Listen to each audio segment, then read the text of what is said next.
Okay. Okay, let's see. Da, da, da, da, da. I finally have a chance to continue again. Sorry, let me move this a bit. Okay. Okay. Exciting. Okay, I finally have it. I have time. I have time to continue again. Okay, so what did we finish the first dungeon last time? So now we're in Razatan, and we have to go talk to Ritra, I think. I believe that's what happened last time. I wanted to stream yesterday, but I couldn't. I'm very sad about it. Where am I going? Oh.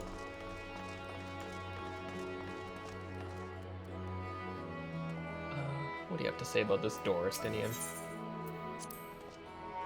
Ah, yes, I know about this portal. It leads to a nearby isle, the treasure vault of one of Razathan's wealthiest families. They took the god of luck for their guardian, on account of which they occasionally opened up a section of their vaults for aspiring treasure hunters to try their own luck, or so they say. There are also coffers hidden across the land that act as portals. Find one and you gain access to the vault. I have been in here many times. Something to bear in mind in case you exhaust your funds while on the road. It is a troublesome experience, I can personally attest. Can you now, Stinian? Don't worry, Stinian, I'm very familiar with this portal.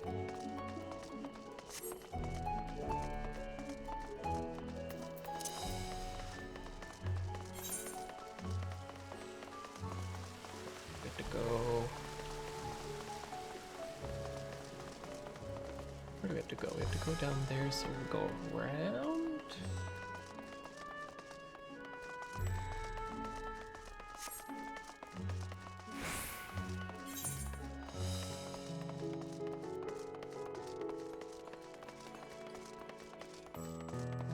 Razathan's so pretty. I love it so much.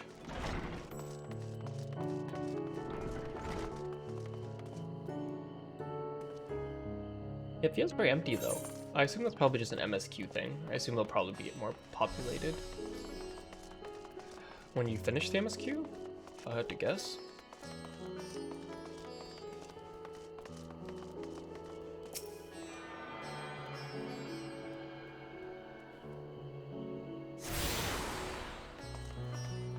Review fibers. Oh, they grow some plants here. Windweft. Ah, I want that chest piece so much. From the 85 dungeon, it looks so good. Do I go down here? Hello.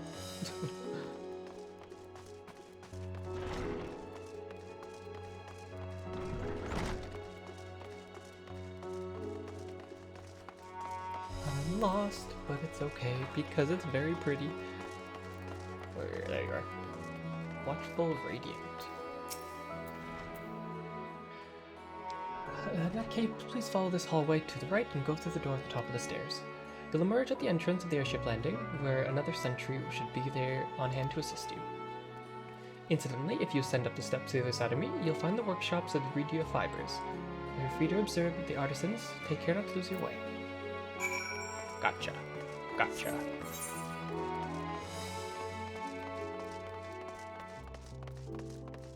Back this path.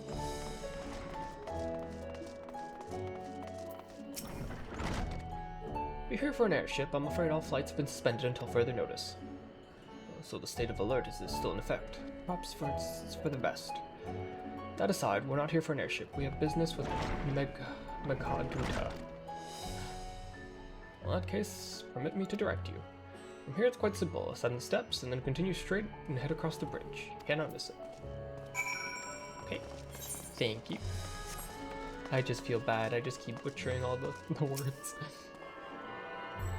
Just the day with this thing. Yeah, we looked at the portal to the treasure vaults of Isnir together. It was just a little date. This is not the right way. Where am I going? Oh, it's all the way up there. Whoops.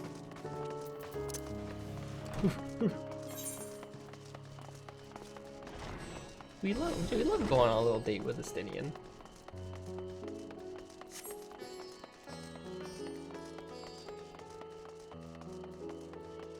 This town is very... For the small town, it is quite big. Oh, I remember passing by here with Vashon, the situation being as it was.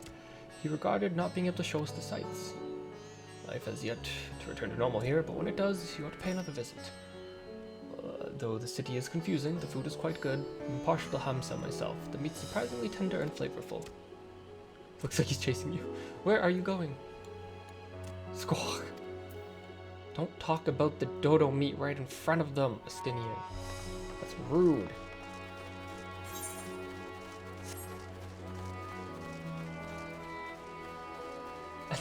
He has the Ellison old man run.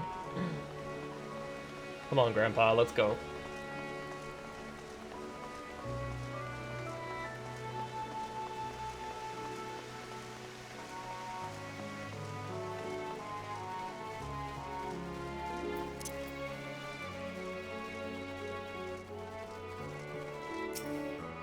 I love how I can get all these Apex shards, but you're like, the big one, off limits. I'll let touch that one.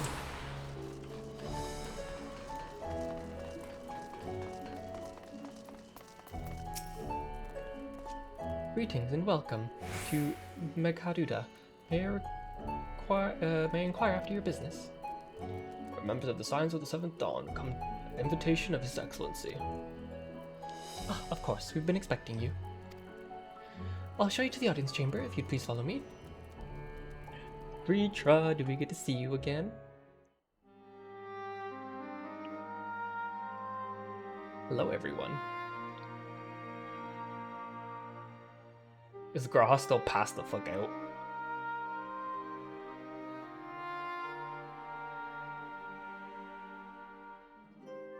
I love that he's just chilling. He just has a platform. Throw a curtain over him. Oh, there he is. That's his platform. Are we the last to arrive? I hope we've not kept you waiting. Not at all. Your comrade is feeling better, I trust. Volume Much sounding better, okay, thank Ari? you. Harness remedies are certainly potent, in more ways than one. One becomes accustomed to the taste, although I hope you never have cause to do so. Pray, take your ease. Medicine tastes bad.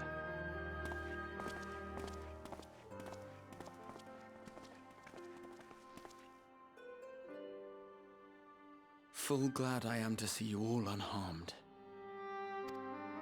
You got some fancy magic there, Graha.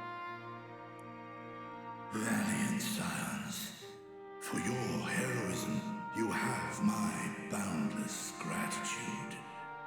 You cast down that dire tower and set free its hapless captives. You cleanse their souls of its corrupting influence. No words of thanks will suffice. In place of platitudes, I offer a bounty of warding scales. Oh, wait. I think I said last time that Ritra might have been Estinian's voice actor. Now I'm hearing Gosetsu in it. I don't know if I'm right, but in that last sentence I heard what sounded like Gosetsu. Pray accept your due reward, along with the goodwill of Radzathan. I'm hearing Alchemists Gosetsu now. throughout the land were put to work in the forging of your talismans. The finished ones have been collected, and now await you at the High Crucible of Alchemia. Yeah. Gosetsu slow and reverb. Yeah. Present this letter when you are ready to take them into your possession.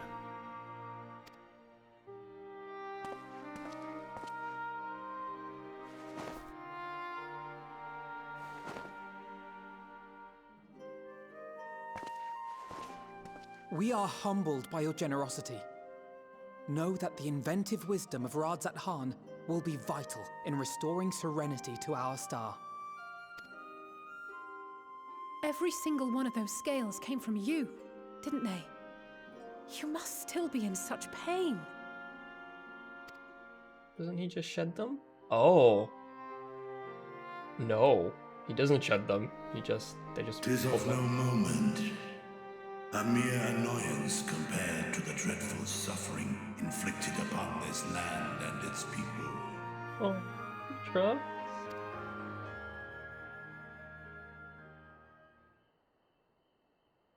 Albeit brief, my involvement in the Dragonsong War afforded me a glimpse of the myriad sorrows which consumed both dragon and man. Though you were half a world away, such tragedies as befell your kin must have affected you deeply. Dragon song. And yet, you chose to live among men.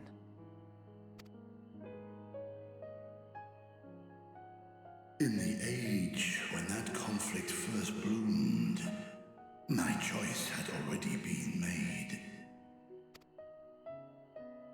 In some distant place, man slew dragon, and dragon slaughtered man. Yet no hate could I muster for those smiling faces which did look to me for guidance. Mitra. Not even my brother's righteous rage could rally me to his cause. I huddled here, secret and still, hoping against hope that which I had built would remain untouched by the chaos and carnage.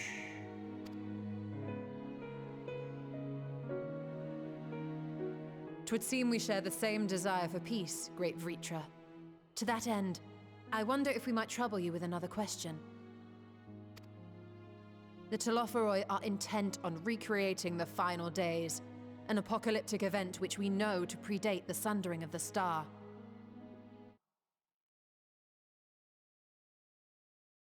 As the longest lived among us, know you aught of this terrible cataclysm?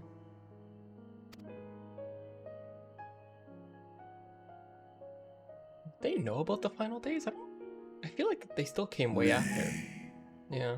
When war and strife drove my sire from his home, he crossed the great expanse with only our unhatched eggs as company. Yeah, the dragons came way, still pretty decent amount of time after the sundering, I believe. He alighted upon a shattered source, its 13 reflections long since scattered beyond the rift. He was still a wee baby in the egg. Of events preceding his arrival, he knoweth naught, save that which Hydralin hath deigned to disclose. I see. So again, 'tis the inscrutable Hydaelyn to whom you must look for answers. Just ask Kryl, because apparently... She's just being possessed by Hydaelyn when she wants to, though. Someone give her a flower. Seek you to divine the will of this star? If so, I have a tale which may afford you some small comfort. 'Tis a story from my youth, many, many years ago. To my sire, I once posed the question, of all the stars in the sky, why didst thou settle upon this one? He's like, this one needs... I'm just with my monitor. This one needs the most help. You unlock something? Oh, have fun. Have fun. To which Midgardsummer did reply, 'twas the last bastion of hope. He believed so long as Hydaelyn endured, so too might dragonkind. Solemn and portentous were his words. What deeper meaning they held, I could not, dared not pursue. 'Tis a stone I've left unturned ever since. Yet take you solace in the knowledge that whatsoever Hydralin does strive towards, 'tis an ideal which hath earned my sire's conviction.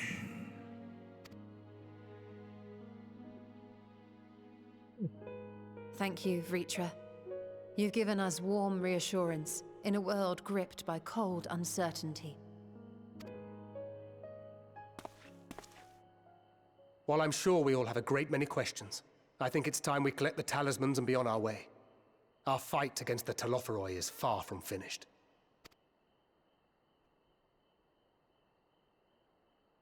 We must take our leave, but please do inform us if we can provide any further assistance.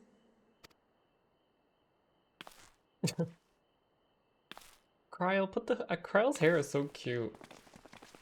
I kind of wanted to take the hood off and just keep her hair out. Prithee, a moment. They made her hair so cute and like they designed it so well, only for her to be hidden under a hood all the time.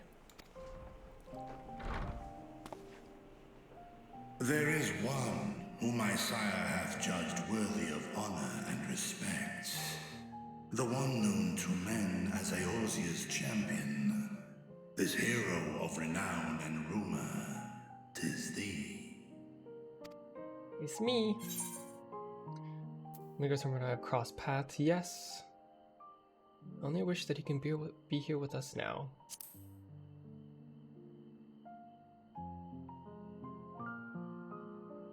I know of his clash with Omega, and the long slumber which was his price.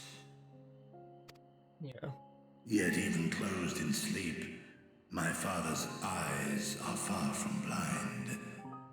He is watching over thee, watching over this world. That's reassuring, at least. 'Twas a revelation most pleasing that thou, a child of man, had gained Midgardsormr's trust. But alongside mine elation runneth a rivulet of dread. For upon thy life's reel wind too many threads of fate, power, wheel enmeshed with woe. Life's reel wind too many threads. Upon thy life's wheel wind too many threads of fate, power, wheel meshed with woe. Amidst this tangled knot thou shalt know no rest. 'Tis an endless confluence of forces, a struggle without surcease. That's how it's been. More terrible still is the attrition wrought upon thy companions, as they are swept up in the storm of thine existence. Yep.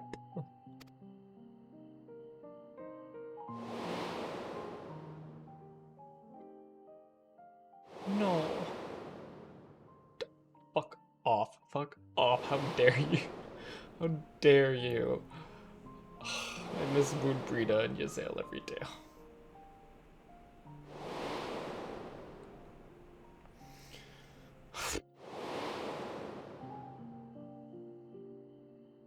How dare they do that? How dare they? Take heart and protect them well. They will be your strength and your salvation. The hope thou wilt need come the end.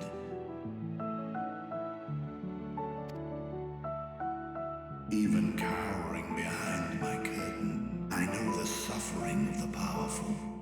I have watched my siblings driven mad by loss. Thus do I exhort thee to spare no effort to keep thy loved ones safe.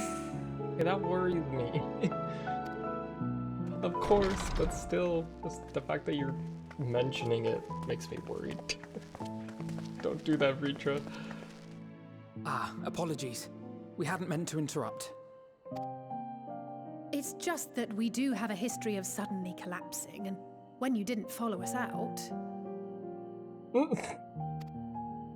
'Tis I who must apologize. I have detained your champion overlong with idle chatter. Go. At war's end, I pray I welcome thee back into my hall, where together with thy joyful comrades, you may toast your triumph. Yeah.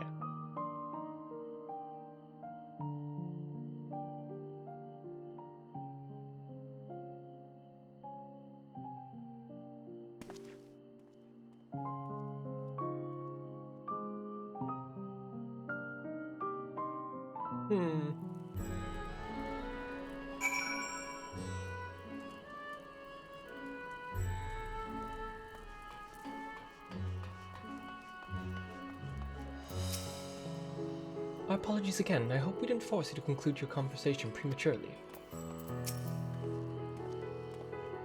So what were you and Reacher talking about? Don't worry about it. Nothing? Very well. If you say so. The others have gone to the High Crucible. Let's catch up to them.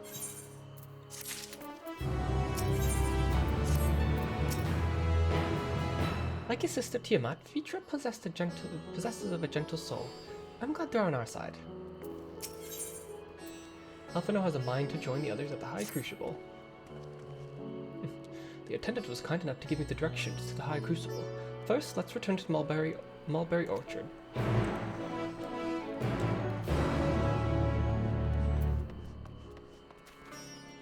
That is... yeah, just run there.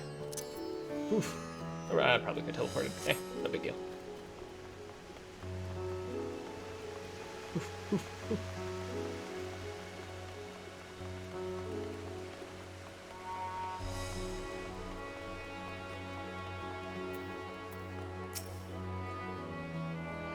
I understand the mulberries are for the silkworms, grown a stone's throw away from the satrap's residence. Gives it the quintessential Davenarian flair, don't you think? From here we're supposed to follow the path left and past the mulberries.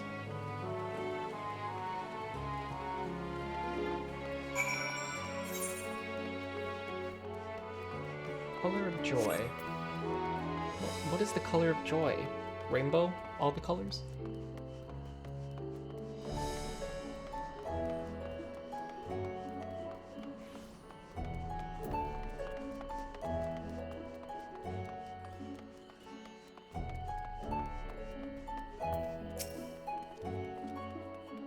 The word "juge" apparently means bind in the local tongue, and this district is so named because it connects to all others in the city. If we managed to come this far, we shouldn't have trouble finding the High Crucible, or so I was told. Where the streets turn, enter the door straight and then descend the steps. I thought the Crystarium was confusing, but it doesn't compare to Razathan. The architecture and decorations make it even harder to get your bearings. Anyway, let's see where this door takes us. But it's so colorful, Alice. It's so pretty.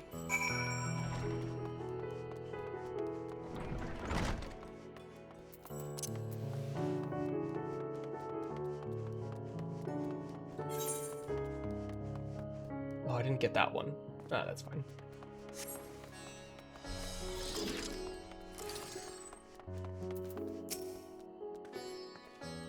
Phew, it seems we're on the right track. And there's the Aetheryte Plaza. So far so good. There isn't much further to go. From here, we just need to cross the other side of the hall and pass the larger of the two doorways. The High Crucible lies beyond. I suspect the others already collected the warding scales. Come, let's join them.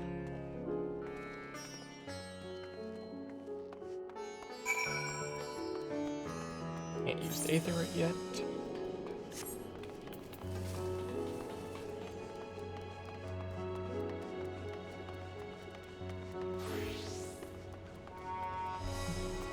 Oh, hello, Urianger and Thancred. Though this land hath been afforded respite in turmoil, do many others languish still. Our work is far from finished. You took your time. Got turned around, I take it. Ah, is this supposed to be that scene in the trailer?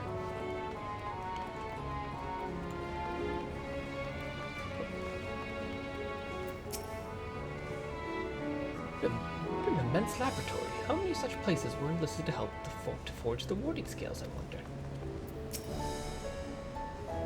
I'm quite well now, I assure you. As they say, the stronger the taste and stranger the color, the more effective the remedy.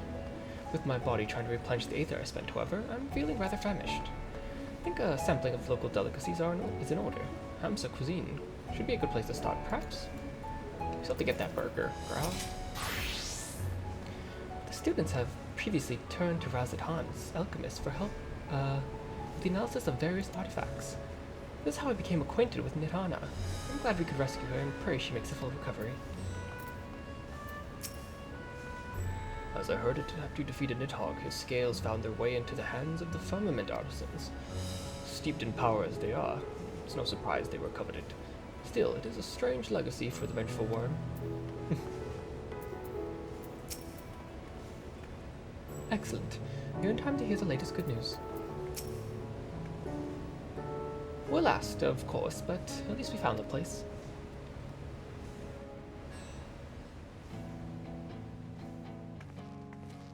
Why are you playing Endwalker These are music? the talismans we were promised. Yes, and I made a quick count. There are far more than we could have hoped for. Hell yeah. Enough to outfit an entire company of soldiers, in fact. Considering the involved process, that they were able to manufacture so many in such a short span of time is nothing short of a miracle. Let's go.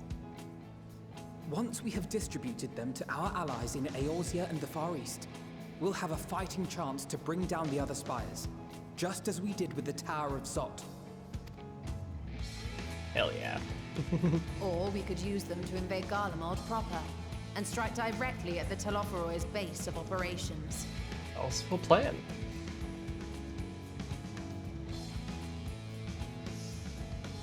Of course, we would need to consult with various alliance leaders before such a drastic measure could even be contemplated. To which end, I could set out forthwith and present the idea to each of our allies in person. Pray allow me to undertake some few of those journeys. I find myself restless and in need of purposeful duties. I can head eastward.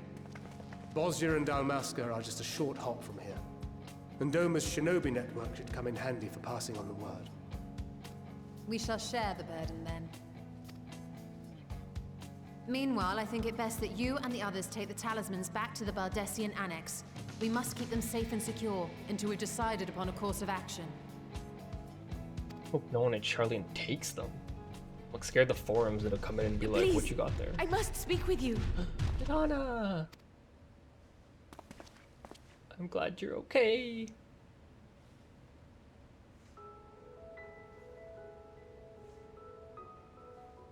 Nidana, you're awake. Yes. When I spoke with the carer at my bedside, she told me that one of the scions, a young woman, had cleansed me of the tower's corruption. It seems I'd been asleep ever since the treatment. But when I awoke and learned you were all still here, I knew I had to come. How was Alice?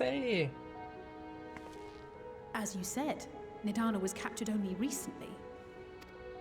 Such a brief exposure is swiftly cured, so I tended to her before we gathered at Megaduta. Oh, Alice coming through.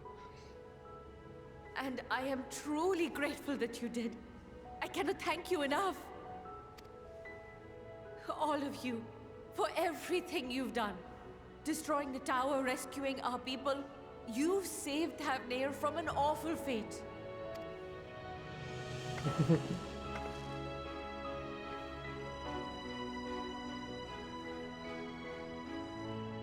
You did it. Yet who hath truly saved whom? Yeah, Due you made in no small part to thine inspirational courage, the alchemists were successful in reproducing warding scales of proven efficacy. Yeah, it was all you guys, Replications of really. thy work now stand ready to travel across the seas, unto the hands of those who might wield them against this rising evil. The talisman? Is this true? It's true, Nidana.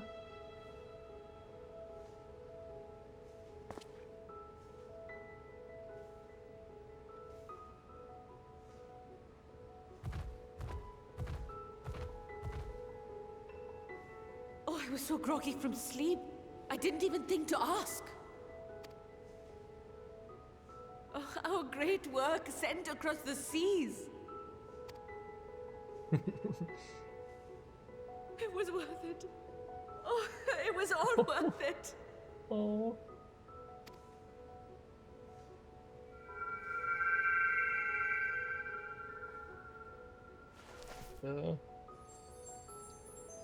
Oh. Look at that! Its color is completely changed. Yellow now.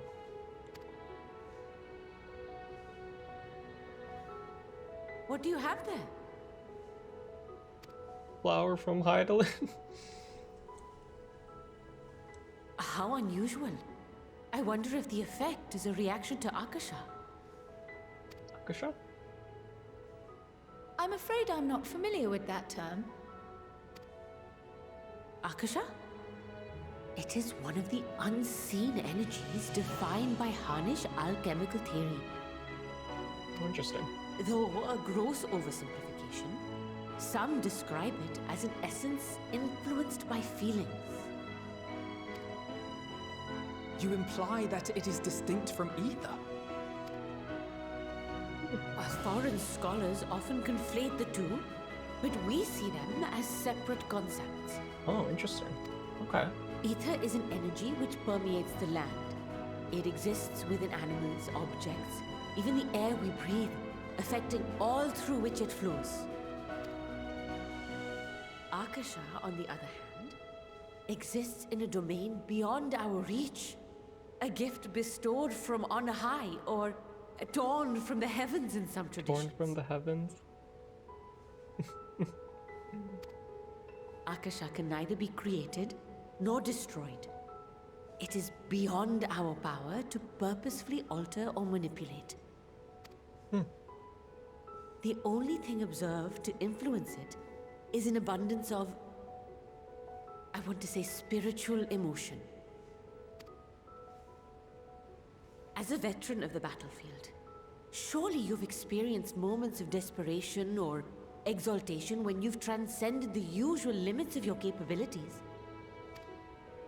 That is a manifestation of Akasha, the invisible essence harnessed by heart, mind, and unyielding spirit. I really must hear more about this theory.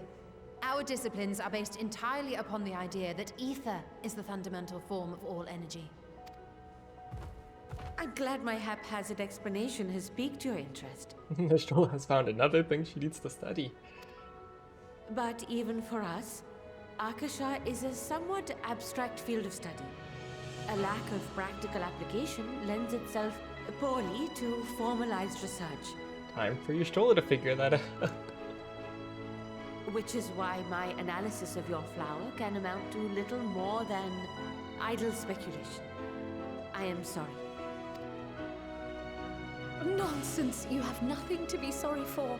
Your insight is much appreciated.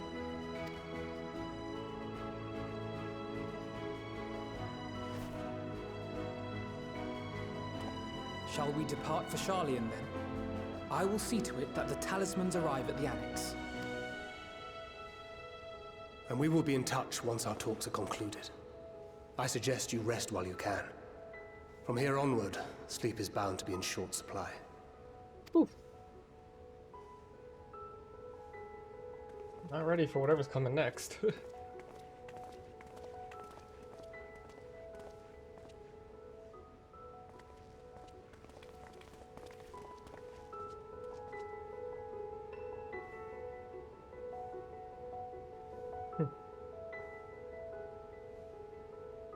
That was a good scene. I really like that scene.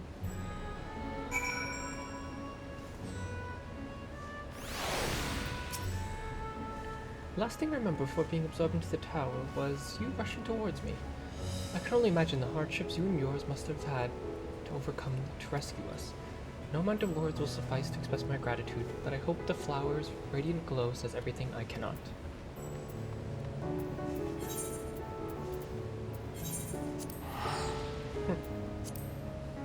That was a really nice scene. I really liked that one. The music was so good in that scene too.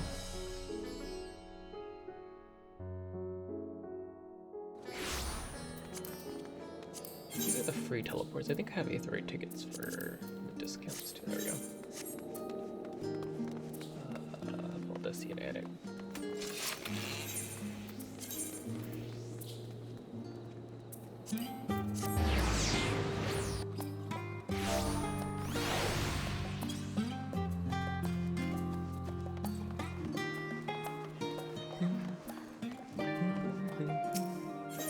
Wait. Good to see you back with the fruits of our labor safely in storage. For now, we have but to wait for the others to return from their respective meetings with the Alliance leaders. As Thancred suggests, you should go get some rest in the meantime. Oh, okay. So we got OG Kyle. Welcome back, Kaelin. Krause has surprised me of your recent accomplishments. What an amazing feat to eliminate a tower and pave the way to deal with the rest. Hello, Jeff. How are you doing?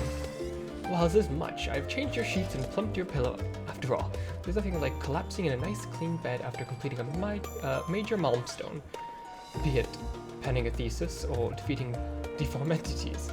So would you like to look at your new and improved lodging? Do I have a new...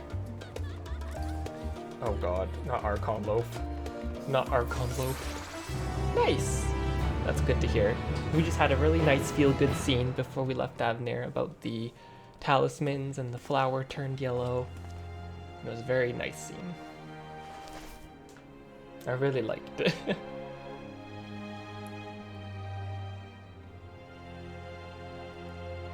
Back to gray though, it looks like. I guess it doesn't stay that color forever. Take heart and protect them well. Also, I don't like that Reacher said that. It makes me nervous. It makes me really nervous. And then... Wait. Good, you're here. You haven't eaten yet, have you? I wish I got a screenshot of that. We've bought quite a spread if you're interested. Only the finest dining from the last stand. I'm so mad I didn't get a screenshot of that. That was such a cute picture. When your Grubhub deliverer is here. Oh my god, Growl's finally eating his burger. Growl's hair. They should just keep the hood down. Her hair is so cute. Oh my god.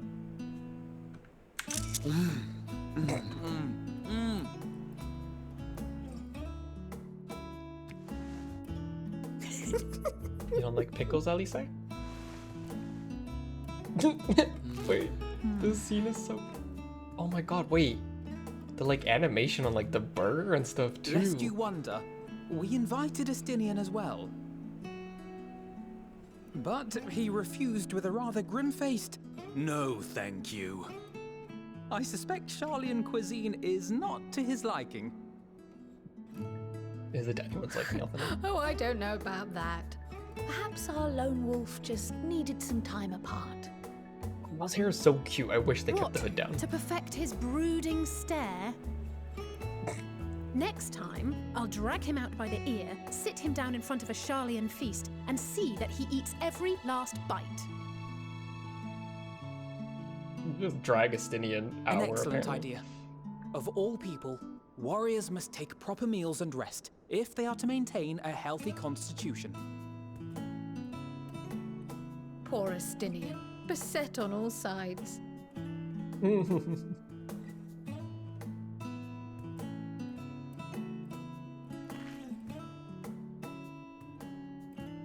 Speaking of one's physical condition, Mistress Cryle, I hear you recently played literal host to Heidelin herself. Okay, so we told people that happened. And what an experience that was. Tiring, yes, but no lasting harm done. Glad we talked about that, apparently. If anything, I should have liked to speak with her longer. I've not felt a hint of her presence since. Heidelin instructed you to carry that flower, yes? Indeed.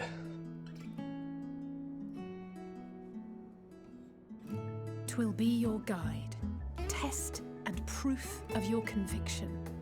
And then something about seeking joy in darkness, was it? Mm-hmm. Come to think of it, isn't that what happened with Nidana back in Radzat-Han? It is. The flower did seem to radiate a joyful glow, as if reflecting the elation we all felt. The relief of a people with renewed hope. Is it just like go do good things and make people happy? Indeed. And in turn, I felt buoyed by that radiance. 'Twas akin to spotting a beacon and knowing we were on the right path. I know we've not yet triumphed over the Telophoroi, or learned the full breadth of the Forum's plans. But even within the midst of our struggles, we find small moments of joy to sustain us.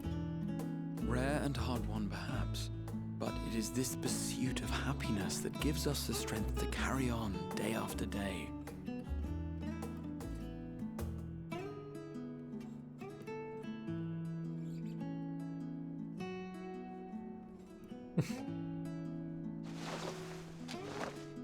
Hey, that's mine. To the swift the spoils. Though I recall that levitation spell of yours was quick enough. You stole the man's cookie, Alice. Only barely. And even at my best, I'm still too slow to wield it effectively in battle. Mayhap I simply require more practice with this new magic. You just needed his cookie. You unearthed it from the depths of Numenon, I presume. Numenon, okay. Aye, and from a veritable mountain of arcane tomes at that. 'Twas necessary to facilitate my solitary explorations. Okay, so you learned it in the restricted section. To put it simply, you used it to sneak around the forbidden archives. Yes, well, after a fashion. Sneaky.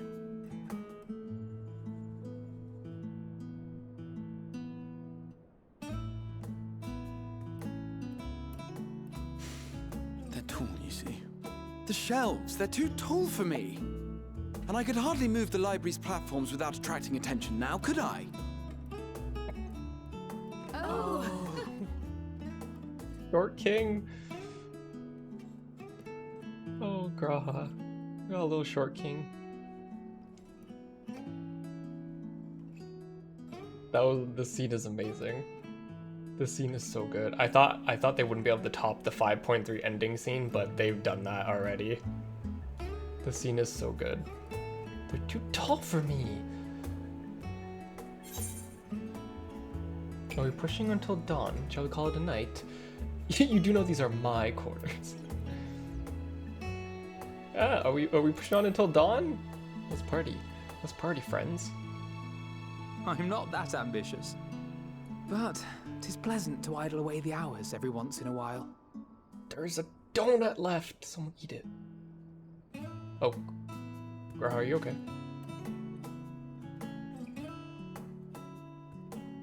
Oh, he was talking to Alice. I was like, whoa. Oh, it's green now.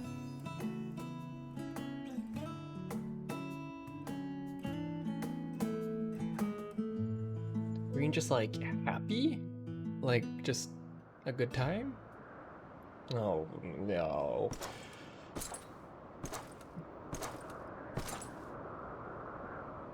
Hi, Xenos.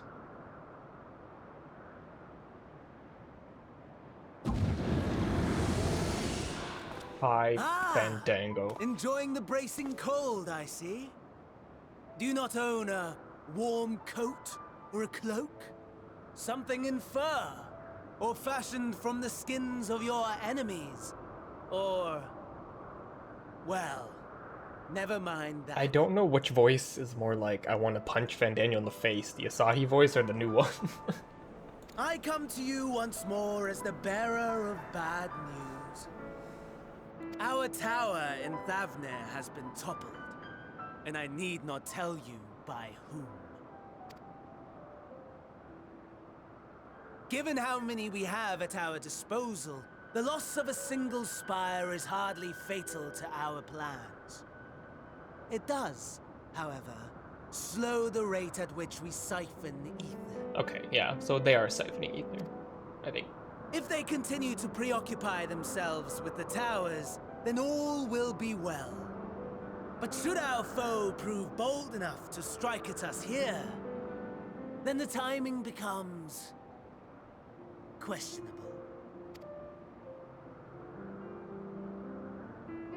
Our foe is bold enough. Of that, I can assure you. He's not wrong. He's not wrong. Yes, very well then. I suppose I must prepare a proper welcome. Honestly, Talk of your nemesis is the only thing you seem to enjoy. Does nothing else spark your interest? Yeah, Xenos. No. All else is equal. Oh, okay. Everything? Equally tedious. Warrior of Light. Equally disappointing.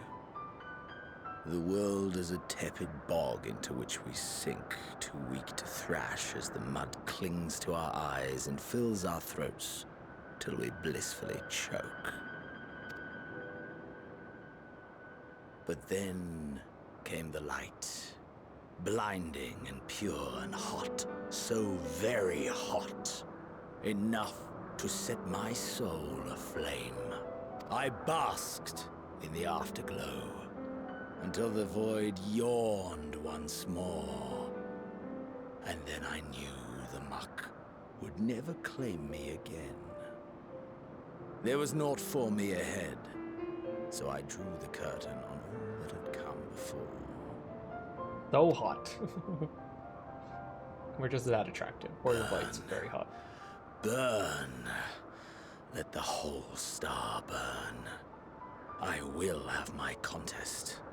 I will reclaim my moment. Xenos, we can just like 1v1 and like 1v1 fight in the streets, you know? Like this is all this stuff is like so extra.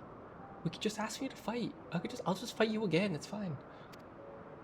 You're doing a lot of prep work that's not unnecessary. How wonderful that the emptiness of death has not dissuaded you from committing your life to its pursuit once more. I don't know whether to envy you or pity you. You question my disinterest, but what of yours? Despite your noisome antics, I sense you take little pleasure in this endeavor. Mercy, my lord. Such pointed barbs from one who barely acknowledges my existence. Nevertheless, you are mistaken. For I do find this part somewhat enjoyable.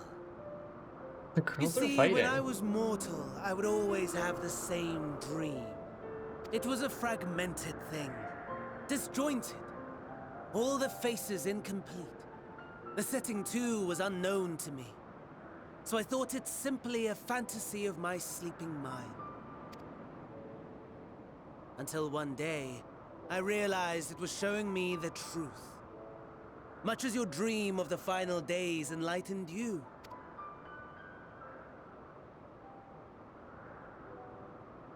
And soon, very soon, the rest of the world will see the truth of my dream, too. Yes, I think that is something we can both enjoy.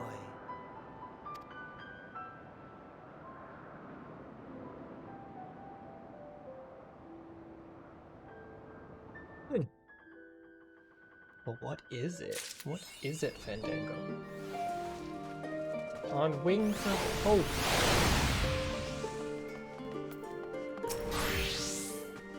I hope you don't mind us barging into your room for our late night feast. For what it's worth, it did me a world of good to put our troubles on the side, if only for a moment. Val and Graho were having a pleasant conversation until you barged in. Well, I'm sorry. Oh, there you are. Feeling refreshed, I hope. I was about to make my way to the studio, as it happens. I wanted to try and speak with Scholar Monteche, and thank him for coming to our rescue in the Rostra. As it turns out, he'd come here to see us, following the hearing, only to find that we'd already departed for Thavnair. Knowing him, he was probably hoping to chew the cud with his former students. He's the cool teacher. Since we're still waiting for Y'shtola and the others, I thought now would be a perfect time to pay him a visit. Care to join me?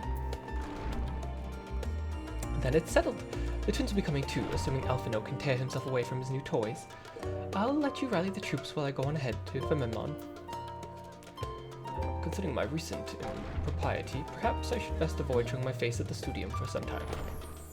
But that might be for the best. If the others should return, tell them we won't be long. Grau's like, I've been sneaking around a bit too much. Sorry. Unlike some of the other scions, I'm not an alumni of the studium. As such, I have no acquaintances there I'm obliged to visit. And while I would love nothing more to pore over the many great tomes of phenomenon, I feel my presence there would stir up some more unwanted trouble. So, for now, I'll be patient, as much as it pains me to do so. Oh, we have a mender in here. Thank you. Alpha, are you playing with your new toy? Me too. Father can master these fiendish contraptions, and so can I. You want some tips, Alfie? I'm pretty good with them. I've learned.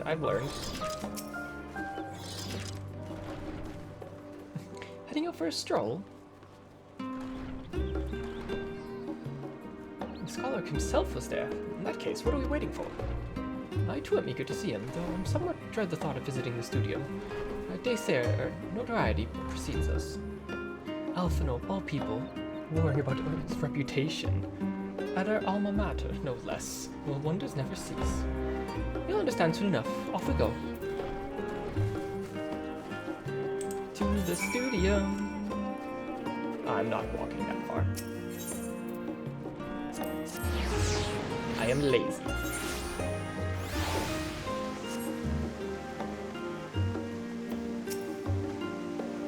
See that sculpted picture above the entrance? That's the mark of Thaliak, the scholar, bearer of the waters of knowledge. It's no exaggeration to say that Thalian itself is one enormous shrine to him, and that's specifically noticeable here in the studio.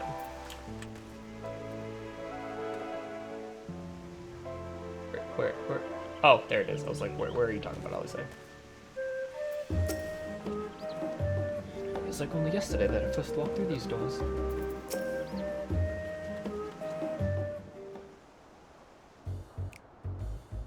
Why are they playing the Reaper jazzy snap music? Here it is, phenomenon. Well, I expect you to make some note of it before. One can hardly miss it. This is the first time you've been here on official business, correct? I walked through here earlier. While most of the space is taken up by expansive auditoriums, it also houses numerous laboratories, testing grounds for experimental magics, and a host of administrative offices and so forth. As the center of what would later become the studium, it was established to promote the study of aetherological phenomena, hence the name. Though with aether being a fundamental aspect of nature, its scope expanded to include every conceivable facet of life, and even the universe itself. And then in the 432nd of the 6th year of the 6th astral era, phenomenon was decreed complete, and the studium officially opened as a place of learning. With a long and storied history, it's without question the world's leading authority in aetherology, the arcane, the occult, astromancy, and countless other fields, standing proud as Sharlayan's foremost educational institute. Did you just give me a sales pitch, Alphino? He always did enjoy giving the grand tour to new students. Indeed, it's long since lost track of how many times he's recited that foppish speech, such as his undying love for his old stomping ground. He was in top form back then, youngest to enter the studium, graduated with highest honors in magical arts and aetherology, undisputed champion of the debating chamber. Hold on, you both joined the studium at the same age, yes? And from where I stand, you're equally prodigious scholars. At least you found a cure for temper. Nice of you to say, but Alphino actually entered half a year before me. Nor do I do well enough to graduate with honors. I'm certainly not the studium's most notorious master debater.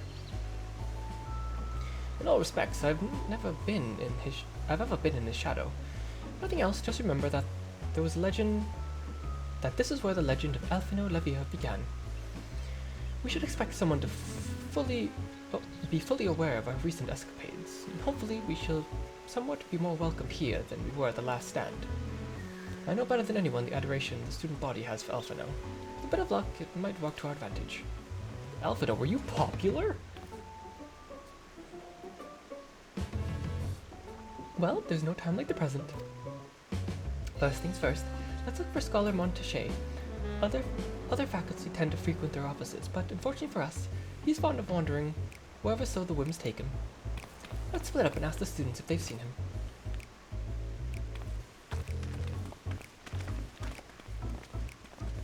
Damn, what's it feel like to be graduates at like 16 years old when the people here are just entering probably at 16 years old? Welcome back! Did you have fun doing whatever you unlocked? Sir? Are you good? That was Alvin Olivier, wasn't it? The Alvin Olivier? Oh my god, he's popular. And with his sister and Master Baldessian's granddaughter. This can only mean one thing. The event of epoch-shattering proportions is in fact approaching. Spread the word. What does the face mean? What does the face mean, Ari? It makes me nervous. Oh, sorry. You say you're looking for the scholar, yes? Knowing him, he could be anywhere, but Mistress Alipo should have a better idea. Alipo. Dude, is that like... oh, are they related to, the one in Idleshire who runs the inn? And Chloe?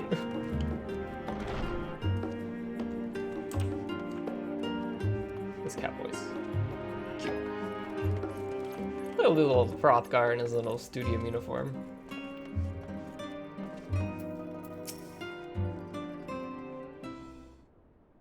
Can't say anything. I know. That's true. I think it is just a clan of Mooncat. I believe so, right? Yeah. Are you lost? Wander off in the streets, perhaps? Wait, don't tell me. You're a trainee gleaner fresh off the guild ship. I'm right, aren't I? The warrior of light. Oh, silly me. An orientation is in order. Allow me to bid you a warm welcome to Searcher's Meet. Let me start with a question. What is the most important thing you find in the studium? That's right, books. And what's the second most important? Why, that's simple. Everything else. That's what we deal in here at Searcher's Meet. Whenever the students or tutors find themselves in need of equipment and materials, they come to us. If we don't have it in our stores, we send the gleaners off to find it. Honestly, you wouldn't believe some of the requests we get. Eye of a Paisa, this, tongue of a giant toad that. It's enough to make your hair stand on end. Which is possibly why what some of our students are trying to accomplish. This being a school of magic and all. Oh, is this going to be like the crystalline mean? This looks like it's going to be the crystalline mean of this area. As our newest gleaner, you'll have your work cut out for you, but I think you'll find it quite rewarding. The only thing I'm interested in is gleaning is information on the scholar's whereabouts. I've tracked down many miscellaneous knickknacks in my time, but I'm no gleaner.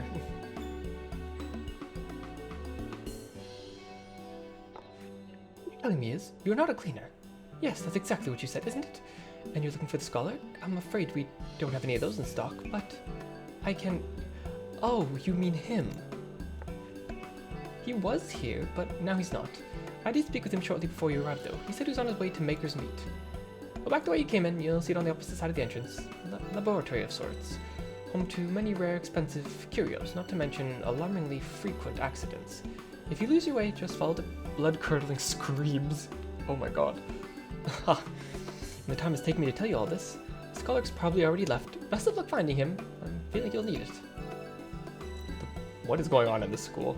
Why magic school's always got some explosions and murder happening?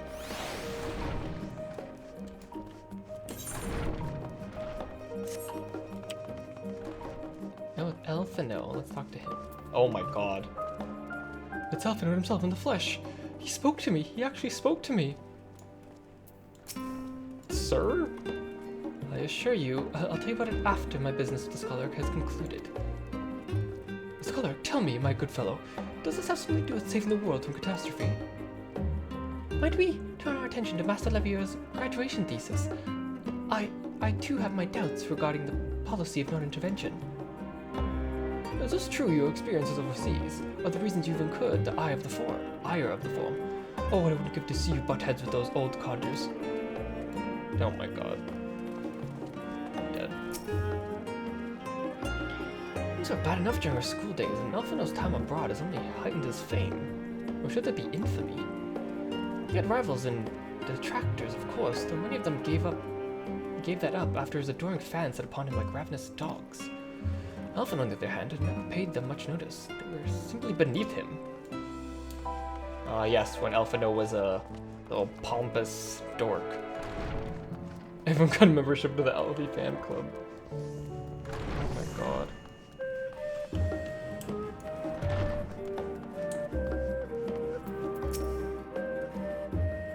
Here's a scholar who was here a short while ago. He offered me advice on my current research project.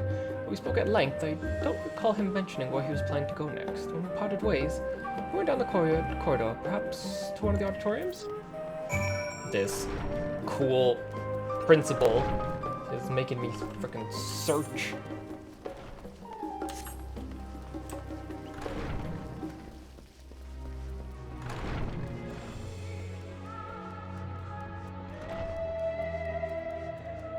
There he is. He cannot be tied down. He wanders. I hate the skirts that the four members wear. They look like lampshades.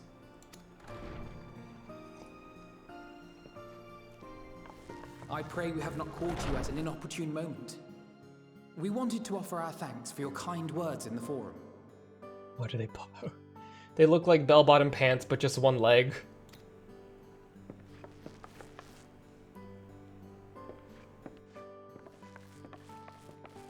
Well, I could hardly let that inquisition go unchallenged.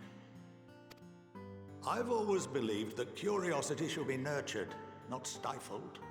Thankfully, a majority of my colleagues agreed. A slender majority, aye, but a majority nonetheless. No, I'm just getting an error 301 over and over. Oh, that's what was happening to me last night. The 301, the 3001 was what I just had to keep trying. It eventually worked. I think it's something server side. Yeah, it won't let you join. It won't let you join queue at all. You just have to keep trying. Maybe wait like an hour or so. Try again. Kind of sucks. Had the vote not gone our way, we would be having a very different conversation, if any at all. Though I'd like to think you would have not given up on our cause. I'm told you paid a visit to the annex afterwards. Yes, that's right. I was hoping to speak with the grandchildren of my dearly departed friends Galuf and Louisois in a less dour setting. But it seems I just missed you. 2 PM on a Monday, right? I still can't believe how much you've grown. If only your grandsires could have seen the way you presented yourselves to the forum. Why, it fair brought a tear to my own eye.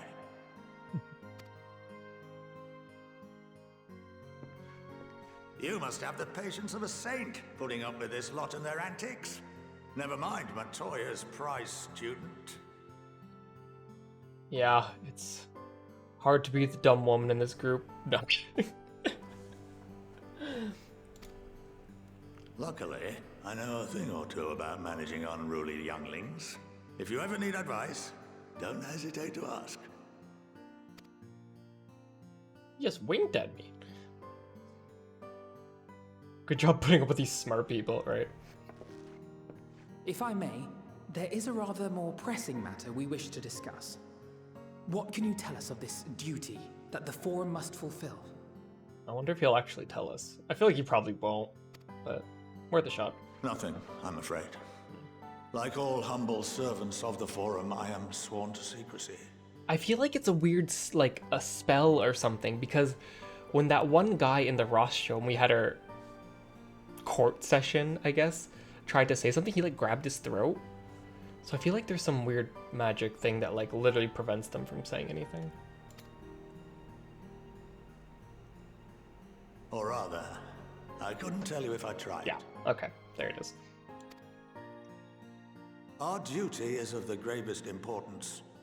Furthermore, if the particulars were made public, it would incite widespread panic. As such, those entrusted with this duty have been bound by an enchantment, which prevents us from speaking of such matters without the express permission of the forum. How is that even possible? It's been some time since I last gave a lecture. Please, take a seat. I wasn't told there was going to be a test today.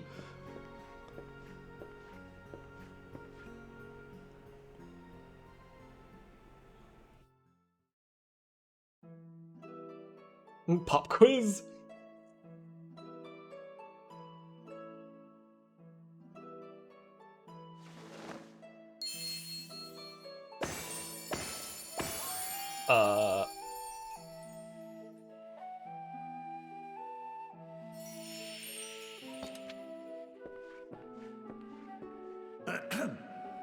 We shall begin by reviewing the fundamentals of etherology. Oh, we're literally in The school. ether, which imbues us with life, can be categorized into 3 forms. 2 are of the incorporeal sort, the soul and the memory. Can anyone tell me the third? He's doing the teacher walk, the hands behind the back, teacher walk. 2 of the incorporeal set, the soul and the memory. Can anyone tell me the third? Oh, I know this one. Is the flesh. Magic.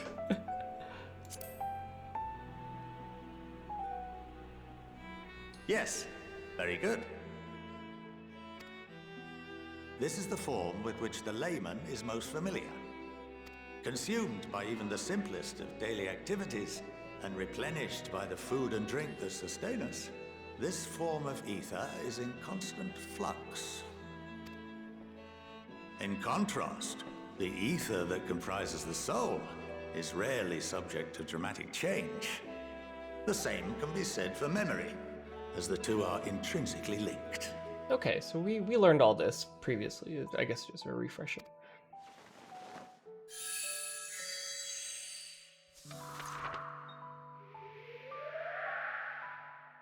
Picture the soul as paper, and memories as words written upon it.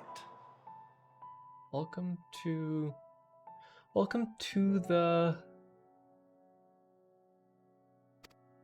That last word says.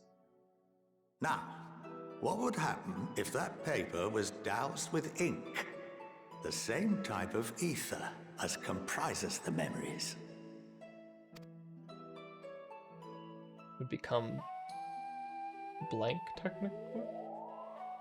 Not blank, but like... the words would become hidden. It would blot out everything that was written. Precisely.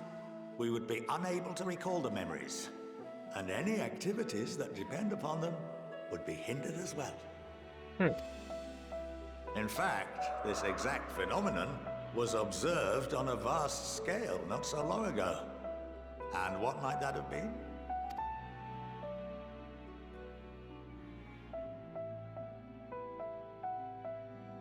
The 7th Umbral Calamity.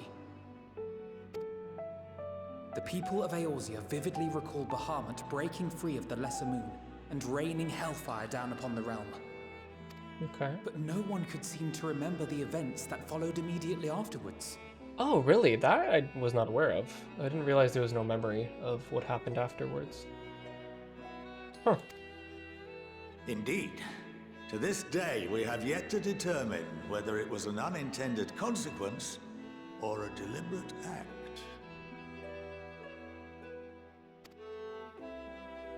The enchantment which binds me and the rest of the Forum is based on a similar principle. And yes, it is a contravention of the Charlene prohibition against the practice of memory manipulation. Huh. Only when a new member is inducted and told of our great duty are they subjected to the process. A necessary evil.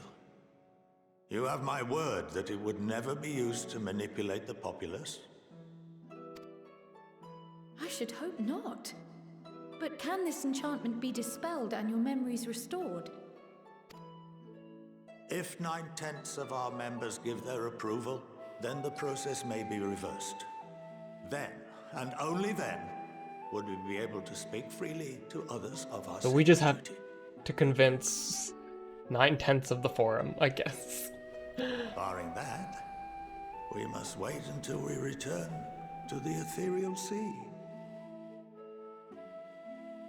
Huh? Oh, okay, never mind. He just means if that doesn't happen, then For that's... there we will be purified. The Okay. blots upon our souls washed clean.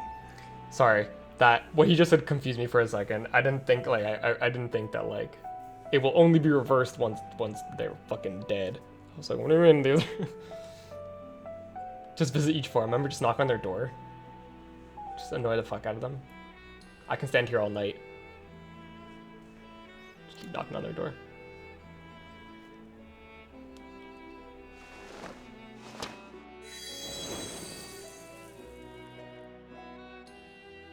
And our memories drift apart and dissolve. Rather defeating the purpose, I suppose. I wish I could do that.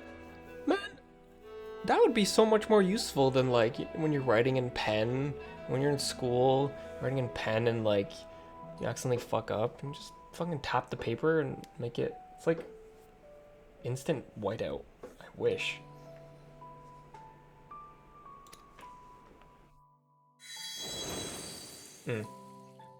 So, upon death... But there are those memories that are indelibly etched upon our souls. So upon death, the enchantment would be lifted, but they're dying anyway, so the memories would dissipate too. But there are those memories that are indelibly etched upon our souls, some believe. What happens after that? We are reduced to pure ether, coalesce with that of others, and create souls anew. And then those memories etched upon the souls can sometimes be remembered in the new person, which is why when people see the star showers or the final days, that's them remembering when they were originally an ancient, I guess, because that memory is just etched upon everyone's souls. Alternative schools of thought assert souls remain whole and return to the corporeal world, reborn into another form.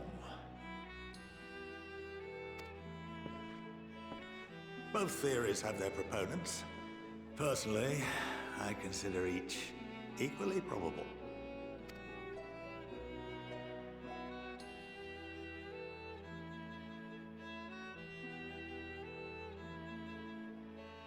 His mind is just like... Well, I think that's enough education for today, now that I've given you some food for thought. Or rather, an entire banquet. They're all discussing what he's talking about, and fucking Kalen just staring at that paper like, he made that ink disappear.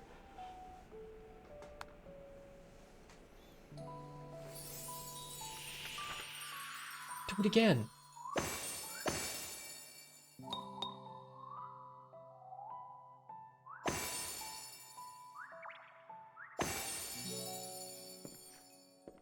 I love these little... I want to remind you that although I'm unable to assist you with certain matters, the resources at my disposal may still be of use to you.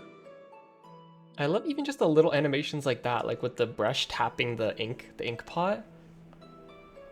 The animations of expansions are fucking wild compared to the past. Even Shadowbringers. I'll arrange for you all to be given the run of Phenomenon. Of course, as associate to our alumni and the students of Baldessian, this privilege is extended to you as well, my friend. I get to go to school? Oh, and I suggest you speak with Ki Aliapo. She's well known among the artisans of Sharlayan, and her network of contacts may prove useful in your search for knowledge. I wish you all the best in your pursuits, wheresoever they may take you. I like this guy. This guy's cool.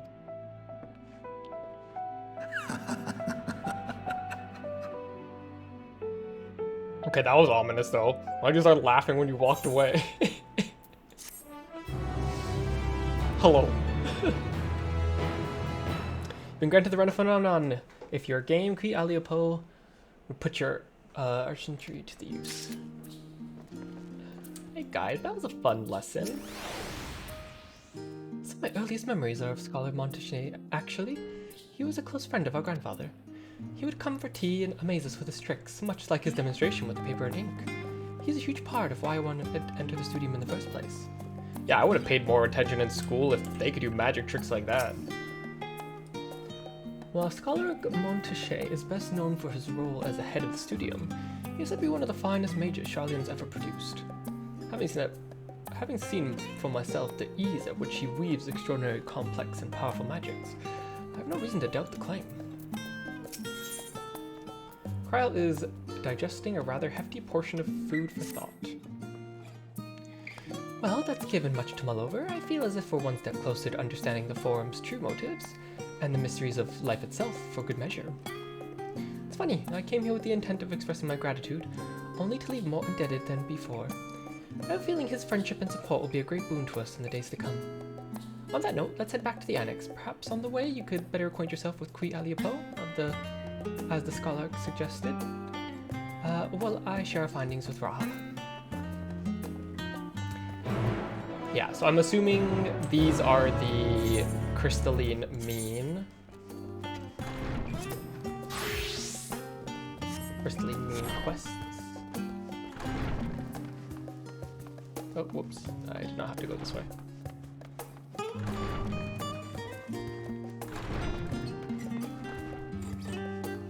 Might as well unlock these while I'm here. It's you! You're the one Scholar was telling us about. Kaelin, yes? That is me. Brilliant. I was just the man I was hoping to see. As I'm sure you're aware, the studium is the most prestigious educational institution in all Charlian. As such, we make a point of only working with the best educators and students. The gleaners we employ are also held to the same high standards. Of course, which is why perhaps it's been difficult to find the assistance we need of late. Surely you understand the trouble of finding competent, capable help. Is there a labor shortage going on in Charlian? What are you guys paying? May I ask if you guys are paying minimum wage? That you are here, come here, suggests that you're willing to lend a hand, no? I'm certain you would have much to gain from working with us, if so. Do let us know should you commit to lending your services to the studium. I should warn you though, however, there's much I would explain ere you begin, so be certain you have sufficient time to spare. Okay, I'll do this later, because I want to do MSQ. Be sure you have sufficient time to spare, immediately walks away. Turns around. Maybe next time.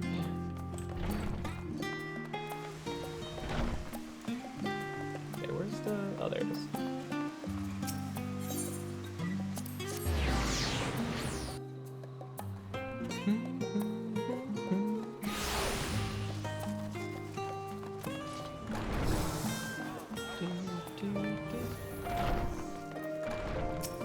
The music when you walk into the annex is really pretty. I really like that track.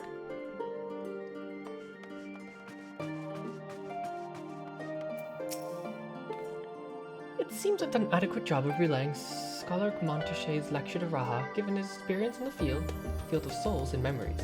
He had no trouble understanding it. You'd better not let your guard down around Key. One small favor becomes another, and then another, and before you know it, you'll be running to the other side of the world in search for a bottle of wine or some other rubbish. I already did that, Alice. Then again, it might make for a welcome change of pace from your usual heroics. And as a scholar said, it could lead to some interesting discoveries. Justinian returned not long after we departed the studio. A shame that he missed the chance to attend our lecture about the scholar. Or perhaps not. I spent most of my time in Thavnair. I've yet to fully grasp the lie of the land here in Charlian. Even finding my way to the annex proved a challenge. You wanna go to school, Justinian? Wanna go to school with us?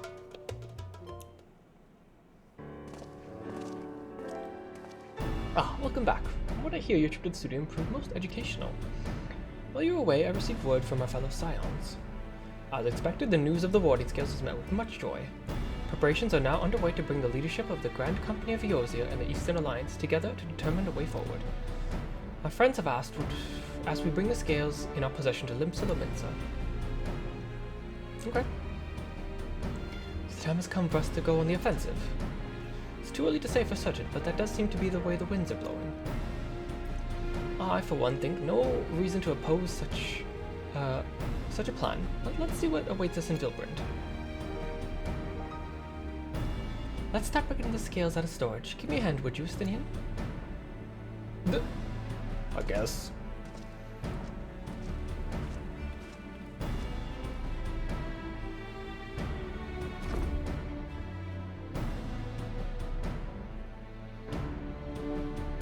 He's like, shrug, sure. Ooh. Ooh, I didn't realize these crates were so heavy. Carl, that crate's bigger than you, of course it's heavy.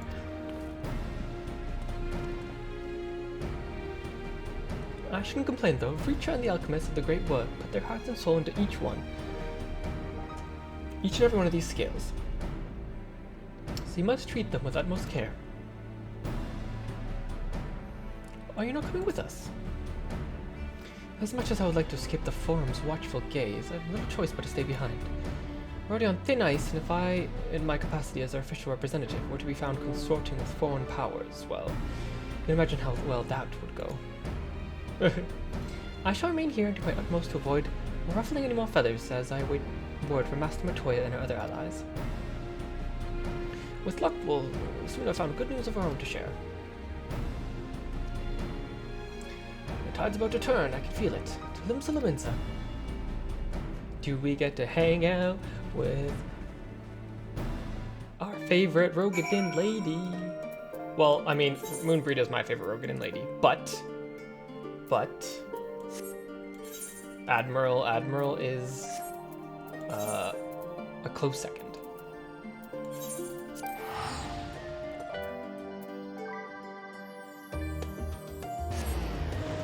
Admiral Merleweb Blufiswin.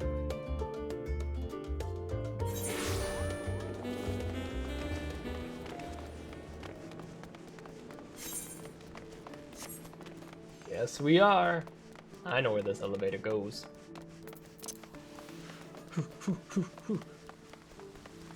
Take me to see the Admiral. Oh, you're the most powerful woman in one room. We'll just prepare, or shall I show you to them? Oh, it's all of them. Okay. We got the girl boss squad going. The most powerful woman in Eorzea.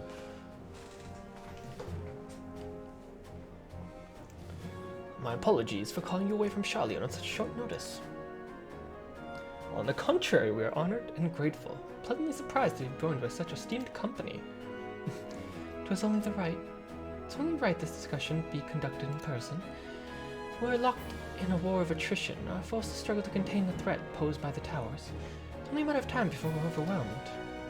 Victory will only be claimed through decisive action, and we have taken the initiative to set the wheels in motion. It's assuring to learn that we're all in accord.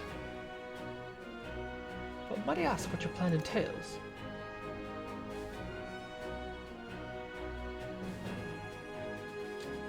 It hinges entirely on the warning scales and our ability to utilize their potential to the fullest.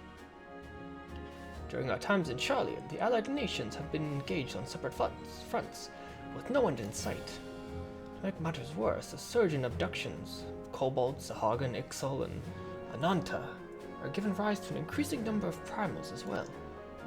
But your triumph at Razathan has given us cause to hope once more. The time has come to free ourselves of this menace, and it's you, the Scions of the Seventh Dawn, who have shown us the way. While the bulk of our forces will continue to hold the Tlafroi at bay, we will dispatch our finest to strike at the enemy's heart, Garlemald. These brave few will be the Ilsebird contingent. To think such progress has been made in such short a span. The objectives are twofold. The first is to provide aid to the people of Garlemald. As previously reported, countless Imperial soldiers and civilians have been tempered. Robbed of their free will, they have served the Tlafroi every whim without question. They too are victims. It's our duty to deliver them from their suffering, not for strategic or political gain, but it's because it's the right thing to do. I do not ask we set aside decades of conflict and conquest, that we simply choose to forgive and forget. I only ask that in choosing to remember, we do not also forsake our compassion and morality. For without that, there can be no reconciliation, only death without end. Aye, on that we can all agree. Our second objective is the colossal tower that Thancred and Urianger observed in the capital. Though its purpose remains unclear, there is reason to believe that smaller spires are merely precursor to what has yet to come. Until the Tower of Zot was toppled, we'd failed to make any headway. Though, the same could be said about the Telophroi. There is certainly no rush to press further into our lands. I'd wager the spire's primary purpose is to divide and keep us occupied, while they work towards our annihilation. This would appear to be substantiated by Y'shtol's analysis of the tower's influence on ethereal currents. Based on our observations inside the Tower of Zot, the spires siphon aether from the land and consume it to maintain their form. However, they draw forth far more than is required to get the task alone. For this task alone, the excess aether remains unaccounted for. But we can't be sure it's not being harnessed for some benefits. What about the limb? I want to know about the limb. It wouldn't surprise me, in the least, if it were being redirected to the largest spire in the capital. It's logic in that, regardless. Once we have uncovered the truth, we'll bring their screams crashing down along with their infernal towers. It's all well and good, but what would you have us do? I assume more than handing over the scales and being on our way. You're coming to Garlemald with us, right? We want you and yours to you and your scales to join the Ilsabad contingent. Concerning an official request to form both the Grand Company of Eorzea and the Eastern Alliance. Do you accept? We're going to Garlemald. Perhaps you should be the one to answer that. For honor and glory for the people of Garlemald, for revenge against the Telophroi. I'm going to say for the people of Garlemald. They deserve better than this.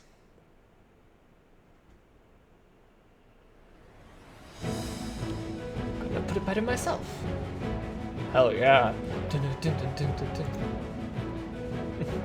Y'shtol, Thancred, and Urianger have already pledged their support and are on their way to meet the rest of the contingent. They were positive you would come to the same decision as they did. Luckily, all involved, their prediction was correct. Once you've delivered the warding scales to Alamigo, the contingent will embark on its journey to Ilsabad. Orban, Lord Emeric are the overseeing preparations, so I suggest you make yourselves known upon arrival. Pack warm clothing, furs, and the like. Without it, the cold will do you in before the Telophroi. So much as draw steel. As for us, we'll keep the enemy busy while you're gone. We're not the only ones who can create a diversion. Now go. Safe in the knowledge Eorzea will be as you left it. Or better, upon your return. Damn, are Merlewib and Kane Senna gonna take the field? I haven't seen Nanamo fight before. It would be cool for Nanamo to take the field, but I feel like that's not really her thing. I want to see Nanamo pull out like a Dark Knight greatsword and just start going to town. We don't have a Dark Knight in like our main cast of characters. I guess Pippin kind of. He uses a big sword in two hands. Maybe Nanamo will learn how to use a big ass sword from Pippin.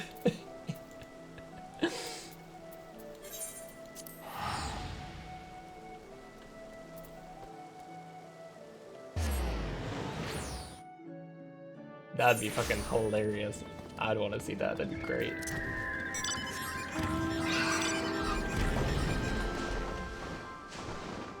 Going to...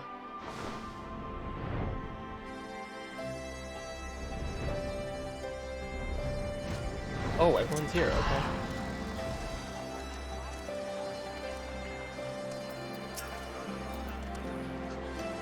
I must quiz Thancred and Urianger on the conditions we can expect in Garlemald. I know it's cold, but how cold? Well, I need to keep my ears covered. They can be a bit sensitive at times. Okay, Graha. I'll admit this is rather daunting, though not quite in the way I was expecting. We'll be standing shoulder to shoulder with our alliance's finest, the best of the best, the warrior of light, and, well, me. It's silly, I know. Perhaps this is the way my way of distracting myself from the part I should be worried about. Marching into Garlemald. Alphino, you're gonna do great. You know, I'm quite looking forward to seeing who's been selected for the Ilsebad contingent. I have a few people in mind. Care to make a friendly wager?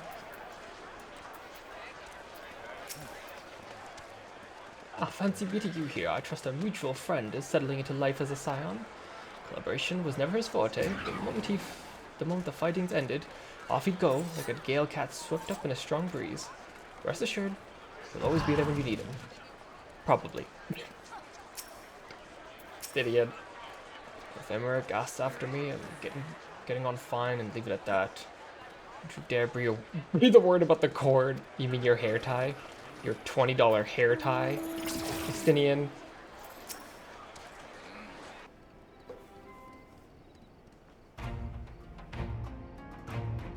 Ah, the Wanderer's return. You've been busy bringing down a tower and producing the keys to destroying the rest of them.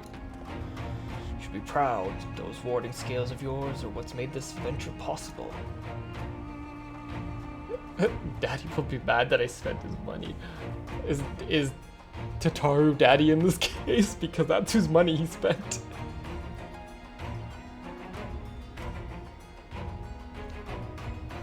Will you and Lord Emmerich be leading this contingent? Tataru's daddy in this case. Regrettably, no. Our role is to organize the various delegations into a cohesive unit. Once we've seen you off, it's back to our respective posts. You were thinking Emmerich? That's true. We dare not neglect our duties for too long, lest our defense efforts fall into disarray. Between us, there was a fair amount of opposition in the formation of the Ilsebad contingent. The very suggestion that we send some of our finest troops behind enemy lines to render aid unto Garleans is maybe rather unpopular in certain quarters.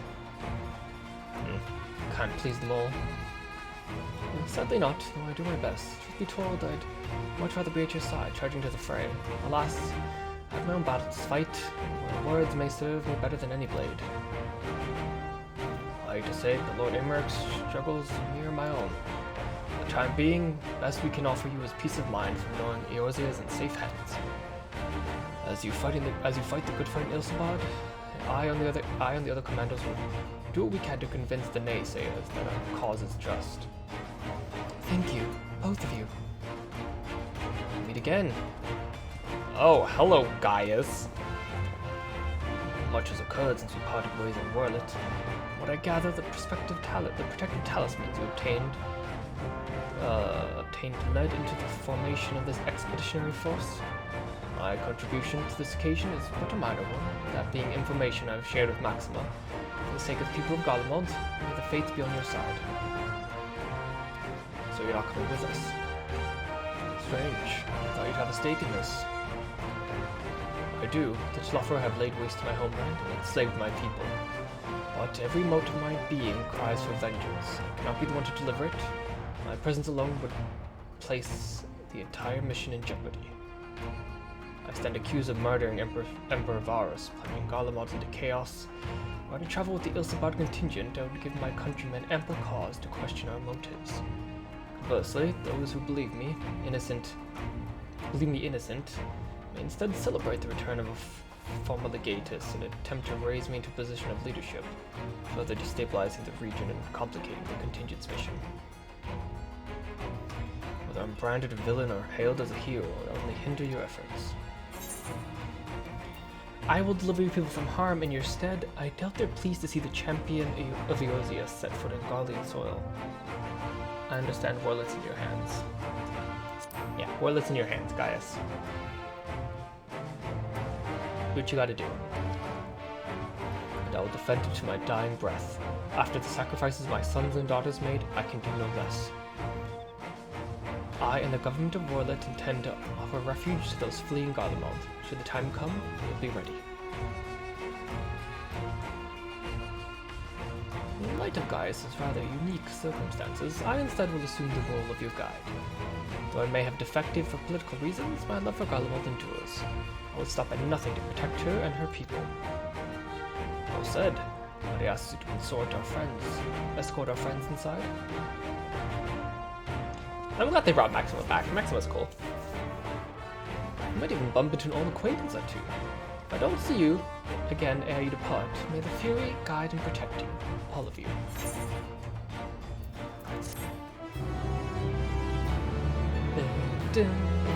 This is so cool. It's like everything's coming together. Like all the different places, all the people are coming together. I neglected to mention earlier that we received a report from our troops that may be interested to you. While engaged with the lunar primal, a great worm swooped down from the skies above and came to their aid. Tiamat? The worm was described as with a spitting image of Tiamat. It would seem she too continues to wage war against the Tluffer. Yes, Tiamat. Like Gaius, I too stand accused of Vars' murder, though I'm rather less recognizable on sight. Still, it's something to bear in mind once we reach Godwald. With the knowledge that our allies will hold the line in our absence, we may devote our attention to the Ilsabadian front. I suppose it's easy for some people to forget there are civilians in Godwald, too, when the only Imperials they've ever known are soldiers. Regardless of how my countrymen receive you, the cold will not treat you kindly. Underestimated at your peril. Gaius, I live in Canada. Listen. I don't underestimate it. Once we've set that continues on its way, I'll return to my duties here in Alamigro. As many of our most capable will be traveling with you to Garlemald, we who remain will have to fight much harder to make up the difference. But let no man say I do not welcome the challenge. Aye, this old bull isn't ready to hang up its horns yet. Maxim would have you meet your new traveling companions. Who's coming with us? The members of the Ilsabadian contingent are gathered in the royal palace. I shall inform you of their arrival, so please make your way in as soon as you're ready. It's getting a little dark. I'm gonna go turn on a light really quickly.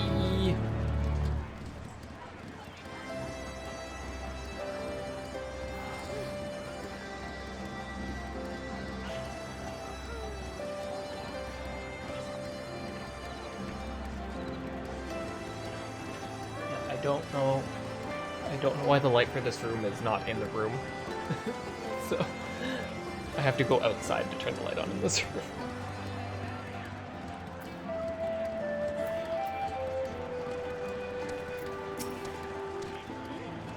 As the remaining member of the Scions, your friends and most of the Ilsabad contingent are waiting within. I'd like to see you through. Who's it gonna be? Who's gonna be? Who's gonna be here?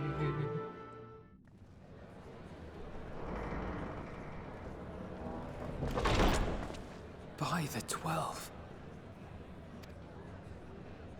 Oh. That's a lot of people. Okay. And is that the pirate from 5.4? Glad you could join us. I hope you don't mind, but we went ahead and started without you. As you can imagine, our traveling companions were eager to become acquainted. 'Tis a rare thing indeed to see such a diverse and talented group of individuals assembled for a single purpose. Can't believe the pirate that Merlo had a duel with in 5.4 is here too. They really, like, never forget an NPC because they're coming back in the future. We fight not only for the sake of Eorzea, but for the entire world, including the people of Garlemald. Wait. Much rides on the efforts of the Ilsabad contingent. Wait, the job quest NPCs are here. We have Lys, we have the two gays from the Bard quest. We have the Lalafell from the Scholar quest. The little dude from the White Mage quest. The Dragoon job teacher. The Lalafells from, I guess, Thaumaturge. And then we have the Machinist job quest. Wait, this is cool. Indeed, which is why I am glad to find myself in the company of many trusted comrades, And yourselves Lucy included. coming too. Lucia. Let's go. I have come at the behest of Lord Emmerich, who has honored me with the role of Ishgard's representative.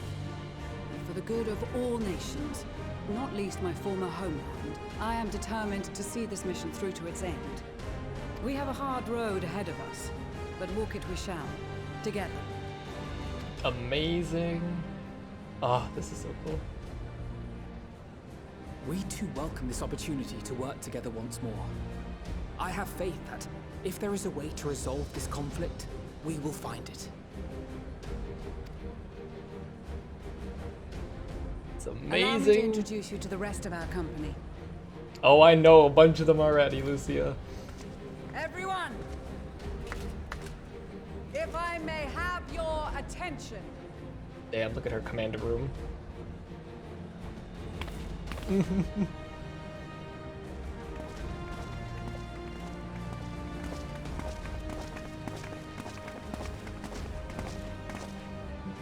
is so cool.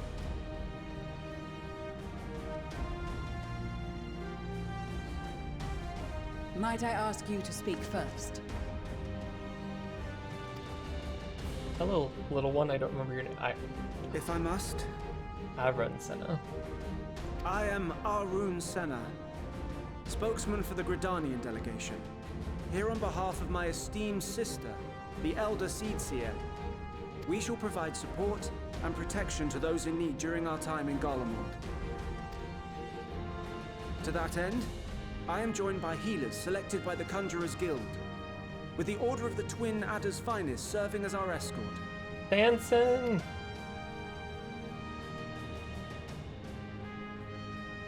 Of course, with an experienced white mage such as yourself accompanying us as well, those requiring more involved treatment will be in safe hands.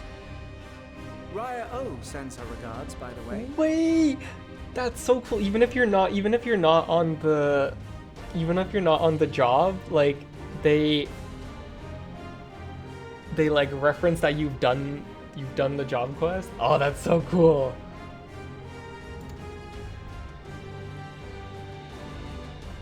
Suppose I'd better say my piece.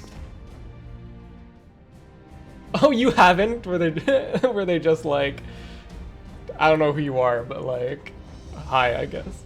But that's funny. Oh, that's so cool how they reference you specifically, like if you've done it. I love Sigurd. Wait, I know you. The name's Sigurd, in case you've forgotten.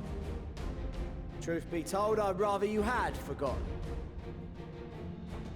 Any road, the Admiral asked Captain Hilfier to send his best, and for whatever reason, he picked. He's like, I'm here, I guess. Of course, if I'd refused, I'd be the laughing stock of the bloody executioners, and my reputation's taken enough of a keyhauling as it is. But more importantly, like any pirate worth his salt, I know when you're staring down a storm, you gotta trust in the commander of your ship.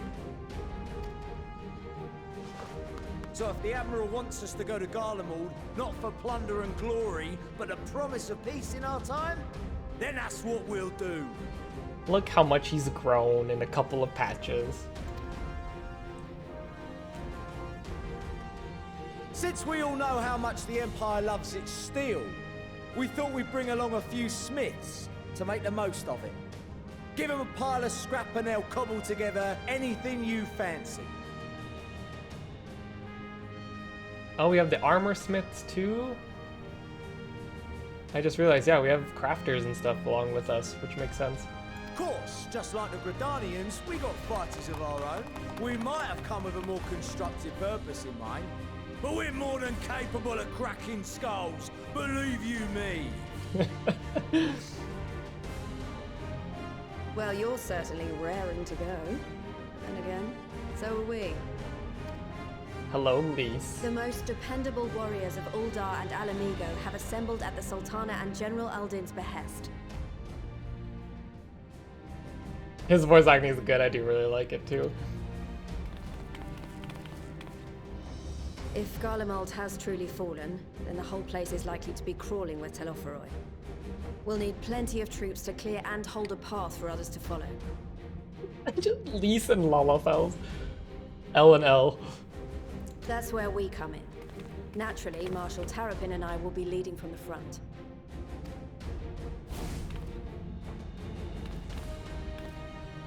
It's been some time since I last saw you in your element on the battlefield. Time for Lise to crack some skulls too. From what I've heard, you've become pretty fearsome yourself. Master Matoya, the Avatar of Destruction. Oh my god, the nicknames. Amazing.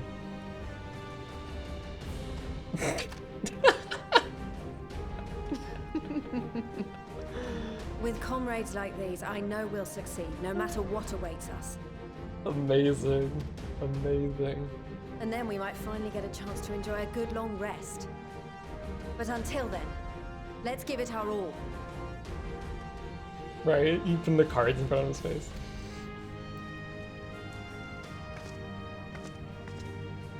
As for Ishgard, we Temple Knights have come in force to uphold our nation's commitment to the peace and welfare of our allies. The bitter cold of Garlemald is a formidable enemy in of itself. Our experience fighting in ice and snow will prove invaluable in the days ahead. That's true. That's true. They do have experience with ice and snow for sure. Accordingly, I have been designated commander of the Ilzabard contingent. I will do all in my power to provide you with the leadership and guidance you require. Oh, she's like the commander of this operation. That's cool. Hell yeah, Lucia. The four high houses, House Hylinard foremost among them, have arranged for a host of machinists to join us on our mission. Their knowledge of Imperial Magitech is sure to be a great boon.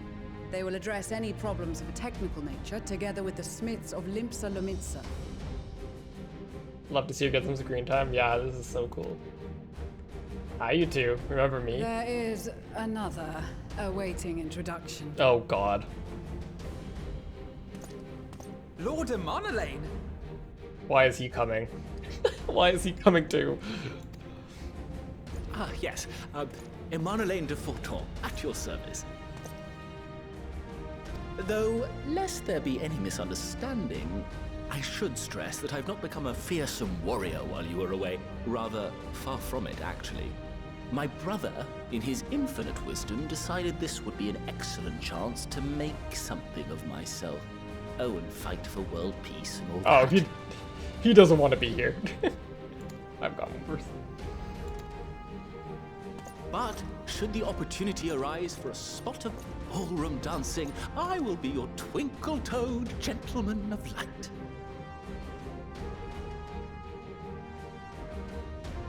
There's only one gentleman of light, and his name is Hildebrand.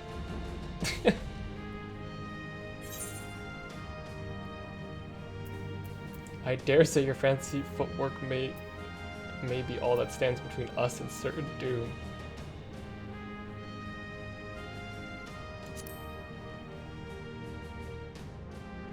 Oh, you have to meet this one you have to meet yourself. Huzzah! I cannot wait to regale Honohua with my tales of daring do. I believe that concludes introductions for the Grand Company of Eorzea. Amazing. This cutscene is A+. Our allies from the Eastern Alliance were due to arrive some time ago, but it would appear they have been delayed. Would that be the Shinobi of Doma? Is Hien gonna, like, smash through this door and be like, sup, bitches, I'm here? Actually, they've been tasked with relaying messages back and forth between the various Eastern nations. According to Lord Hien, however, an equally capable company of warriors has been sent in their stead. Oh Out no. of my way, you preening fool! The moment he said warriors, I know exactly who these people are. Oh god.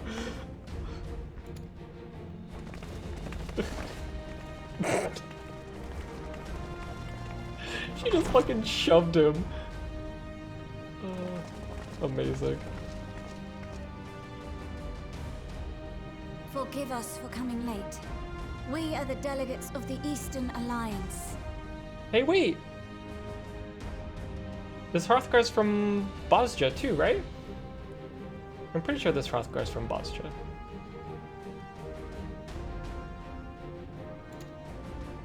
Cyrena, and you've brought company. Get out of my way, fuck boy.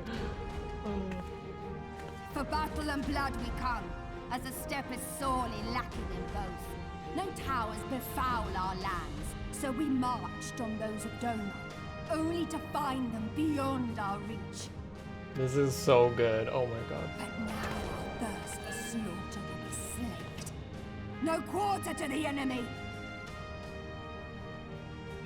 Magna's like shrug when she pulled out her weapon. He's just like, here we go again. Sadu Hatun, no. We go to make peace with the Iron Men, not war. Warriors of the Steppe, we've heard many tales of your bravery. We welcome you as allies. And these other ones you have brought are... Sadu, no! They're from members Bastia. of the Dalmascan resistance group, Lente's Tears.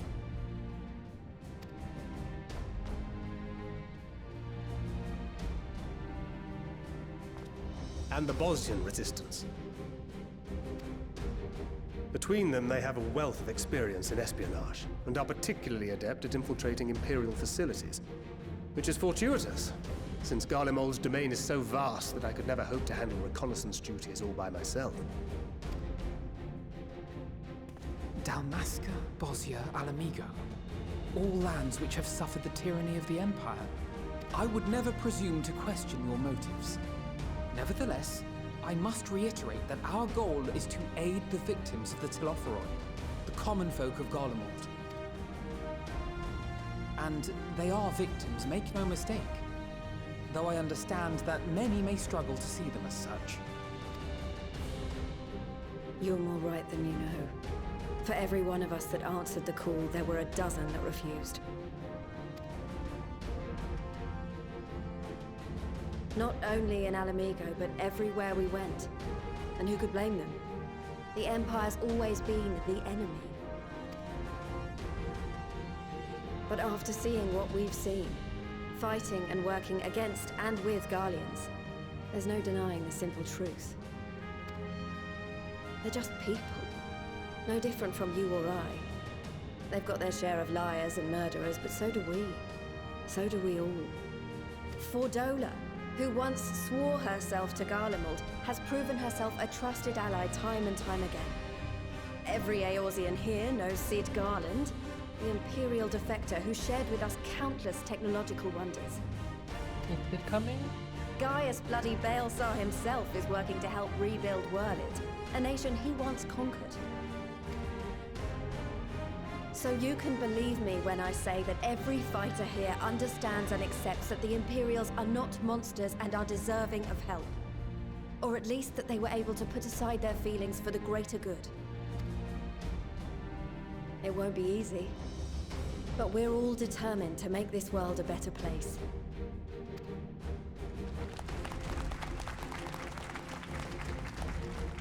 What lingering concerns I may have had were clearly unwarranted. I agree with everything you said wholeheartedly.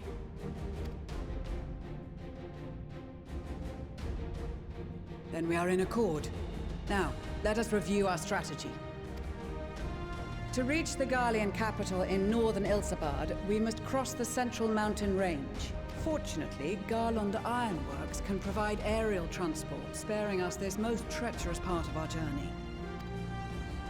However, attempting to fly any closer to Garlemald would attract the attention of the Telophoroi. As they appear to have seized control of the majority of the Imperial military, we must assume that includes its fleet. In addition, Garlemald possesses devices that can interfere with airship navigational systems, further discouraging an airborne approach. So fly close and walk on foot. Given the circumstances, the closest we dare deploy our contingent is an area between the range and the capital, the Magna Glaciers. From there, we must travel the rest of the way on foot. We will also need to bring the airships with us to ensure we can withdraw with haste. Although much of the terrain will be blanketed in snow, we should be able to make use of local roads and shipping facilities. The vast ice field will afford us an unobstructed view of the surrounding area. On the other hand, it will also allow others to easily spot us, so it is imperative that we only make camp in positions where we can easily defend ourselves. And the airships, which must be kept safe at all costs. We cannot account for every possibility, so we must be prepared to think on our feet.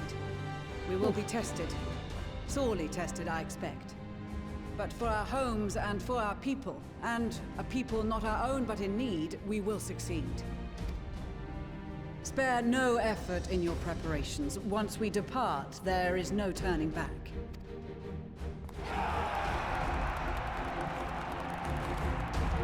Let's go.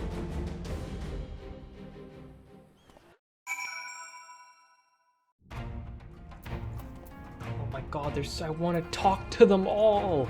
Oh gosh, okay. Let's start with you guys. Hi, Magni.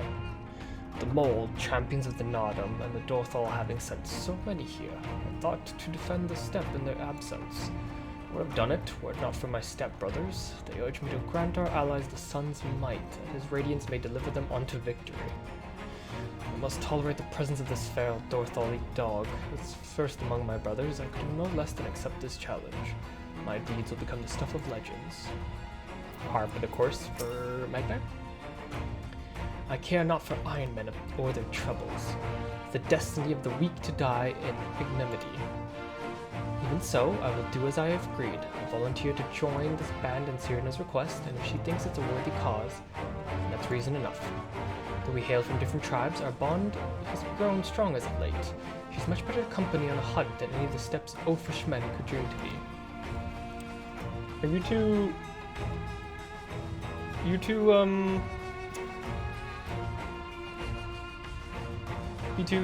getting friendly? I'm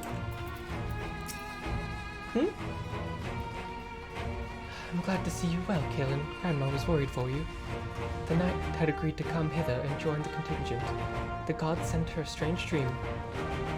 2 suns, one burning red, the other frozen black. Closer they circled, closer and closer.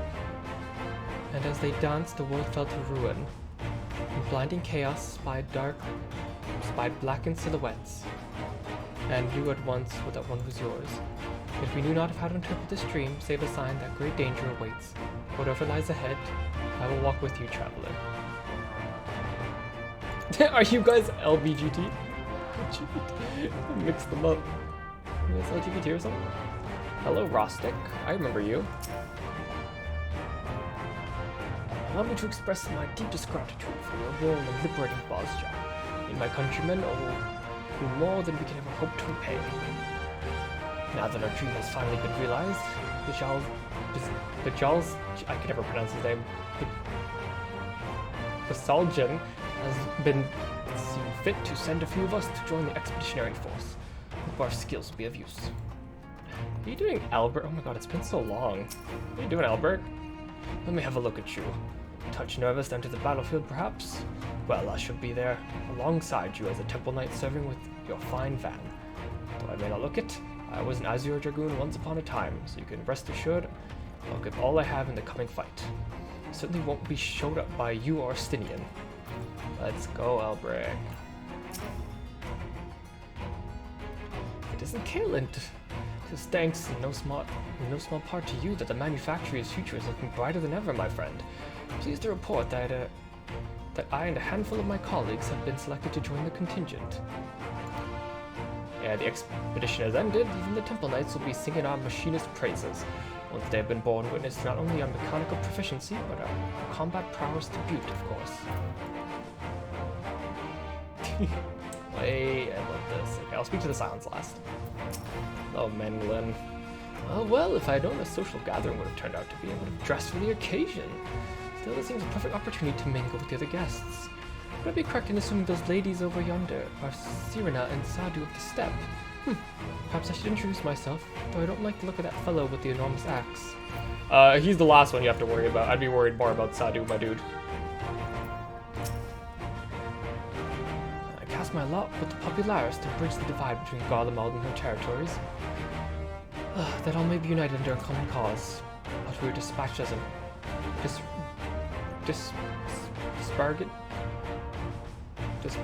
dispirited as a radical element. The Centaur is looking to destabilize the empire within. Many friends, even my parents, perished in the unfortunate incident. I, too, would surely have met the same fate had I not defected. Nevertheless, I still dream of equality and peace for us all. as the world itself stands on the brink of collapse, I hold out hope that one day the dream will become a reality. Sandy will beat you down, fancy boy. Yes, she will. I've led troops into a battle many times, but I've never unit with such a diverse range of talents. While I've been briefed on the capabilities, I expect you could provide additional insight onto their strengths and weaknesses. I appreciate any advice you may have. Chuchuto! I'm so glad I found you. A letter from Master Hammond. Let's read it together, shall we? Now let's see here. I have every confidence that your fists shall bring the Tlafora to their knees. And should you espy any beautiful maiden, oh my god, thereabouts, perhaps sing them my praises. I totally forgot about Master Hammond. Charming, Master. Well, more fool me thinking the letter would contain something actually inspiring. Let's just forget this note exists and focus on the battle ahead. Hello, Lise.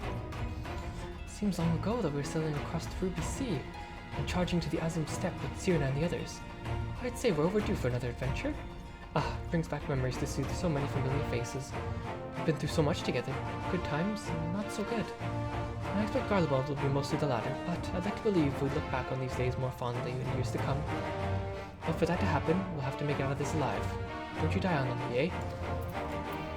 Hello, Chokobuki. Aldometer just coming along. We came as quickly as we could if we follow your example and devastations at Tlafora to the extent of our powers. Worry not for your brothers. Lucy will return soon enough. Pippin. Often as father told me the struggles faced in Alamigo in the days of occupation, I too have crossed swords with the Empire on many occasions. Though Garlemald has long been our bitter enemy, Your Grace has elected to bolster the Elsabadian contingent with members of the Immortal Flames. As representatives of the Sultanate, we are one in our commitment to the cause. Yeah, this is Masora's best friend, Chokobuki. I'm here representing the War Artists Guilds. It's my job to keep the smiths out of harm's way. Mind you, with them Heimers out there, they can put up a fair fight themselves. Good luck, this might be over and done with before you know it. Maybe when this is over, we could pay Axemaster a visit. He still tells all the new recruits about the time you killed Kujata, the time you killed Chutarja, and avenged. I'm like, and? I killed the boy's parents? I don't remember this.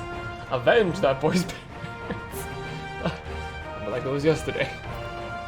So what parents did I kill in the Marauder quest? Hello, Sigurd.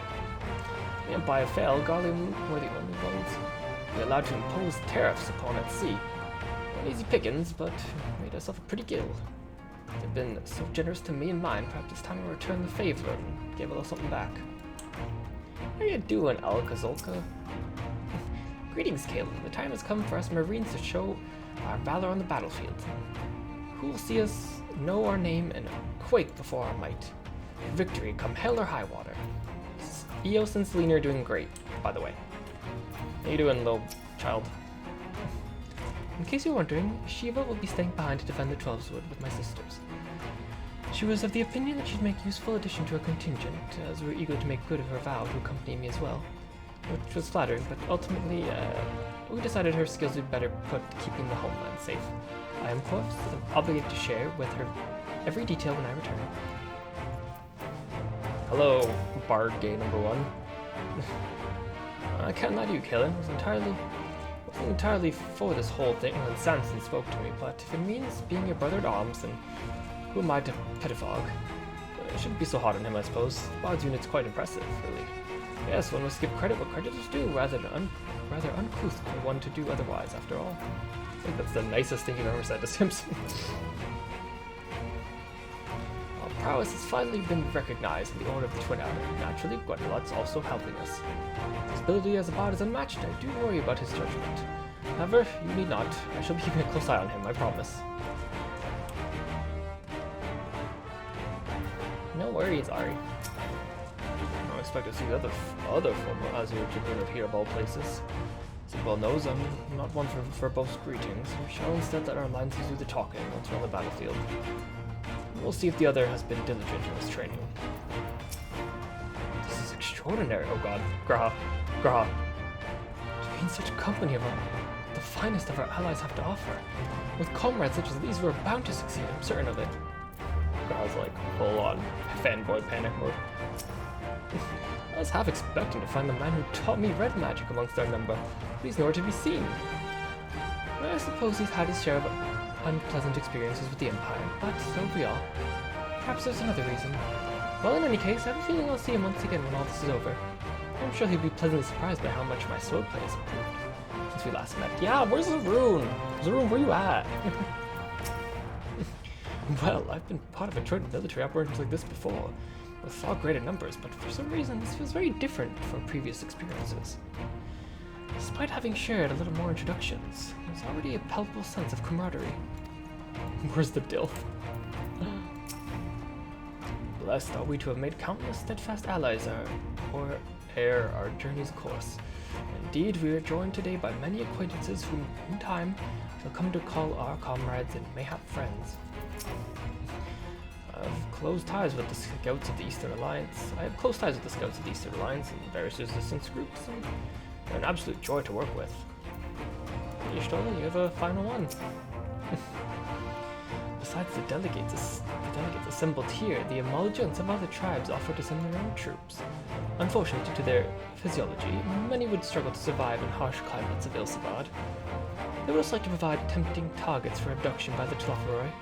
All things considered, they can better aid the cause by bolstering our defenses of Eorzea. Thus our eagerness to do more has been noted. We shall soon suffice. Ere we embark, we must distribute warding scales among our kind. Care to do the honors?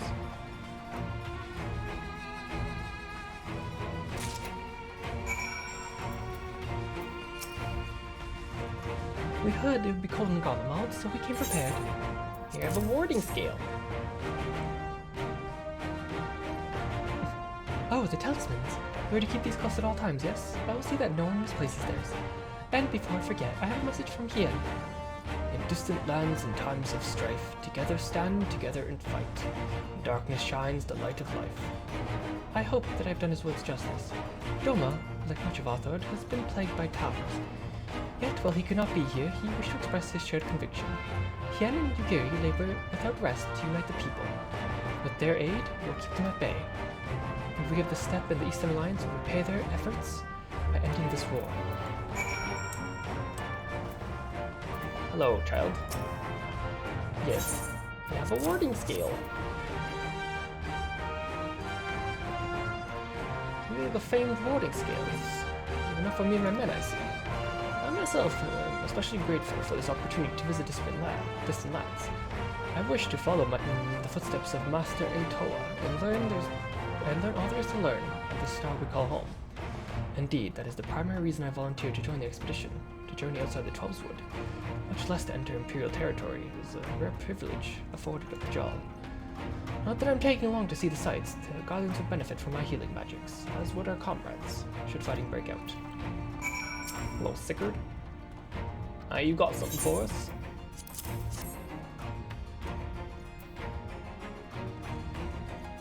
Them scales that we've been talking about. Pretty little things, ain't they? I reckon they'll be worth a gil or two when this is all over. We'll hold on to them. Don't sell them. And one more thing. I know what you're thinking. Why'd they send Esnair instead?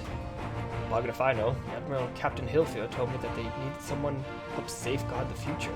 Here I am. Can't say they haven't got a sense of humor. Of course, some of you might be wondering what good is a pirate on dry land? Well, the sun snowball places. Me and my crew will do it, whatever needs to be doing. Let's set sail, or however the saying goes on airships.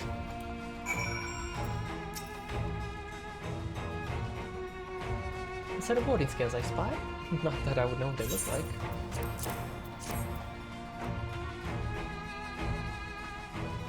Wow, look at these. Even a layman like me can tell they're bursting with aether. All the better to fend off the temporary waves. Is that the right term? Anyway, these will give us one less thing to worry about, which just leaves the other mountain of whatever else is awaiting for us in Garlemald. Only one way to find out, eh? Nervous or not, I'd march through all 7 hells if it gave me a chance to put Xenos back in the grave where he belongs. Where's... Oh, I still have 1 scale though. I wonder what it's for. Maybe B. Well, I don't need a scale. Warding scales for the Ishgarian delegation, I take it?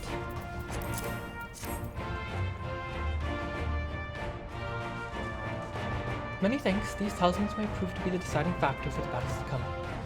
I find myself conflicted by this foray into Garlemald, sent by the Empire to infligate Ishgard, only to throw my lot in with those whose secrets I was supposed to be stealing, and now to lead a mission to save the countrymen I betrayed. But that is doubtless why I was chosen by Lord Ingrid. He would have me put my extensive knowledge and former ties to good use. I will not disappoint him. For the victory of Ishgard and Garlemald, and the world at large, I will lead us to victory. Oh, Maxima. Do you have the warding scale for me too? I do. Look at that guy twirling his spear. Yeah. Thank you for this, and for going to such incredible lengths for the sake of my people. Although to offer in return, I would impart some advice, if I may.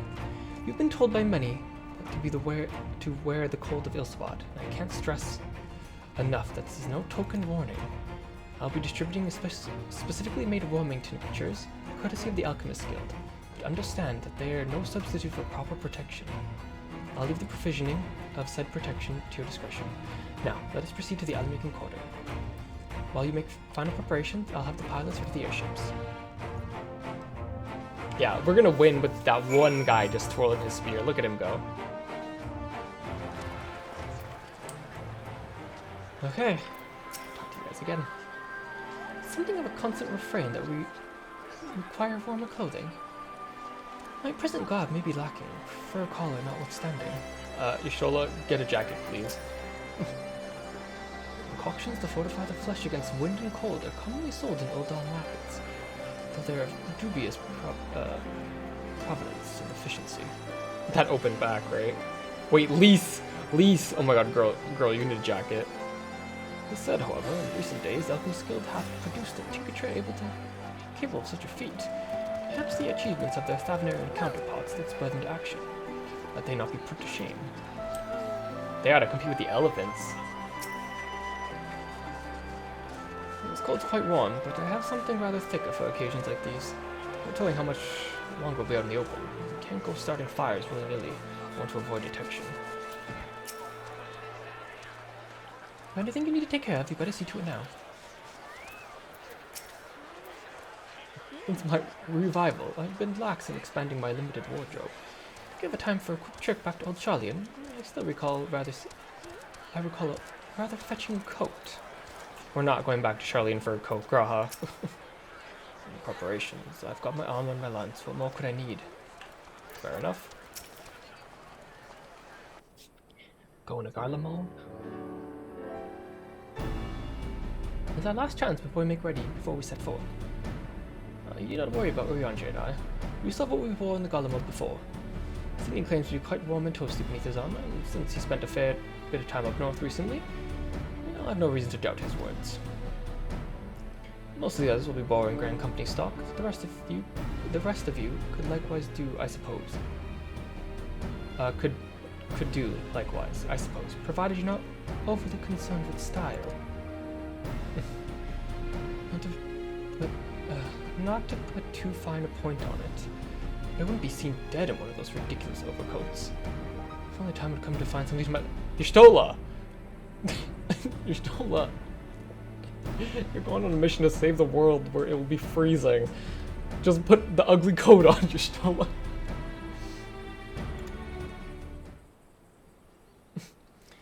Hawk, is that the cry of a scions in need of a tailor, I hear? Tataru.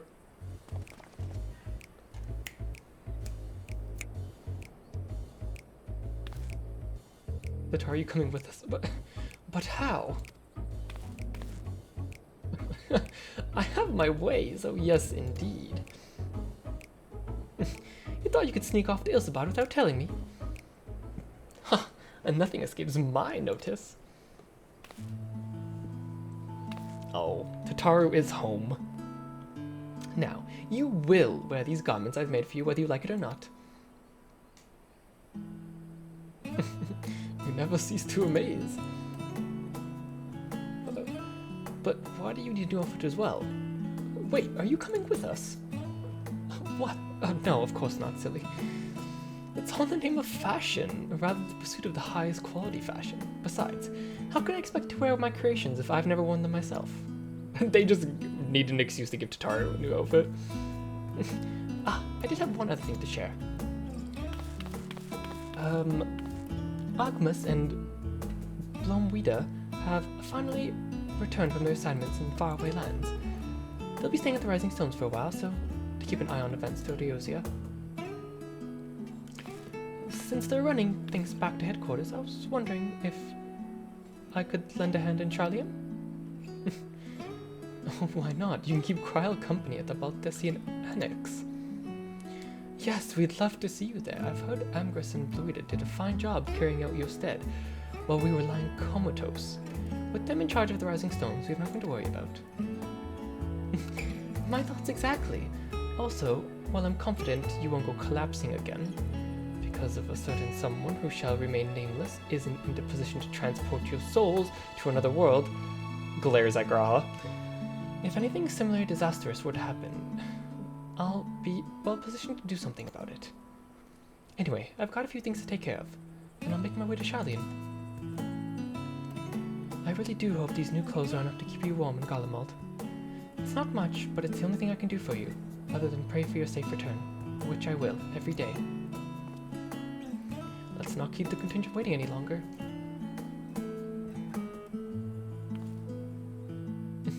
Here are your winter woolies, handcrafted by yours truly. What's everyone? Oh, I got a jacket. Northern Sea coat. Fancy. Got a nice fancy jacket. What does this look like in brown? Very similar to what it already looks like. Oh yeah, I'm gonna wear it the entire time. How could you not? Tataru went through all this effort to make you how could you not wear it? Yeah, exactly. Tataru made it. I must wear it. Ugh. I like how Elfino just got a new Sage outfit, and now they're putting him in something else.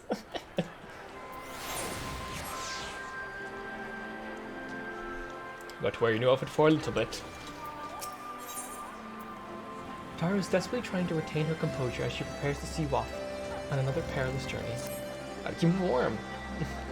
I'm told the airship pilot has been sent to meet you. Ah, there he is. Alright, this is where we go our separate ways. Do be careful, won't you? Wait, I need to glamour my coat before we go.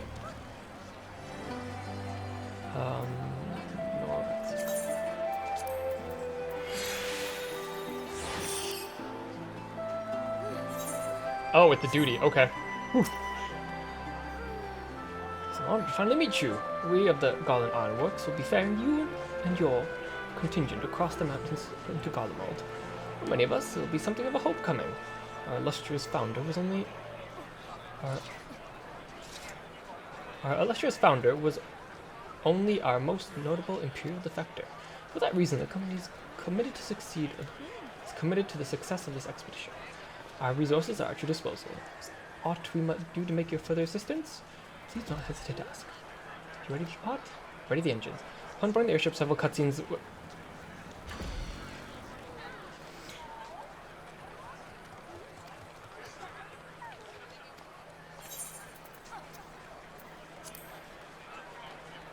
Several cutscenes. Oh gosh, how long are these cutscenes? They gave me the notification. Going to Garlemald.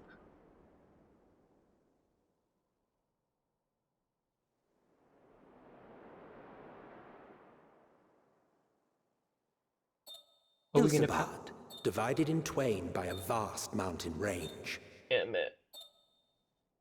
Those who would traverse its jagged peaks face peril at every step. But why go by foot when one can simply fly? I miss you, Emmett.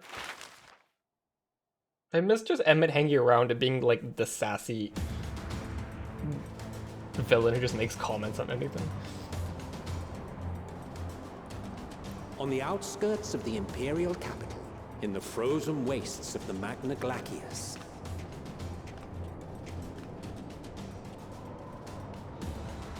the winds howl in icy protest, as if to warn against further trespass. Oh, thank God, Lisa's wearing a jacket too. Damn. Tataru made Graha the rebel coat?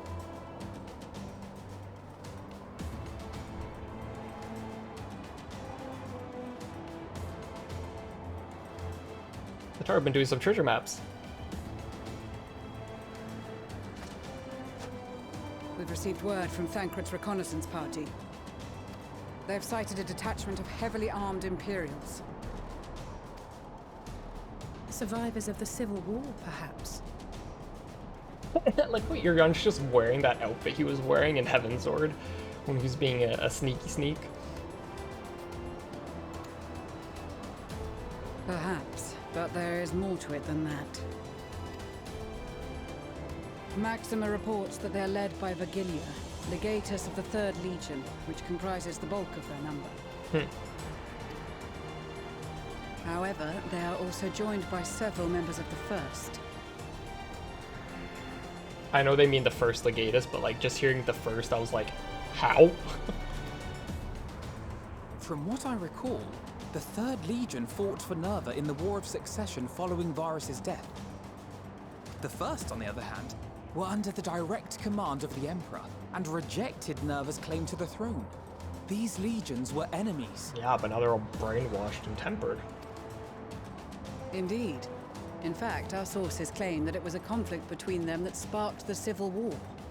Yet now, these former foes cooperate to defend a ruined Garlemald from invasion. Then it is all but certain they have been tempered. Yep. So, what's the plan? If me and my crew is out reaving, we charge straight in, no messing about. But that ain't what we're here for. Thickard gives me big, in Fire Emblem Awakening when Robin is like, let's just set the boat on fire and crash it into them. Except without the fire part. Thickard just crashed the boat into them. Quite right. Soldiers or no, they are people of Garlemald, the very ones we have come to aid. Direct confrontation is unavoidable. Nevertheless, we must make every effort to limit casualties on both sides. Rather than kill them, I would remove them from the field. He said, if it were me, I would simply win. Exactly. How so? Savage beatings, disarmament, and imprisonment?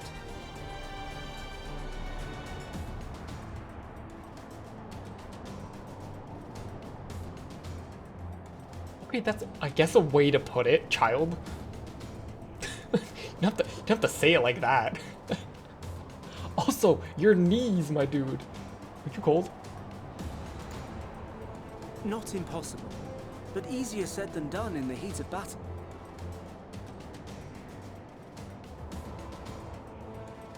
Also, I don't remember Rune Senna being this calm and collected.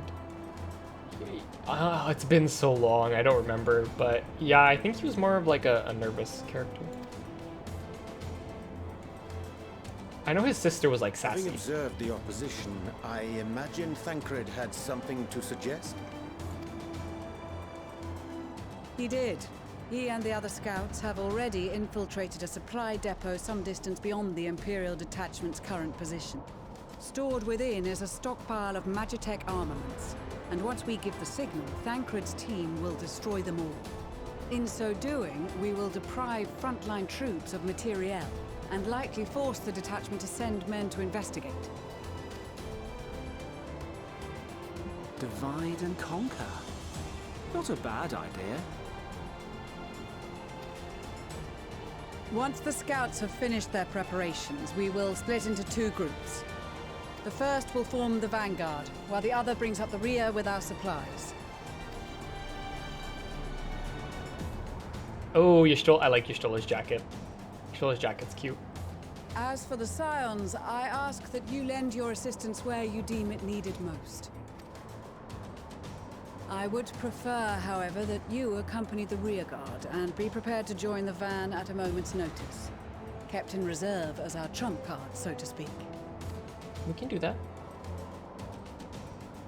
That is a set you can get. I forget where, but the thing Ystola's wearing is something you... Isn't it the Crystarium healer gear, I think? I think it's one of the Crystarium pieces.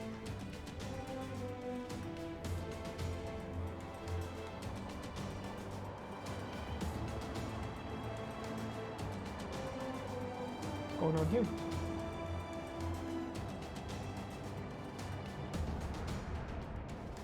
Okay, Thancred. In the Bosja coat.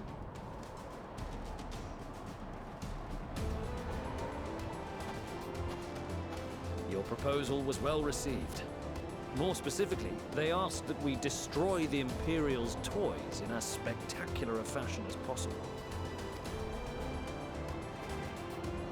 Ishtola always did have a flair for the progressive. She's not an easy woman to please, but I shall do my best to satisfy her thirst for fireworks. All right, once more for my peace of mind. Oh, thank God, the Veer are wearing jackets too. I was worried. Our first objective will be to rig the enemy's Magitech with explosives. After we've withdrawn to a safe distance, we'll detonate them remotely.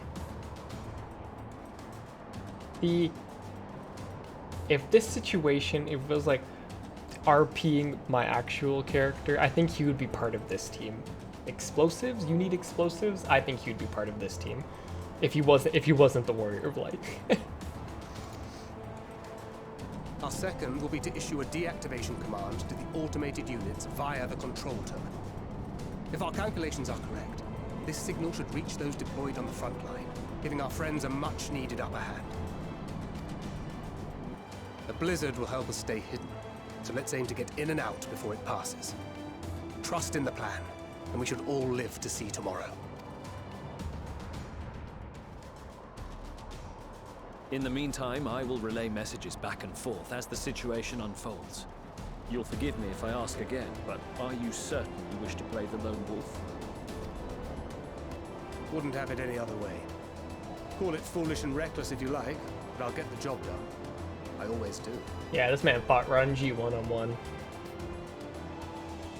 Very well. I wish you the best of luck. Couple of Magitech ain't shit for Thancred. He can get through this.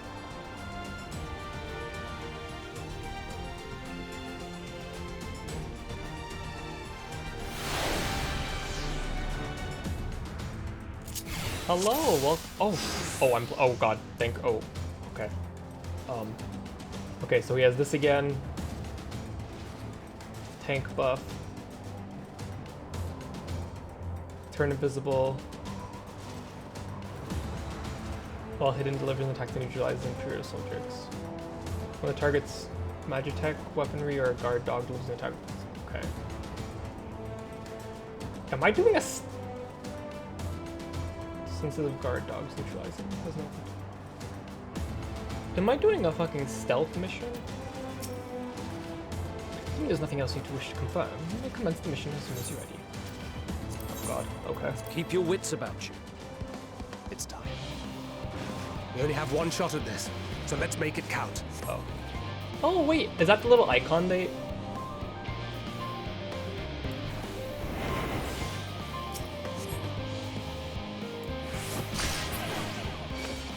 Damn, spotted.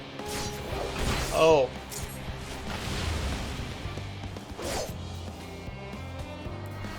I think I did that wrong. I don't want to kill them though. Oh shit. Wait. Do I have to kill them? Oh, it doesn't kill them. Okay.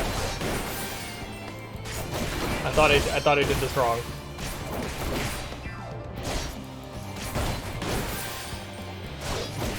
Oh God, they're becoming, they're perceiving me.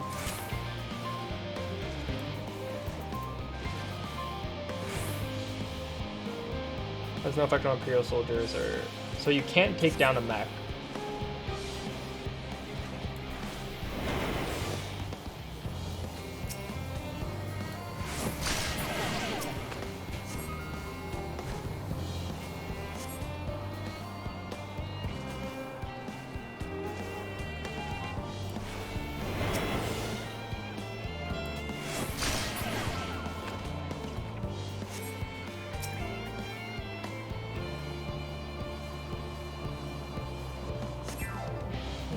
Dun, dun, dun, dun, dun, dun, dun. Wait, this is cool.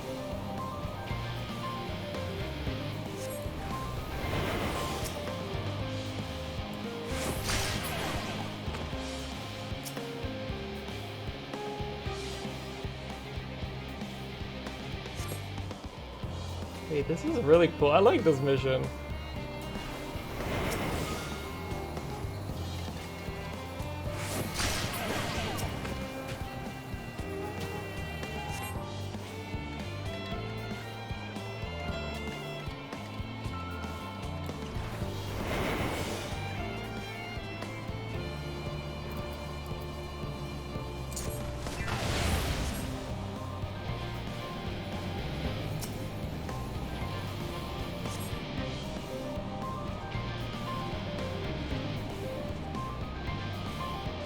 Do I have to take them all out? Or can I just like leave those guys?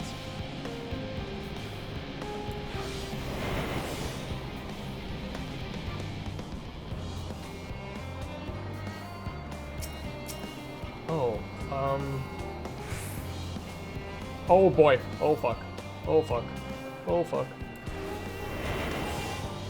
I forgot there was a cooldown on it.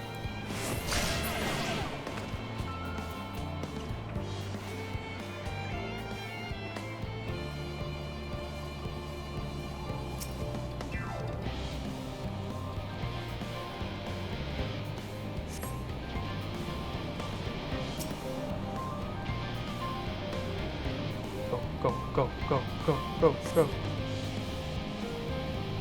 Have to hide and send word? Hide where? Oh. Oh! Wait, I like this mission. This mission's cool. This is Thancred.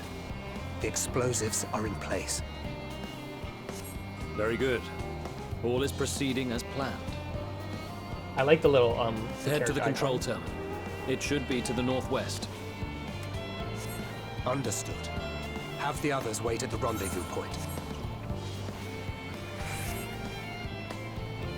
Northwest, okay.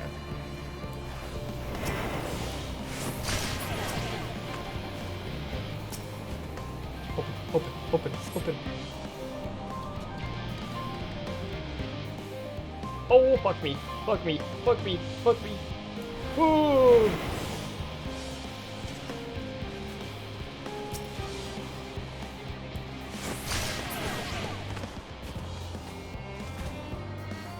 Don't turn. Don't turn this way. Don't turn this way.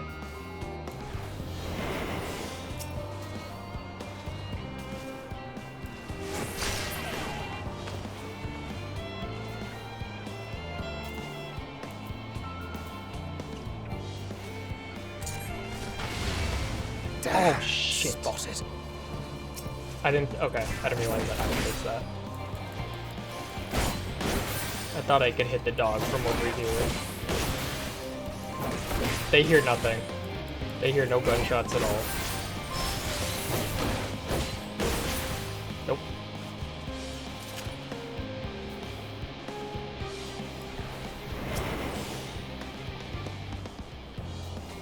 Ah! Wait, what do I do?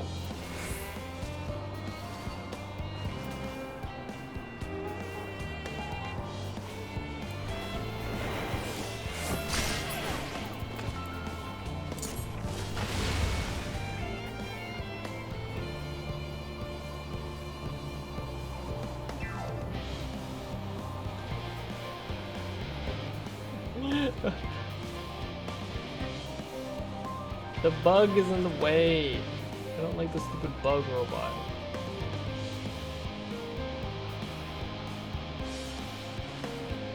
Do I have a timer? Okay, I have lots of time. But I assume there's probably more that I have to do. Oh, that bug, hurry up. I'm just wants to kill it, but I don't know how much is left, so I don't want to risk. Come on. Come on. Get out of here. Get out of here.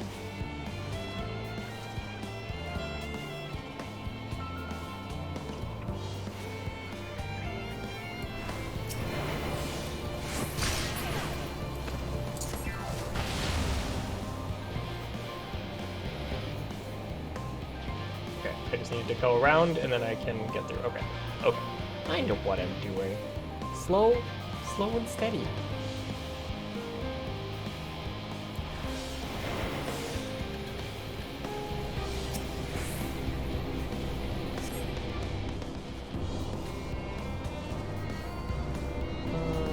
What do we have?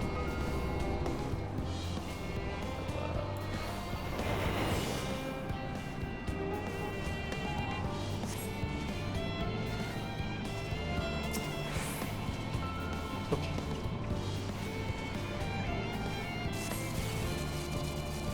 Oh! Hell yeah.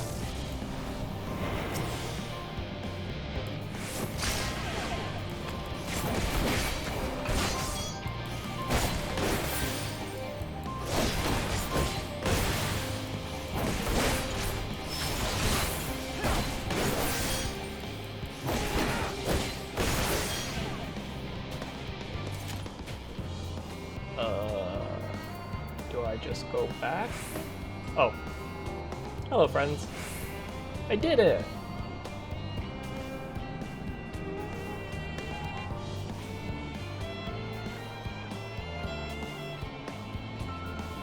I'm very good at sneaking.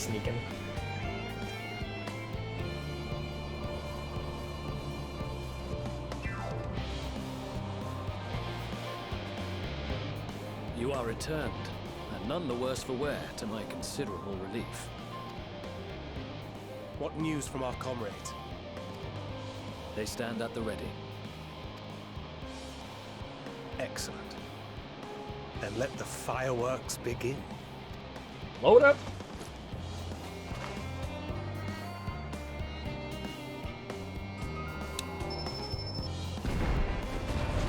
Bang, bang, bang, bang!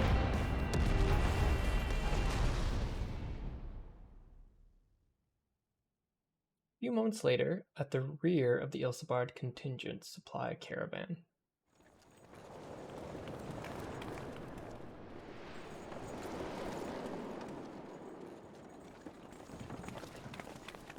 All of us. The blizzard's beginning to clear. The Vanguard should be engaging the Imperials any moment now, if they haven't already. Ishtola and the others are with them, so I'm sure they'll be all right, but...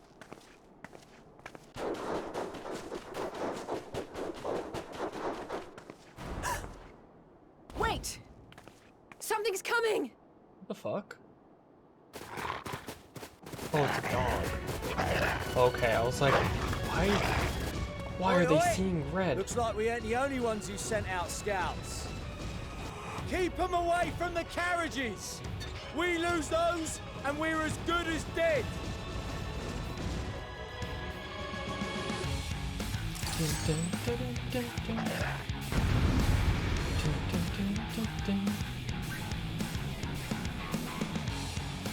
Oh no, is this like a protect a point kind of mission?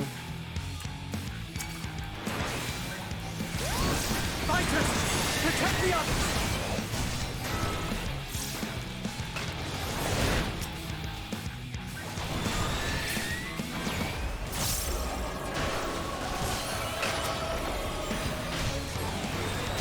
Yeah, I put the code on. Gotta put the code on. Hikaru made it.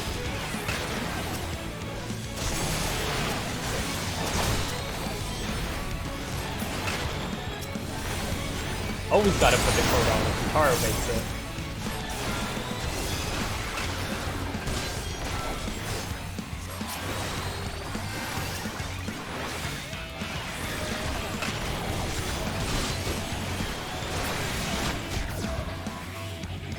A brief respite, but stay alert.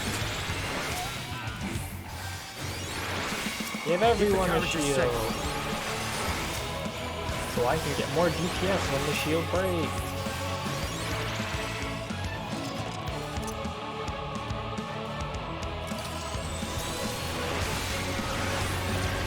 Never mind. Because no one else is fighting it. Oh no, they are. Oh my god. Fear not, friends! The savior of Ishtar is here! Amenolin, please.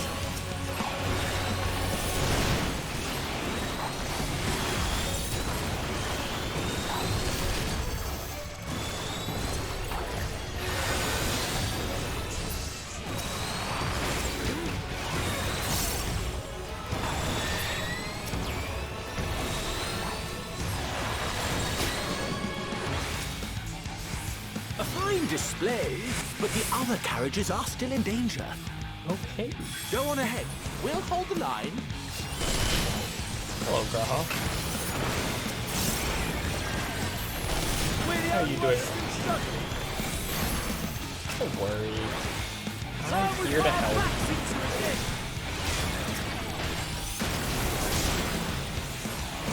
I've been itching for a good scrap.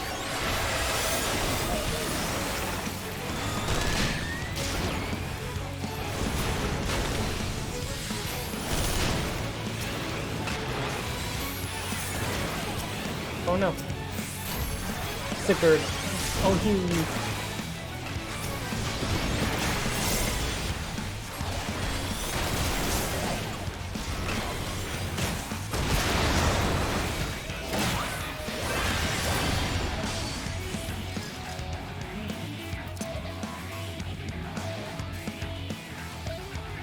Do I go for that? Oh.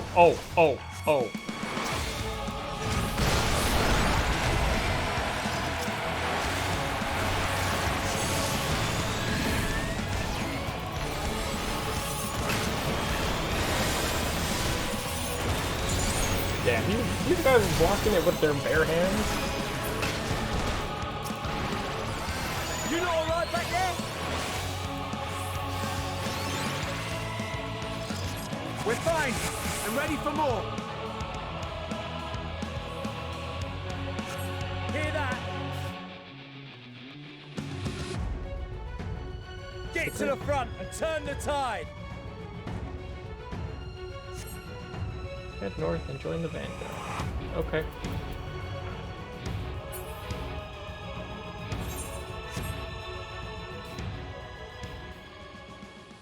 Ooh, that's fun. Meanwhile, on the front line.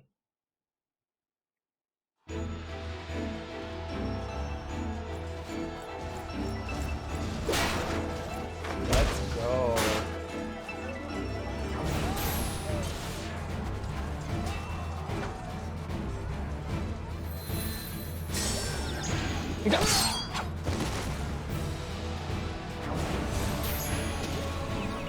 They're just casting sleep on everyone. Removed from the field was not a euphemism for enthusiastically murder.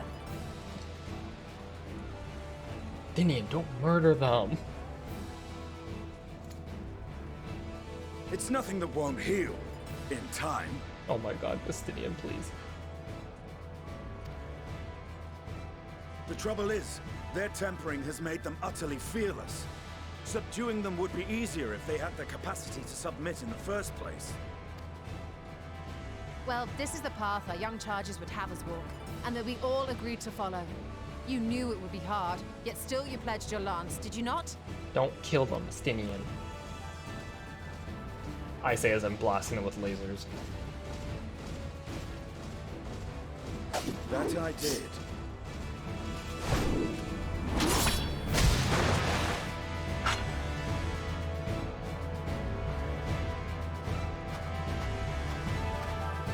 Kick his ass, Lise!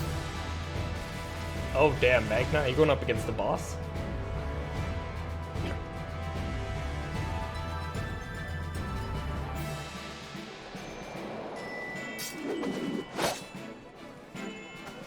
That's for Gilia. Damn it. I need to help the others take her down. Don't worry, I'm on my way. I'm coming. Oh god. There's no end to them!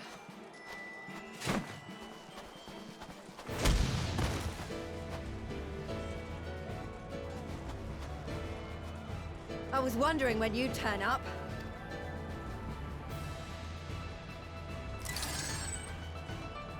Let's go. There's no stopping us now. Come on, let's show them what we're made of.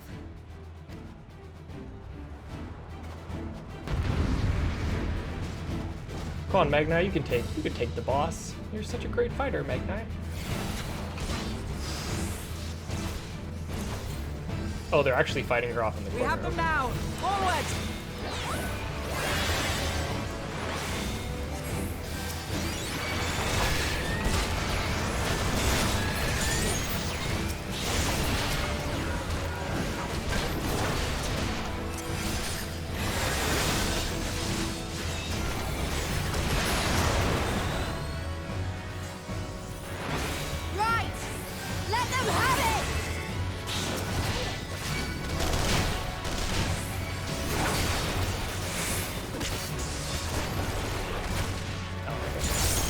Cannot get them all.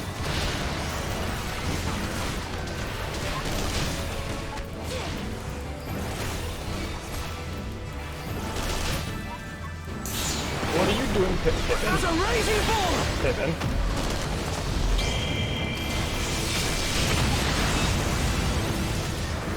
Okay, Pippin. That's new.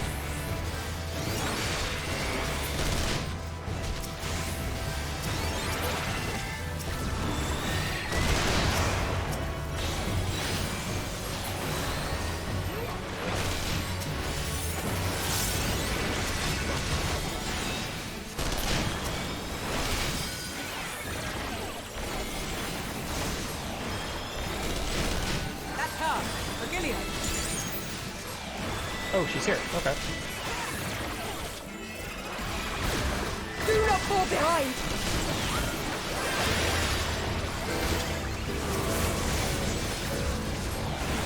You get tempted.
Doing good, squad. We're doing good.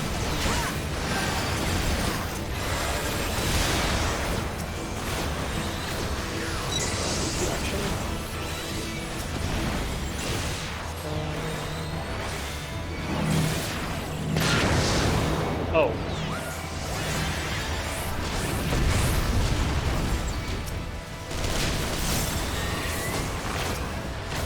Kill or die!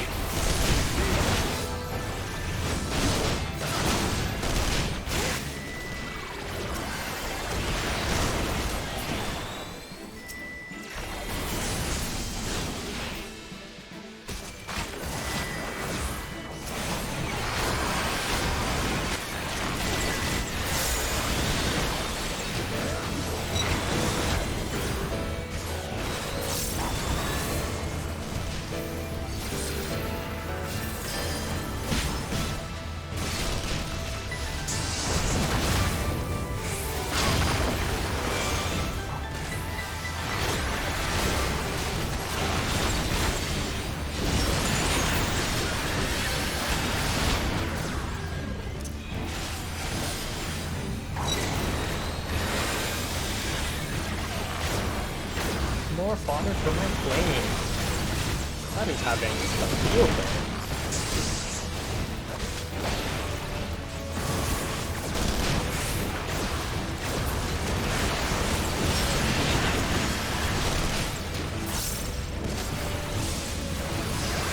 Oh god, she's doing her.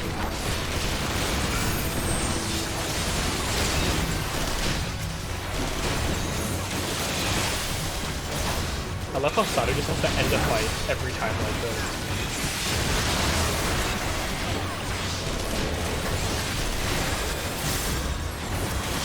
Tremble before the sun! He'll be... I cannot kill him. Okay.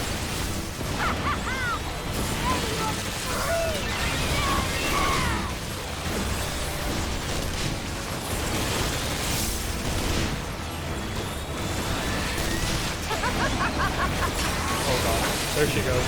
There she goes.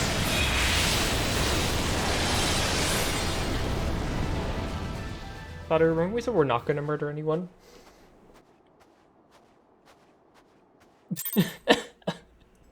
Sadhu said, I can't hear you over the sound of my meteor.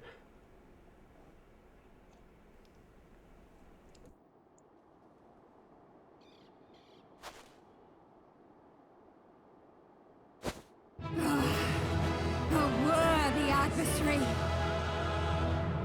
Playing the Final Fantasy Battle Wind music. Non-lethal meteor. Rest, recover, reclaim yourself. Then we will fight again, to the death. Sadhu, you're starting to sound a whole lot like Xenos. Sadhu Hatun.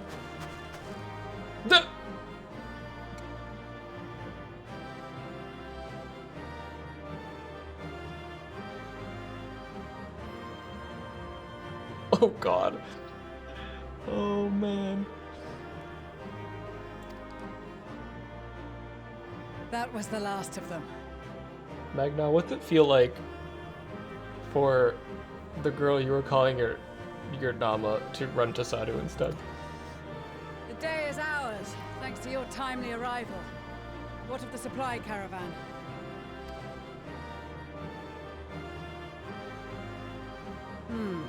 Outmaneuvered, but not outmatched. Good.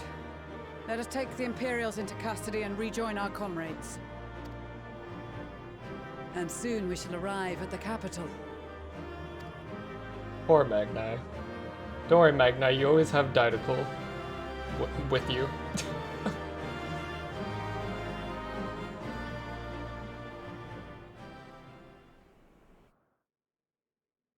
You always got him standing next to you. So cold and unforgiving. Thus spoke Emperor Solus as he gazed upon his barren domain.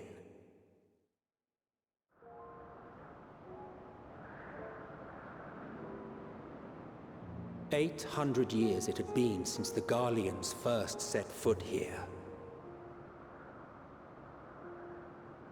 Bested by the Kavosi after centuries of war and driven from fertile southern pastures into the blasted northern wastes.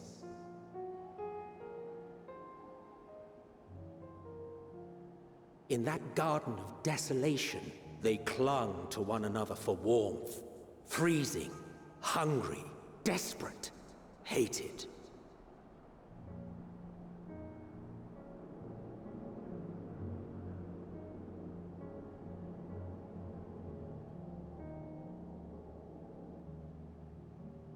The chosen forsaken.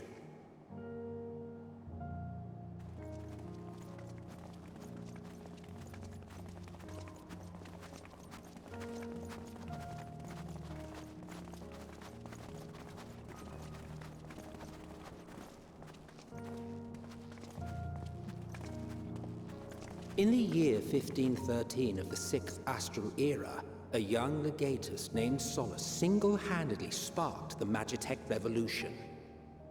Did he now, Solus?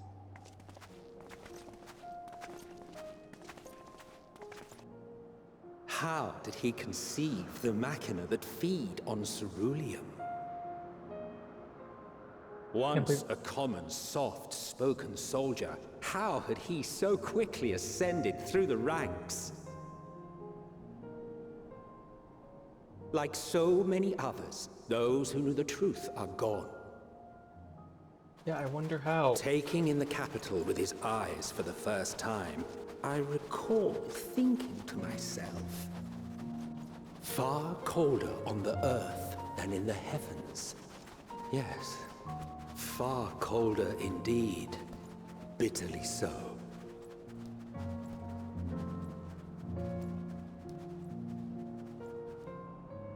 Learn them all. Nice. Can't believe Graha's wearing that coat. Yeah, Tataru made it. She went treasure map hunting to make it.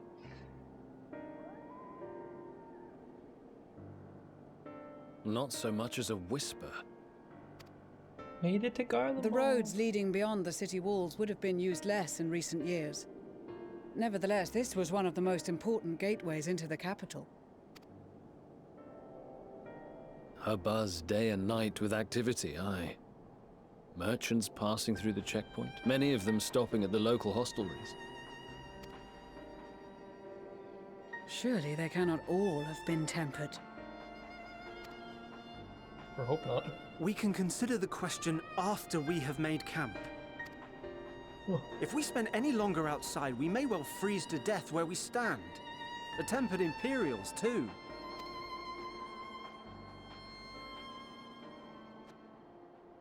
This will be our temporary base of operations. Secure shelter for ourselves and the injured, and dispatch scouts to survey the surrounding area. If we're planning on staying here a while, we ought to give this place a proper name.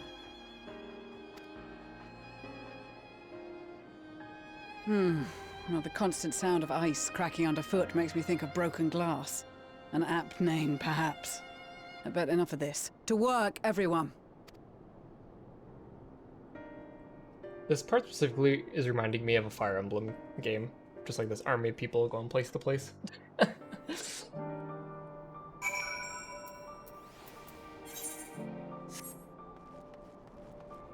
Also, it's strange to me that they have an 8th right here.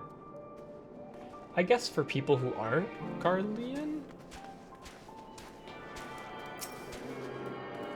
But like, they can't use magic, why do they need an 8th right?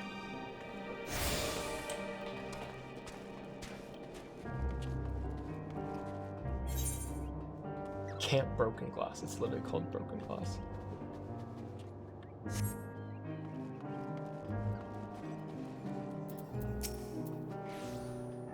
Won't be too long before we have a half-decent camp, so many helping hands. I was concerned the snow might hinder our progress, but our Ishgardian friends are used to working in conditions like these. In spite of the obstacles we faced, our plan proceeds apace. We're still a little further and we'll reach the capital itself. Still, we mustn't get ahead of ourselves. As soon as camp has been made fit for purpose, we'll discuss a course of action with Lucia. Would you mind asking Y'shtola and G'raha to join us in that building northeast of the camp? Alice and I will meet you there.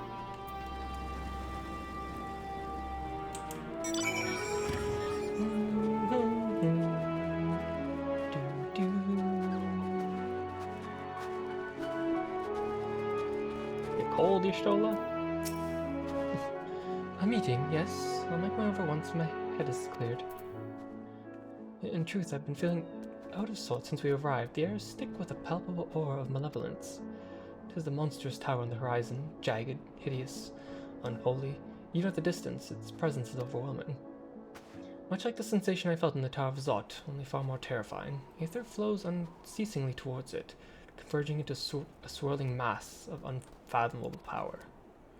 For a blessing, the constant chill in the air is helping to anchor my senses here and now. Tell the others I shall be with you in a few minutes. What do your eyes see, Y'shtola? Jeez. That is a very tall tower.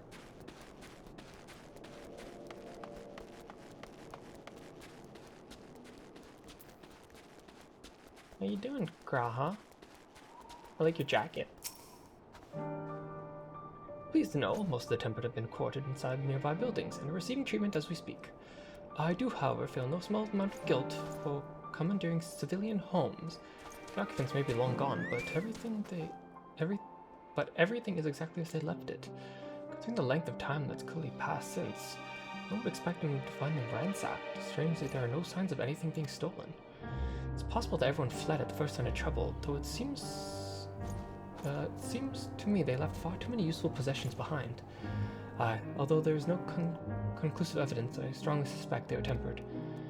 Sorry, I was really thinking aloud. You mentioned a meeting? I'll make my way there. Ah, damn, was everyone tempered? Gotta start using my motorcycle again. At least, if anything, the motorcycle fits in probably here the most than any other map in the game.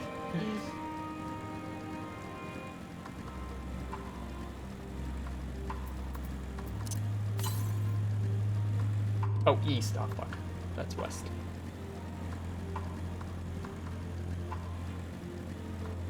Headblind Rhyme, Cerulean Inges, Regio Dorum, Regio Urbanissima.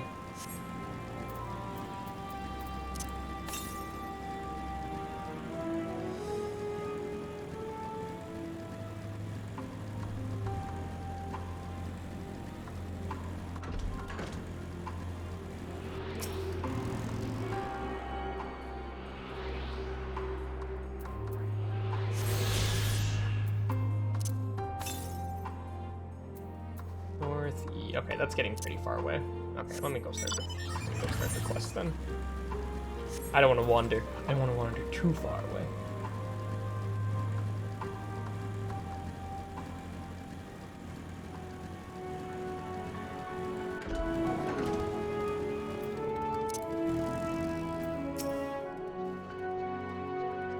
Virgilia is in our care, along with the rest of the Tempered. Glory to Garlemald. Glory to Garlemald. They still whisper in their sleep, even as they writhe in pain.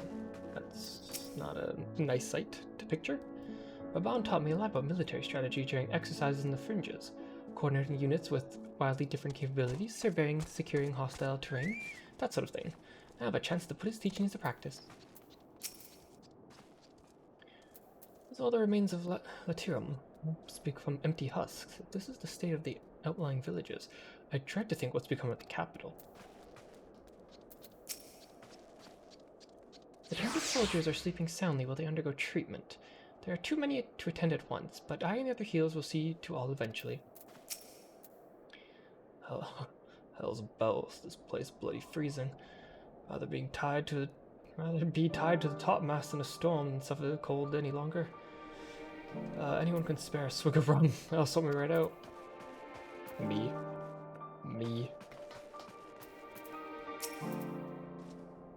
Thank you for informing the others of our meeting.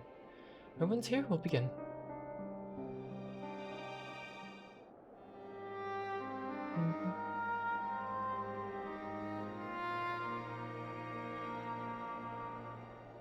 Our present situation is as follows. Efforts to aid the people of Garlemald have begun in earnest. Moreover, having entered into the capital, the Imperial Palace is within our reach. But before we proceed further, we must learn what has befallen this city, for therein lies the key to understanding and combating the Telophoroid's designs. I have a suggestion, if I may. Several of the Imperial soldiers we captured on the Magna Glaciers are members of the Populares and acquaintances of mine. Once we have cured them of their tempering, they should be able to give a reliable account of the events leading to the capital's downfall. Okay, that's good. A promising idea. I will assist the healers in their ministrations. Of course, I will require a porxia of my own, assuming you can spare one. Would you like a hand? No, I am sure we will manage. Better that you take my place in the field.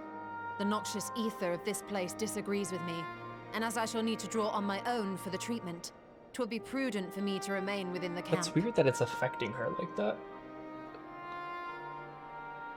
But like no one else? I don't know if it has anything to do with her condition after the whole live stream thing.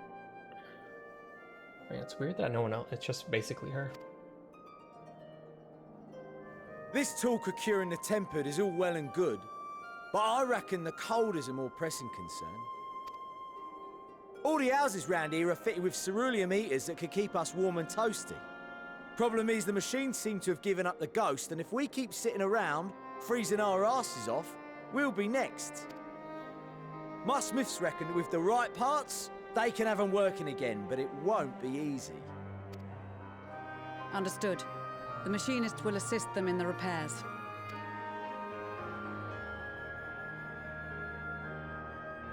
The rest of us should either stand watch or survey the area. We've made our presence known to the Telophoroi. They will be searching for us, if they have not already ascertained our position. That we have seen no sign of them since the battle suggests they have yet to do so. However, I suspect they may be biding their time. Or perhaps we are beneath their notice. Vinny, where even are you? In any event, we'll find no answers standing around here.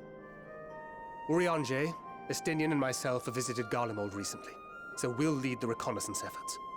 Perhaps bolstered by a few Bosnian and Dalmatian scouts from my previous excursion for good measure.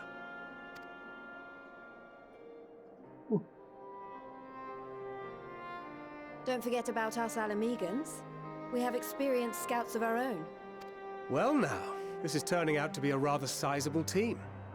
With such numbers, we should be able to cover a wide area with relative ease, including that surrounding the Imperial Palace. Can you fill in my map for me while you're at it then, please?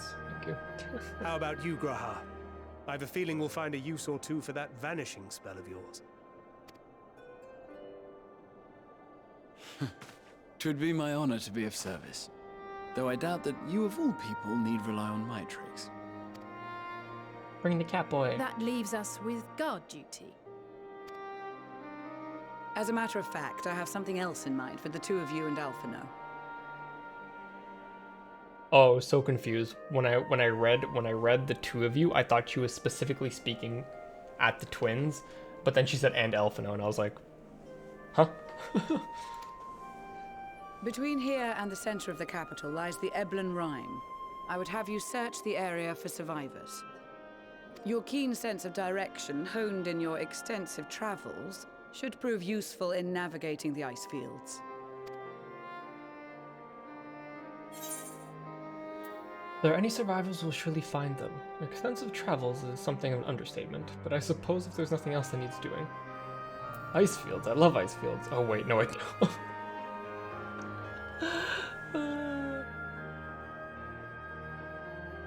Ice fields, I like ice fields though, so.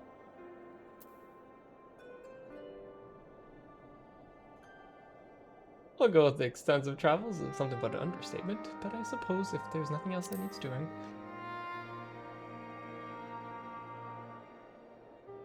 This too is a vital task, and I appreciate your willingness to see it done. Rest assured that a serving of hot soup will be waiting for you. You all have your duties. Let us make haste. May the Fury bless and keep you. I'll have to watch these cutscenes back another time and choose all like those options. Did you choose that one?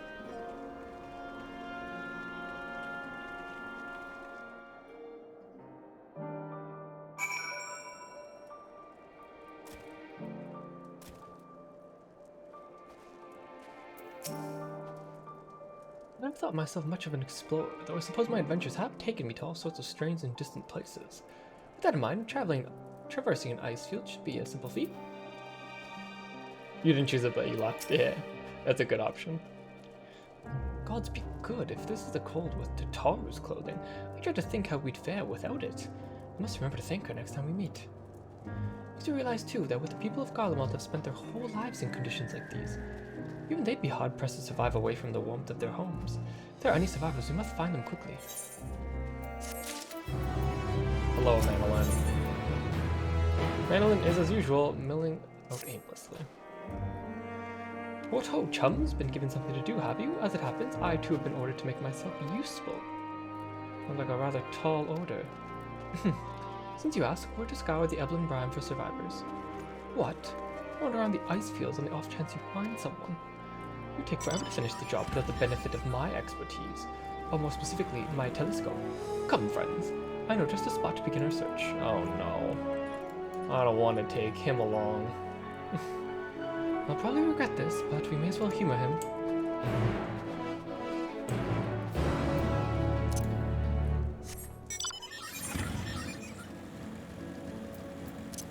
This music's pretty nice. I expected it to be more sinister sounding, I'm not gonna lie.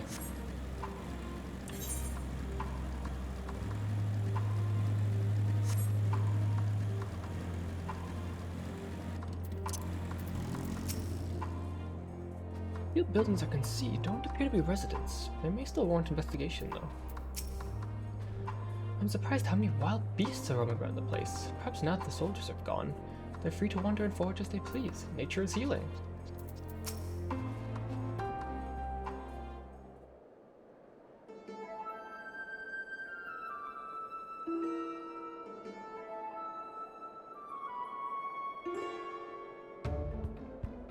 I spy with my telescope a massive sheep thing. Or maybe it's a cow. Not what we're after either way. Is that an ether current? Oh, no, just a wind sprite. Other than that, all snow, snow, snow, but lo, do I see Orion Hillocks? There's no mistaking it. That's a girl. Survival.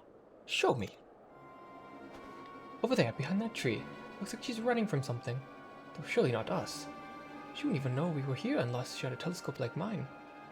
All I can tell is that she's wearing a pale green dress. A rather fetching one at that. Pale green dress.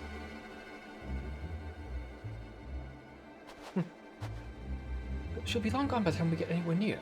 We should be able to follow her footprints. Pale green dress. Do we know anyone who wears a pale green dress? I'll let Lucy know where you're headed. Oh, and take these warming tinctures with you. Poor girl must be chilled to the bone if not on the verge of freezing to death. That's actually very thoughtful. Thank you, but won't you need some yourself? No, I'll be fine. As a man of chivalry, my honor demands I do no less. And at least we forget, I'm the very reason we are is to protect those in need. Now go. Godspeed.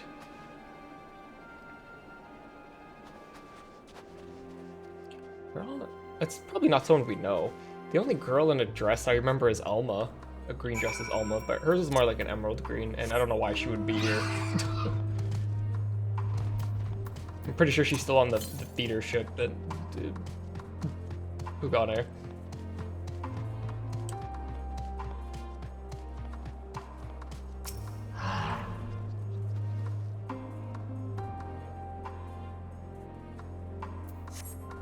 The fresh prescriptions lead east. Yeah,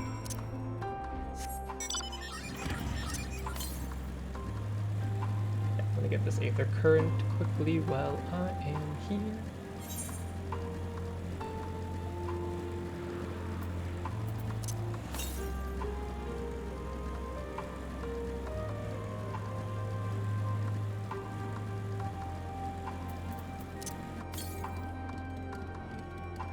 It's like somewhere up here. Is it in there?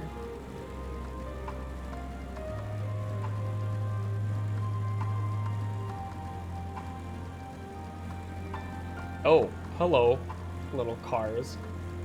It's weird seeing a car. Like,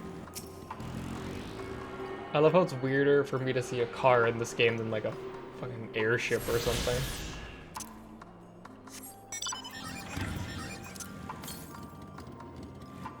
There's another one that's close by. Shit.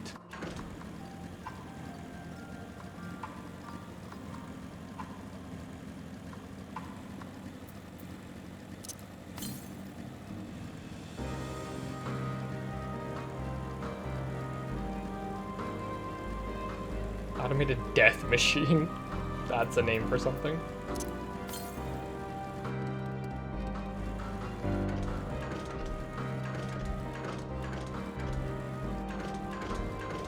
Yeah, I'm just driving down the road. This is like the... Oh no. Oh no, okay. This is like the one map in the game where this mount is like not immersion breaking. Please. Please.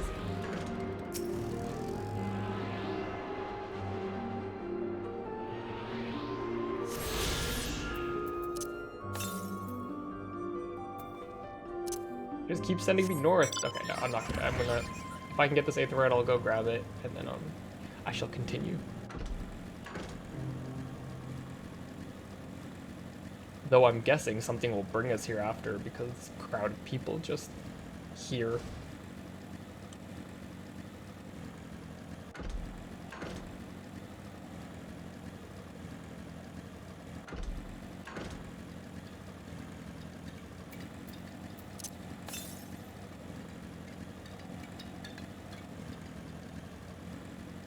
Wait, where is it?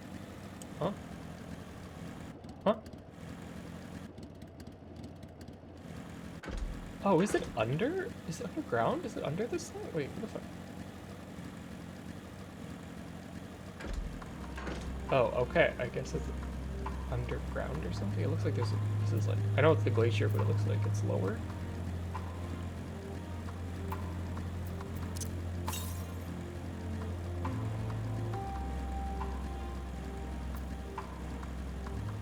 I think I have a hunt here somewhere.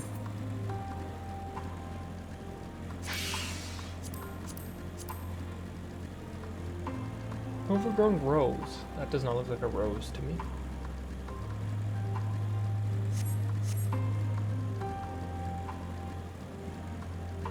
It's weird. This place is like kind of eerie, but like strangely calming at the same time.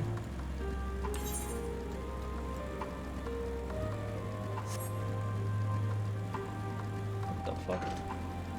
Minerva.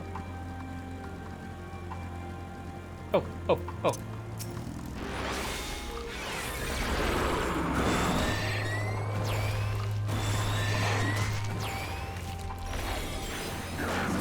The music is chill but kind of haunting. Yeah.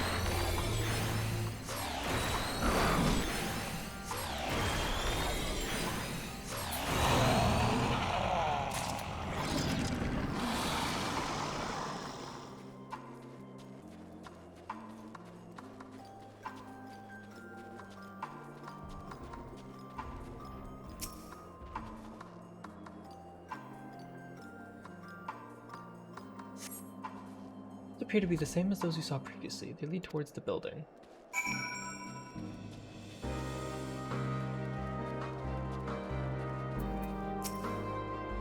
According to the label here, this place was used by those involved with extracting ceruleum. Okay. While getting closer, I'm aware of it. At first, we thought she'd gone inside the building, but the door does not seem to have been open in some time. She might still be nearby. We keep looking around. Then again, it's also possible she ran right past this place. Would you mind switching right up ahead? Sure thing.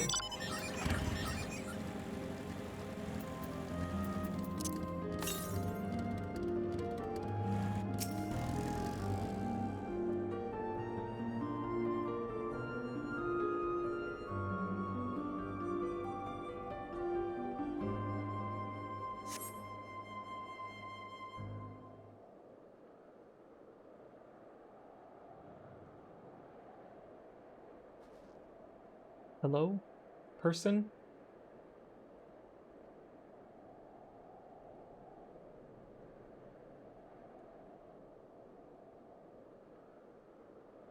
Oh, hello. There's a girl in the green dress anxiously surveying her surroundings. Were you to call out to her from this distance, it would attract wild beasts to your location. It'd be safer to get closer first. Ma'am, do you need help? We're here to help, ma'am. Follow the girl from a safe distance. The objective ended failure if you're noticed. Make use of cover such as rocks. Something like the object will also end if you fall. Oh my god, this is like a following quest?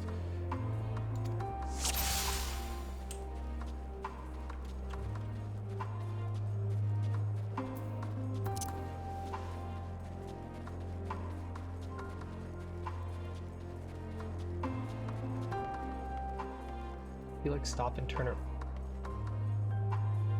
More hatchling, get behind the ice.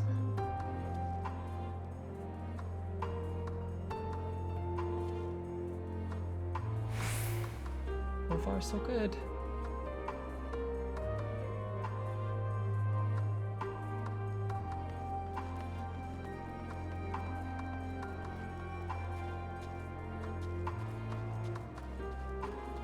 I get attacked by something.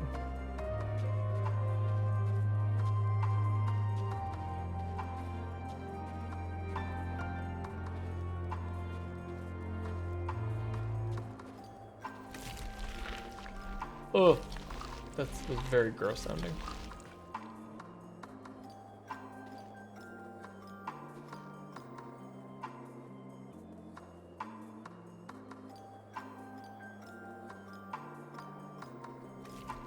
I must be imagining things. Ew, I don't like the sound they make.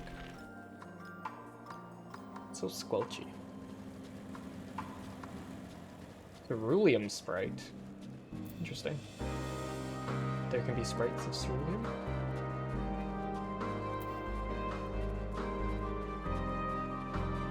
Gotta catch my breath.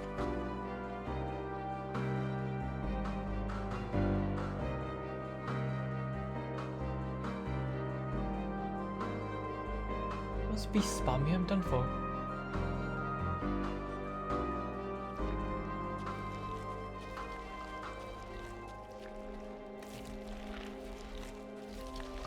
Stop with the background squelchy noises, please. Don't come any closer, I'm following someone. Hope my luck holds. They. Gotta keep going, they're all depending on me. Where are you going? That building up there? Oh.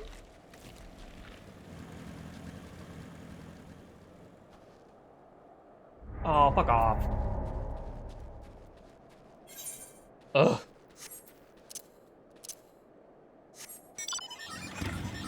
I blame the squelchy flower.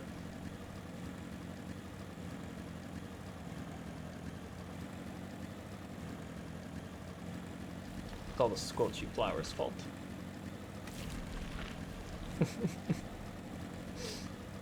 I just hear it in like one of my ears squelching and I'm just like, ah, stop. Stop. You're disgusting.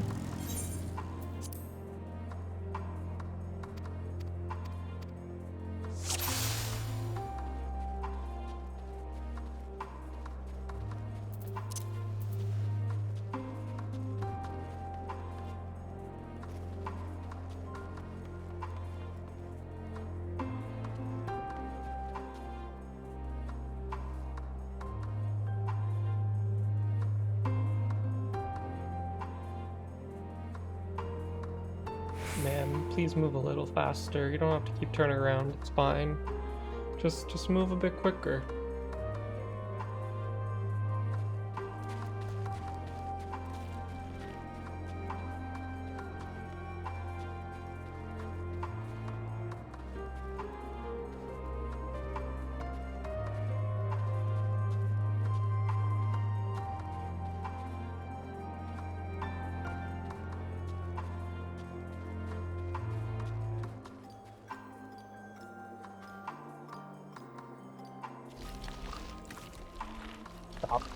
Stop it. I just hear it behind me. I don't even have that, like, what was that new thing they talked about? Where you take the picture of your ear? The, like, surround audio, but it's still only, like, it sounds like it's behind me and in my right ear. Which I don't like. Is that just, like, a thing they added to everyone? And that program just makes it better? Because that thing still sounds like it's coming from our right ear.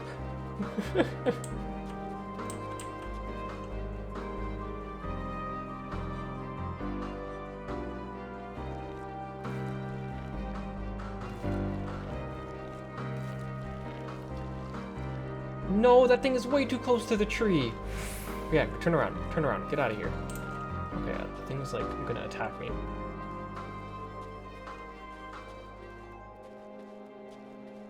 Fucking day.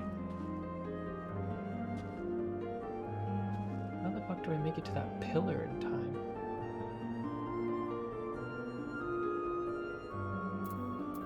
Will sprint be off cooldown? Can't imagine you'll need sprint. Stop! Oh, stop! Stop!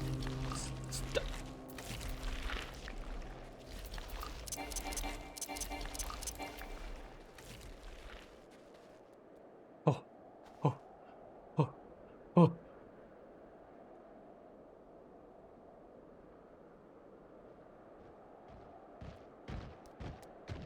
Oh my, I thought that was another monster that scared the crap out of me, just someone on their mount.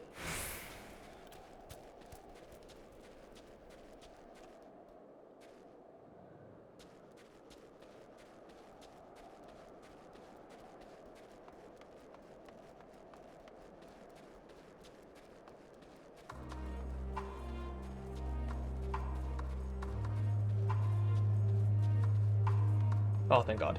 I'm like, she's moving quick.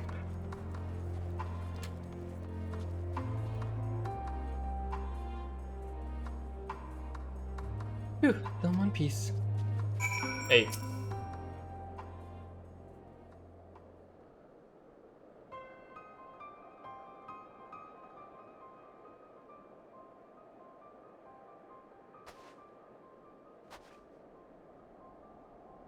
Who are you?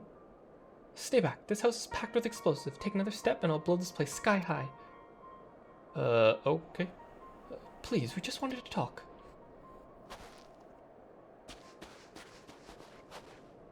I'm Elfino. This is my sister Alice, and our good friend Kaelin.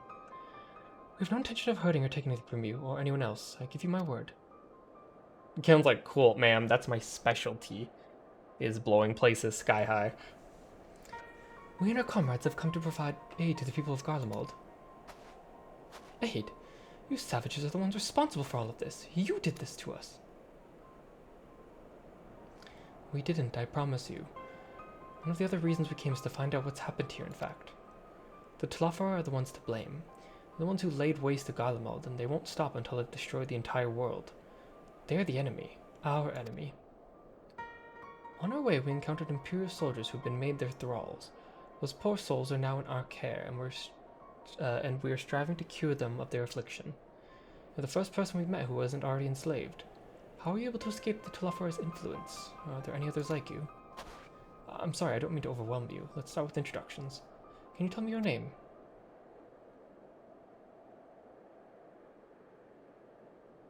My name's, Lysina. Lysinia? As for how I've managed to stay sane, I've been asking myself the same question. Ever since that night, and the roar, that terrible roar, and then the screams. I was screaming too, I think. I'm not sure, I can't remember. Then came the silence. Everything was still. It was like waking up from a nightmare. I thought that maybe the fighting had stopped, so I stepped outside.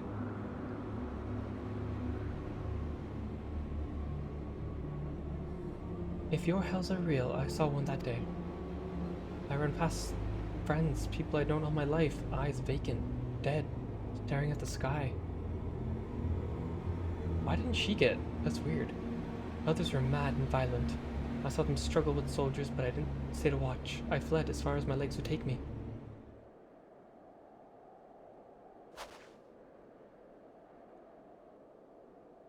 Do you have any family here? Is this their home?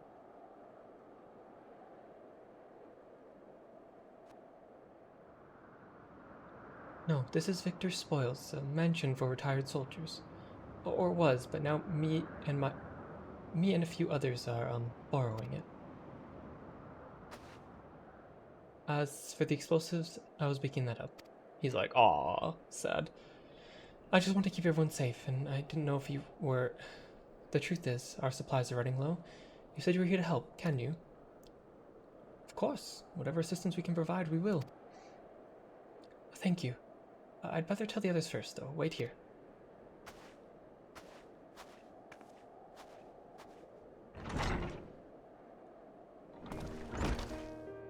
Oh, don't hit me with the Tesline music. This is everyone. Lysinia says you can be trusted. But these are desperate times. We'd be fools to let foreign troops into our home. Having said that, will you provide us with some means of heating the place as a sign of goodwill, so we can take your word? If that's too much ask, then leave us be. Time to put my firewood gathering skills to use. Could you provide a spark with a little magic, Elise? We'll have a fire burning in no time. Maybe we build it under that gazebo? The what? Oh, you mean the bower. Yes, do as you will.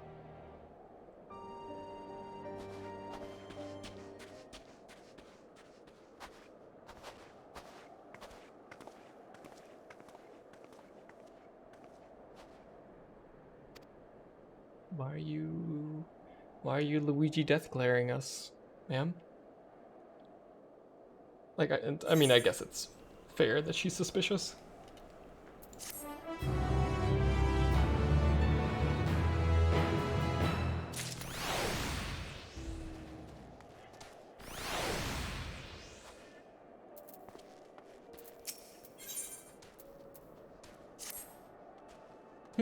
Sorry, I'm still finding it hard to come to terms with all that's happened. Now that you're here, though, I'm hoping things might change for the better. You know, I've worked up quite a sweat from all that running about, so I'll leave some space around the fire for the others. As you can tell, they're in a far worse state than me. We're planning to look for somewhere warmer with more food, but they're not going anywhere until we nurse them back to health, which I don't know how to do. Is there anything you can do to help them? Well, funny you should ask. I am an accomplished healer myself.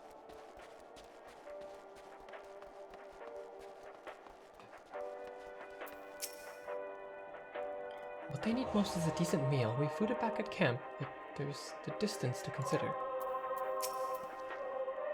All's well with food in my belly and a song in my heart. Is that a radio? You have a little radio?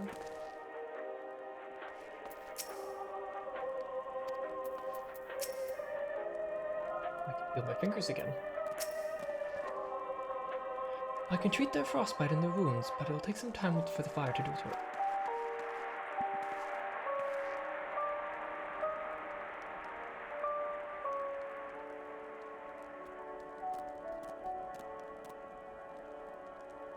Sorry about that.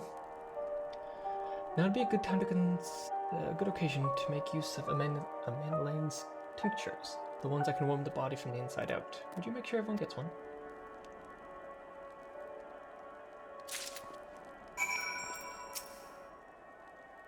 The numbness is beginning to subside, though I suspect once the fire dies, it'll return with a vengeance. Why is it blue if it's warming? It should be like red. A warming tincture. Never heard of such a thing. No harm in trying. But tell me, you haven't heard aught of this city? Though calling it seems a bit absurd after what's happened. It's nothing but ruins now. A few buildings still standing offer no more than meager protection from the wind and snow. Food production, water for purification, the magitech that sustained us all come to a grinding halt. What mechana that remains operational cannot be run for lack of ceruleum. Of course, Cerulean Inges is full of stuff, all the good it does us. No one here knows the first thing about extraction or refinement. All's well? Yes, never better.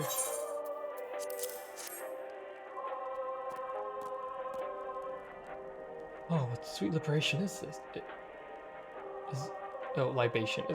Is it poison by any chance? No? Ah, 'twas a joke. Ha ha ha ha ha.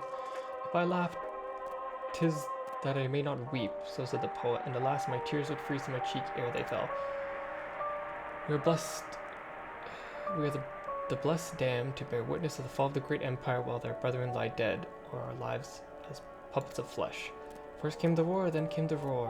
When the morning came, Garlemald was no more. In a cacophony of gunfire, explosions, the screams of our beloved capital razed to the ground.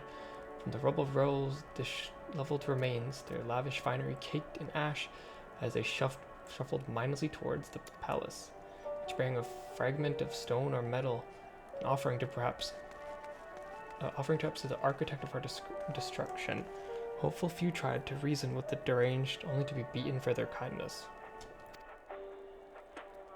But I knew better than to plead with the horde. I fled with my health, if not my conscience preserved. Now I wait with my fellow cowards for our final judgment. Okay. What do you want? Have this. A tincture? Might as well drink it, I suppose. I'll make you toasty.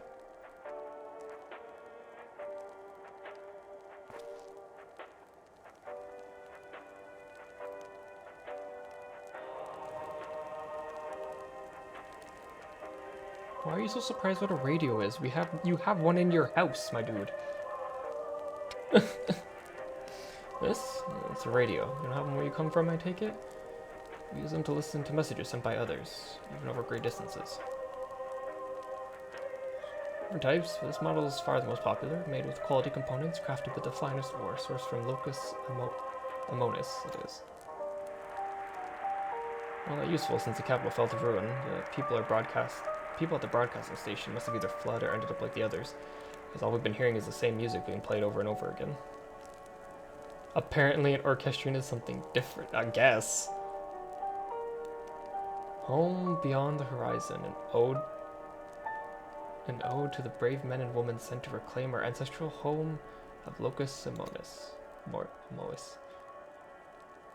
We may have found an empire in these frozen wastes, but we always hoped to take back what was once ours. It's a solemn reminder that though we must suffer great hardship, better days will surely come. Garland got that fucking high attack, right? But everything, I believe the Emperor Varus yet lives. Yeah, he speaks to us through the radios. No, he's dead, my dude. It's a cunning strategy, faking his murder. Must have foreseen this catastrophe and chosen to conceal himself. May one day make his triumphant return. Ah, yes. I'm sure Emperor Varus would not be defeated so easily.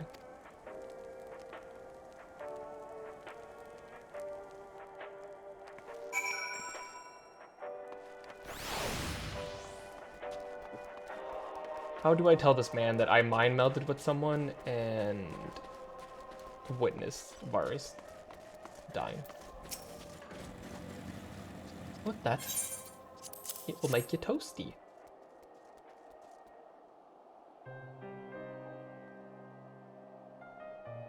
That's what you gave the others. Thank you. I'll save it for later. Actually, I have a few things to ask you. Are you part of a group staying in Laternum? I saw Legatus Virgilus troops headed towards the Magna Glacies a few days ago. Are they the ones you encountered? Yeah. Yeah, broken glass, you call it? And Virgilia and her men are there now? How did you reach Magna Glacies? Did you cross the mountains on foot? Airships? There might be a way to... Justinia, where is everyone? Oh, there's more people. Is something the matter?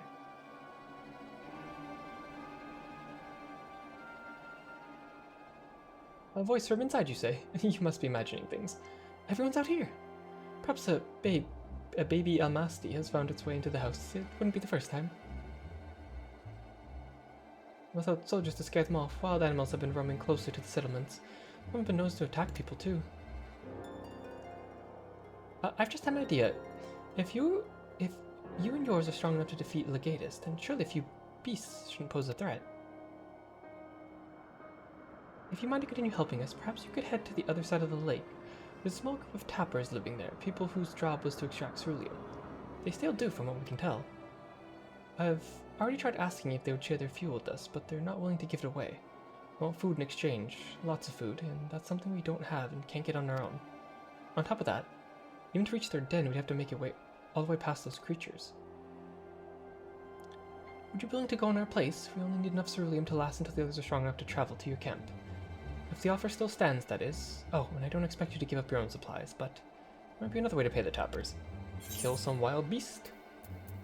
If it's ceruleum you need, then ceruleum you shall have. You'd best watch out for baby Almastes while we're away.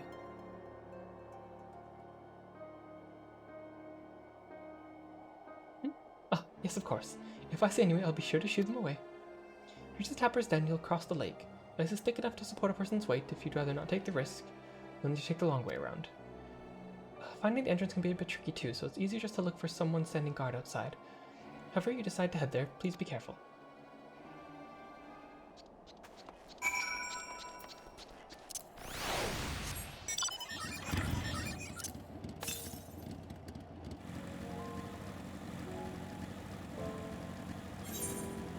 We're headed southwest.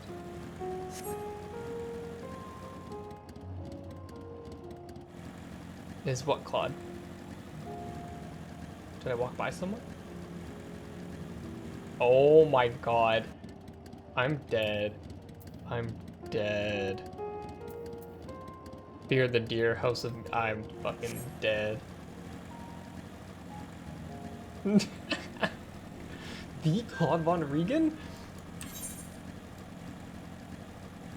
Claude would play in Balmung.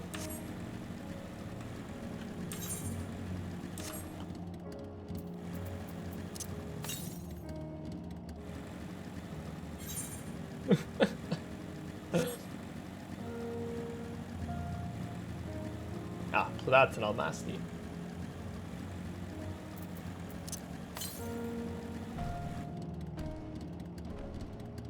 Oh, is it up there? It's up there, isn't it? Yeah, of course it is.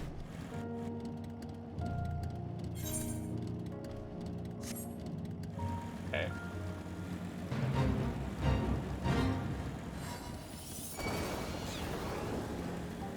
Are people doing a fate? You want some help with the fate, guys? Pull more.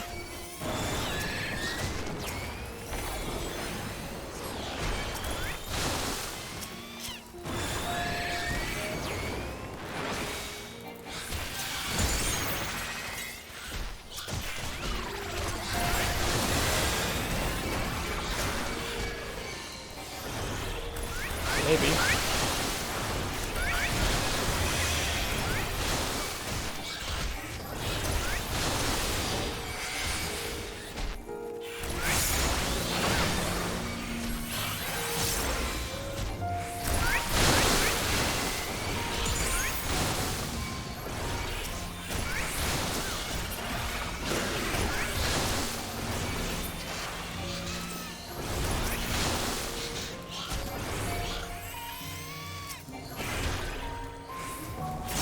It's fine. It's fine.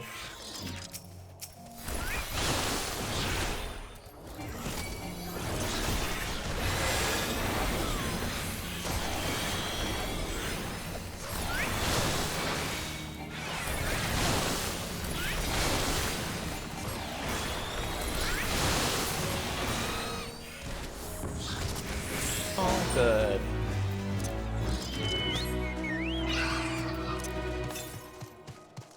To the east. Oh, it's that one. Okay, never mind.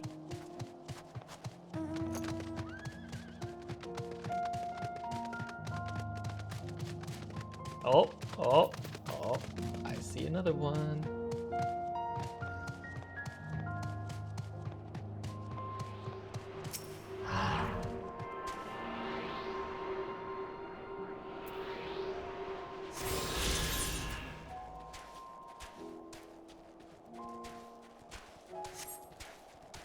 Early Tapper. Who goes there? How'd you find us? What do you mean I stand out like a sore thumb? The purebloods of our victor spoiled and given away our location. You never would have found us. Those stuck-up arseholes that they come waltzing in here demanding ceruleum with nothing to offer in return. Ha! Looks like the boots under their foot this time out the capital's gone to shite. They resort to sending you to negotiate. I know your game. Sellsword. I think we'll give him to intimidation. They got another thing coming. Ha. Ha. Ha. Sirs, please.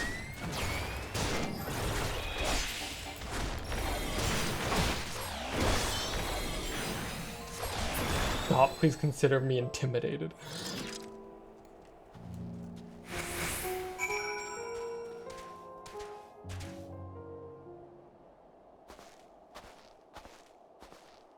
There you are. Just after you left, Lucina asked me to go and catch up with you in case you needed a hand. Someone must have let it slip that I have a little experience in transporting barrels of ceruleum. Oh my god. The Tappers then. Well then, after you.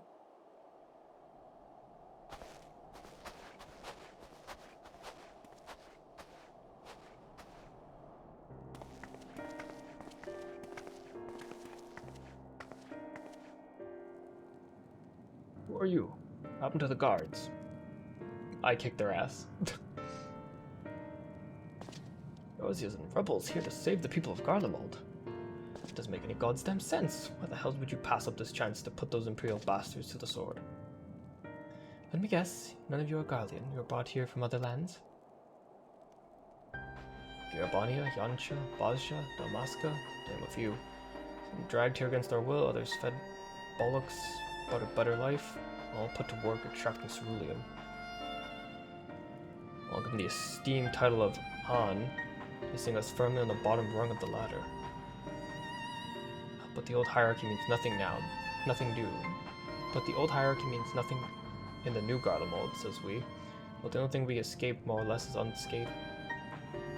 Is Cerulia Injas still sustaining us, even with our paymasters out of the picture. Well, we hear you're experts in drawing cerulean from the bottom of the lake. But how can you do that now that it's frozen over? Wouldn't you like to know? Trade secrets, I'm afraid. At any rate, it's not as if ceruleum is used for much these days, with the city in ruins. We take enough to power our heaters and save the surplus for later. And though it helps stave off the cold, it does not all about our hunger unless we can trade it away. Speaking of which, be sure to tell the contingent we've got ceruleum by the barrelful if they're interested. We'll exchange it for whatever provisions they're willing to spare. We can certainly ask, but if you're all free to go, why carry on living here? Free to go? Go where?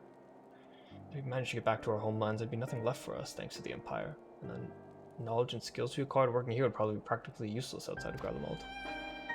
So we're staying for the time being. As long as there's a need for ceruleum, we'll find a way to get by. Even if Garlemald as we know it is gone for good. Gone for good?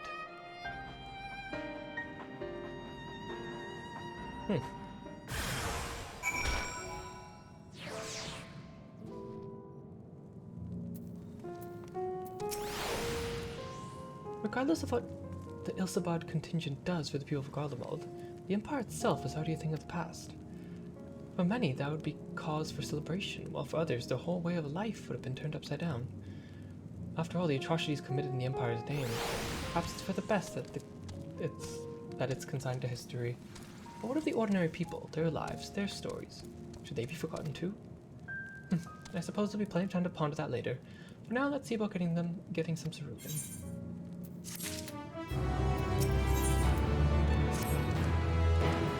Come seeking ceruleum, have you? Yes. What? The purebloods of Victor Spoil sent you? To turn to the enemies for help, they must be desperate than I thought. And again, Lucinia's got her little sister to think about. A sister, but we only saw Lucinia and 3 men. It's possible she died from whatever was ailing her. If she needed treatment, I doubt there's any way to get it around here. I may have refused Lucinia at first, but I think she'd come back with something to exchange. But I can spare them a little bottle's worth of ceruleum. Consider it a reward for introducing me for the rest of your contingent. Be sure to send them our way, you hear? I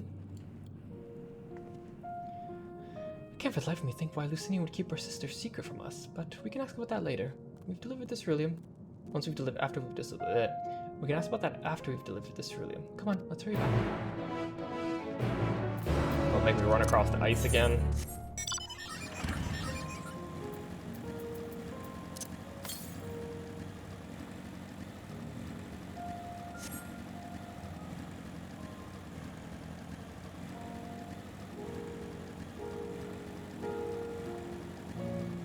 The weather in Garlemald is just always snowing. I wonder if they have like, I wonder if it ever stops snowing here. Or is it like in the first, before you fix the just primordial light, just snowing all the time?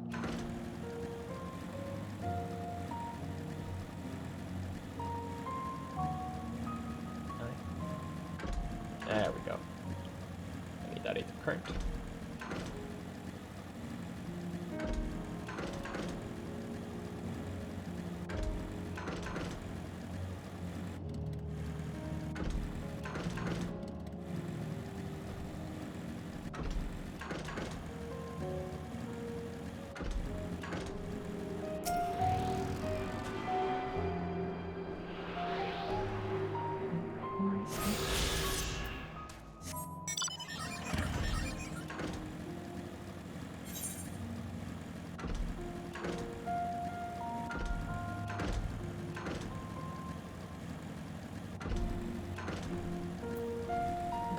Garlemald's map seems to be on the smaller side, at least compared to Thavnair, and maybe on about the same size as Labyrinthos. I don't know. I feel like Thavnair is bigger than both of them. Assuming they can fit a whole ass destroyed city in this map.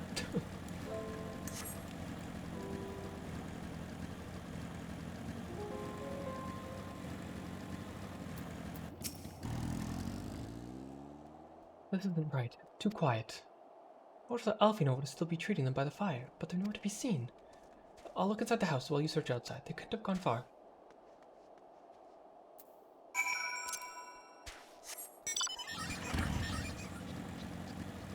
Oh. Ugh, damn it, what is happening?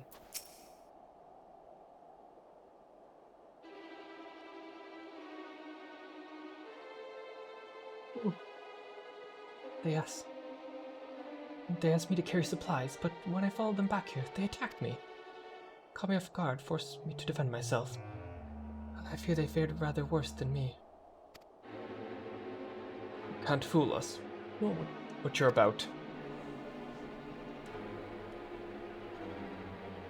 Vultures, that's what you are, waiting in the wings for us to show weakness. Then in you swoop. Here to help, what role? All the ploy to make us lower our guard. Let you win, put ourselves at your mercy, put us in chains, steal our lands, get your revenge? You're wrong. That's not what any of us want. Leave the arguments for later. We've got bigger problems. I found empty medicine bottles and a bed that was still warm. It's true. Lucinia was hiding her 6th sister inside the house.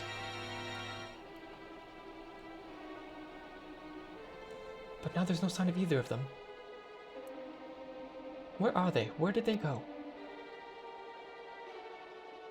Away from you and yours, and if you think I'll tell you, you're a fool. I'd never give up my people. We're trying to help them, you idiot. Your sister's ill. The empty bottles prove it. The medicine that ran out. Or she put in her pockets to make it easier to carry. Or to avoid the sound of clinking glass. There are beasts everywhere. How could you let them go alone? To protect them from you.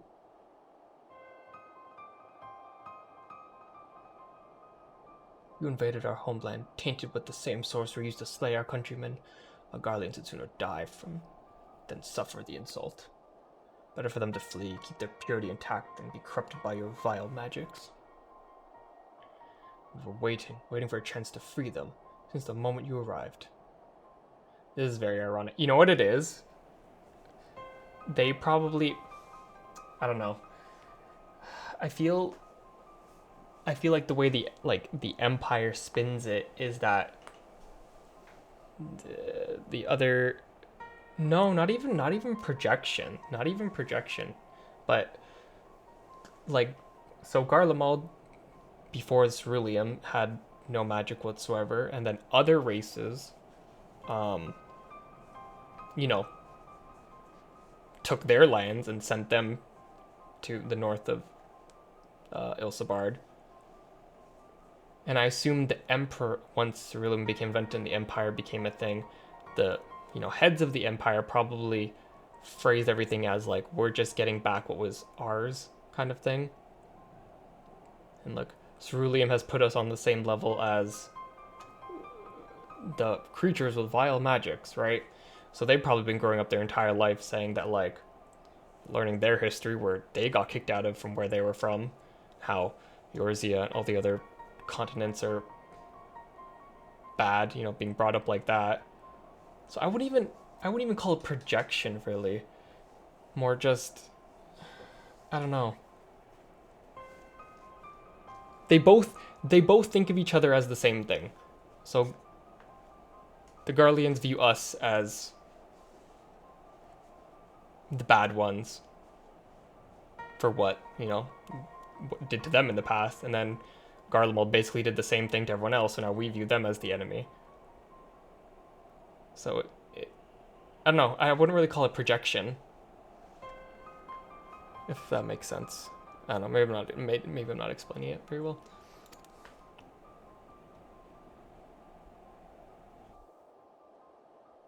But see, I think that's what's hitting them right now. This is getting us nowhere. I cannot say how Lucinia and her sister will react when we find them, but find them we must. Go on without me, both of you. I need to tend to my injuries and theirs. I'll join you soon after in the search. All right, but be careful.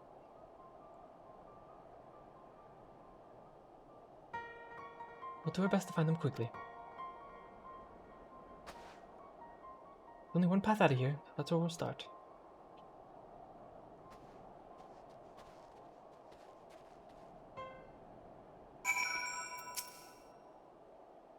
I'll follow as soon as I can after I've given them some basic treatment. I'll take the men inside the house and use a light sleeping enchantment to help them rest, ensure that they don't cause any more trouble.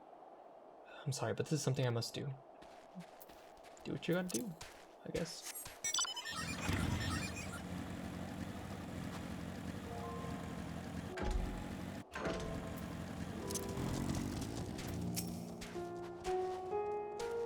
Except the fresh footprints, a young woman, judging by the size. It's definitely them, come on. I just see chocobo footprints.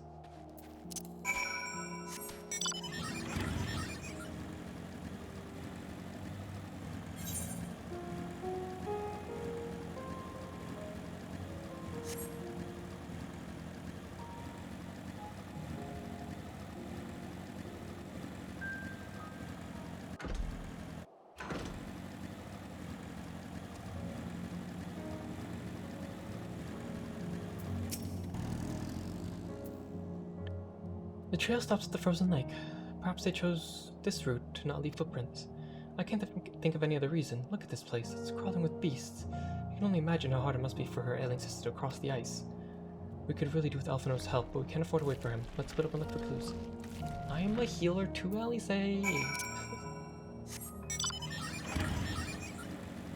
This is a big search range.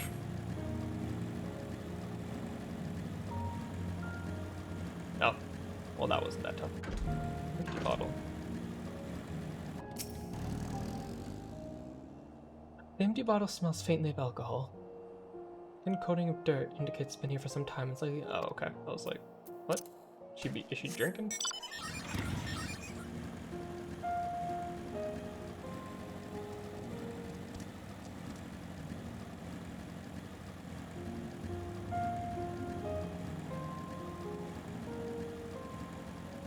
You drinking to stay warm.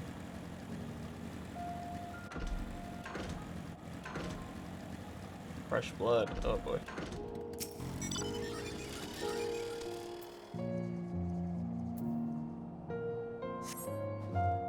The blood staining in the snow appears to be fresh, judging by the amount the victim may have been severely wounded. Trail of blood leads southeastward.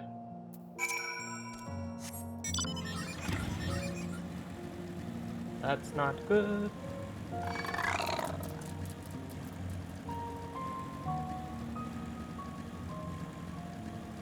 Oh god.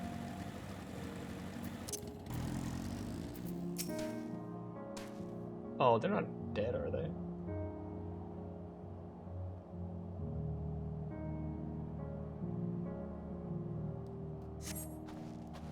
Two bodies are already cold. Shit.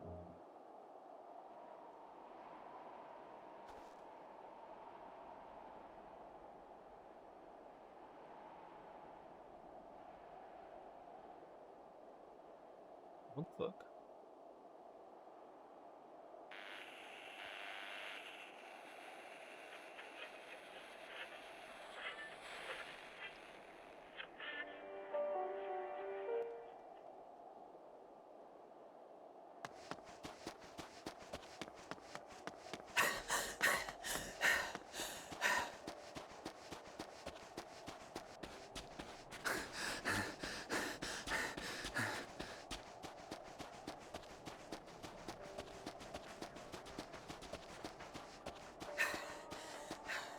Blood trail. We found one. They were attacked.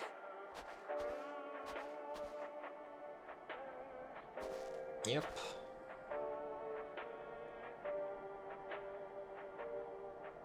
No.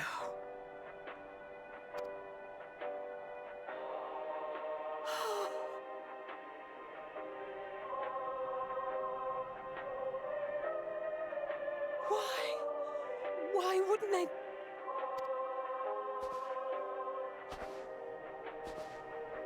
Safer to brave the wilds than trust in our magic.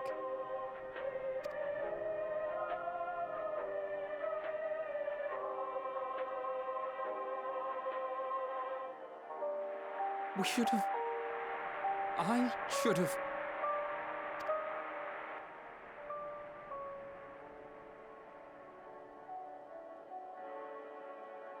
We can't leave them like this. We have to take them home. What if we're only making it worse? Yeah, they're gonna think we did it. Maybe we don't belong here, but neither do they. Not out here in the wind and the cold. There's that line.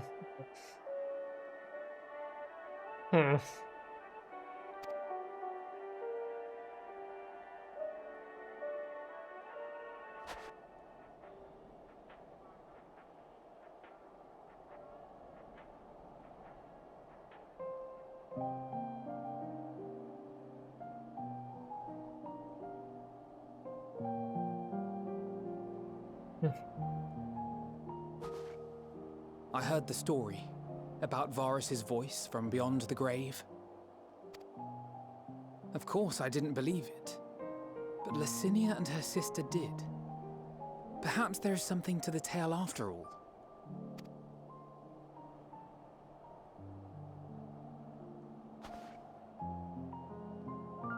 I want to understand, so I'm going to borrow this for a while, if that's all right. You had every reason not to trust us.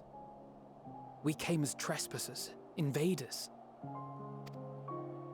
But I pray that in time, we will be more than that to you. That we will find a way to help your loved ones. And see that no more children are left to freeze alone in the snow. Yzael said that too.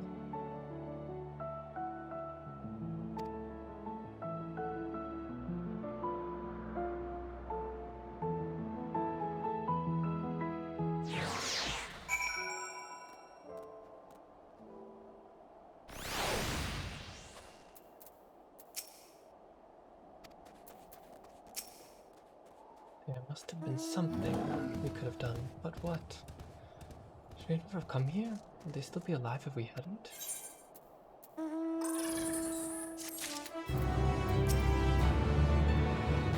had a chance to talk things over, but now it's too late. Too late by far. Alphinaud's resolve may be shaken, but he has not forgotten his duty. We've already caused enough harm here. Let's return to the camp before we cause any more. As for those inside, we should send someone to take care of them. Someone who isn't us. All we can do for now is make a report to Lucia, and do everything in our power to prevent further tragedy. So, let us linger here no more. Come. And...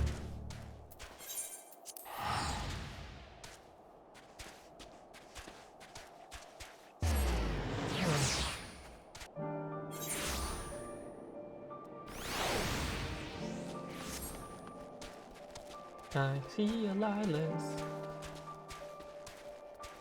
Where am I going? I'm going this way.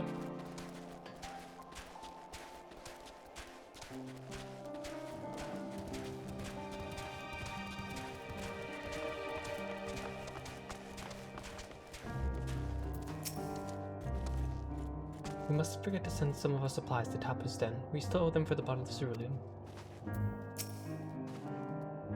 Would you mind giving Lucia a full report? Treatment of the template is proceeding as well as can be expected. If there's anything to report, you'll be the first to know. Though I gather you have a report of your own to deliver. Something the matter. The twins look out of sorts, and you two seem a bit off. Forgive me for saying, but the three of you appear rather drained since your return. Is what I might do to be of assistance?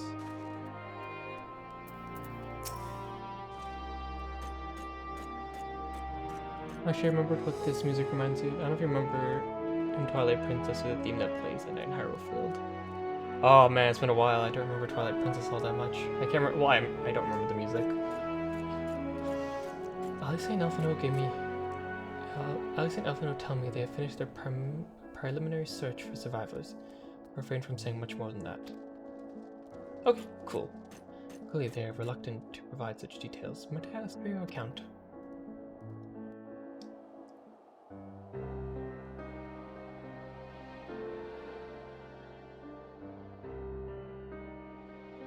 Thank you for your report.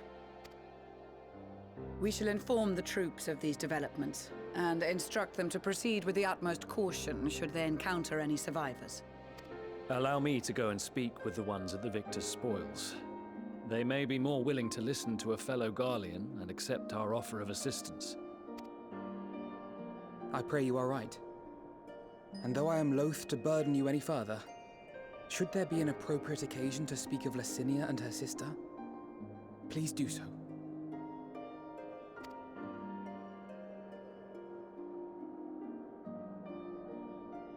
I am sorry to have put you through this.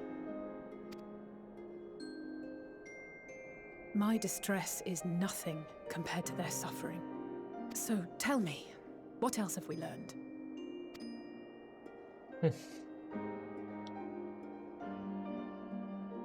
As you may have already heard, we have succeeded in curing the members of the Populares, Maxima identified. They have provided us with some intriguing insights into the current state of Garlemald. The assassination of Emperor Varus was the catalyst for the civil war. Nerva declared his claim to the throne, and his opponents refused to recognize it. Fighting broke out in the capital, where Nerva's 3rd Legion clashed with the 1st, who remained loyal to Varus even after his death. Of course, even Imperial warmongers would balk at the idea of turning their shining city into a battleground. Like burning down the wood to spite the wasps. Neither side would be so mad. Unless something or someone inflamed their animosity to such an extent that they could not help but act against their better judgment. No worries.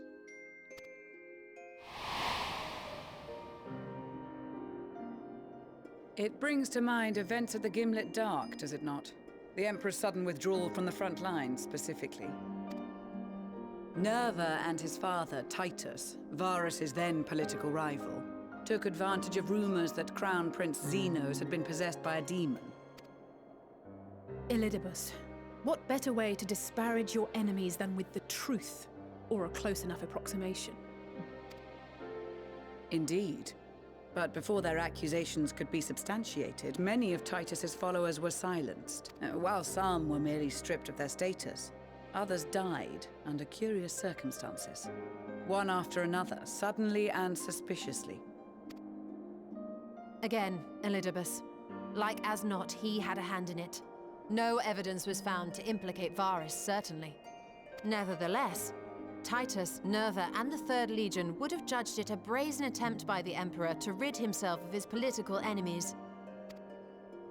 And then, in the midst of this growing turmoil, Varus Sosgalvis is murdered. And Garlemald's own prodigal son, Gaius van Belsar, is named the murderer. Shortly thereafter, Nerva claims the right of succession, and in response, the 1st Legion claims the assassination was part of a coup d'etat orchestrated by Titus and Nerva.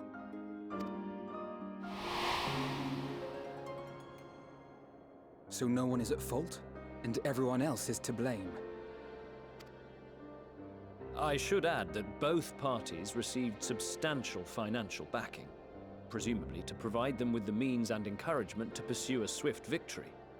And that these contributions came from the self-same benefactor. I'd heard House Brutus had been filling the 3rd Legion's coffers, but the 1st as well. It would seem so. Though the Populares determined that the 1st Legion received funds from a variety of organizations, all had connections to House Brutus. So Fandaniel, in the guise of Asahi, was playing both sides against each other the entire time. Yep. The information we gained from my friends does not end there. One night, shortly after fighting broke out, the capital was shaken by an immense tremor. From that point onward, they have no memories, no recollection of any events, including our clash on the Magna Glaciers. But when asked about the Imperial Palace and its bizarre transformation, they somehow recall Emperor Varus giving them orders in their dreams. Okay. May the Tower of Babel stand as testament to the glory of Garlemald. Tower of Babel, it is. The big one in the center is the Tower of Babel.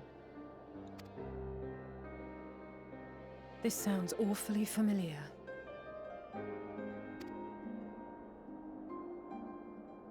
We have something to show you all.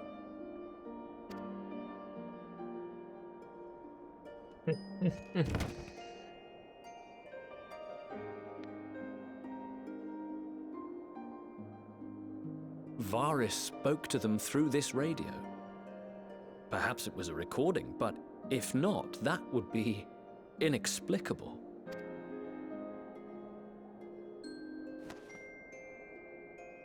We are of one mind, then.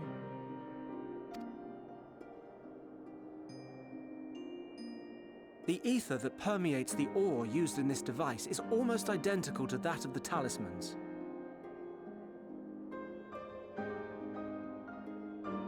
Well, the radio's working like a... The ether that permeates the ore using the device is almost identical. So the radio's like a... Like a tempering vaccine, like the badges are? I guess that's why those two didn't... Like, at least Lincia didn't get tempered. I see it. While it is likely more by coincidence than design, these devices might also ward against a primal's influence. Oh, Garlemald had the cure, not the cure, but the vaccine for tempering forever? They're just little radios? A picture is beginning to form. If the tremor felt throughout Garlemald was a wave of ether emitted by a primal, then while those within range would have been tempered, those huddled around a radio desperate for news concerning the Civil War would have been spared. No wonder Licinia kept it close. Interesting. My friends, I must speak with you. A young man was caught trying to steal our supplies. He is a soldier of the Iron Men, we think, but one who has not been made thrall. Thankfully, Magni restrained him before blood was spilled. The stranger is outside, if you wish to ask him questions. I think we do.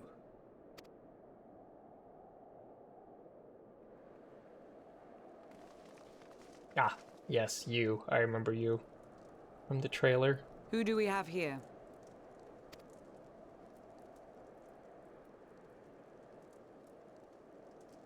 Garleans? Traitors to your homeland! Have you no shame?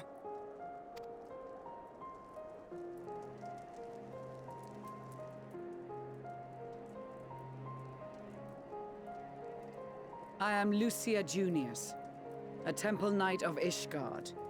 And you are? Iulus Pier Norbanus. And that's all you invaders will get from me. It's Pier Norbanus. We are not here to invade Garlemald. Far from it. There's also nothing to invade, my dude. Like you, our allies in Eorzea and the Far East fight in defense of their lives and their loved ones even as we speak. But it is the people of Garlemald who have suffered most. This we know. And that is why we have come to offer you our aid, that we may unite against our common foe. Like, my dude, why would we invade? There's snow. There's some snow and some metal. Like...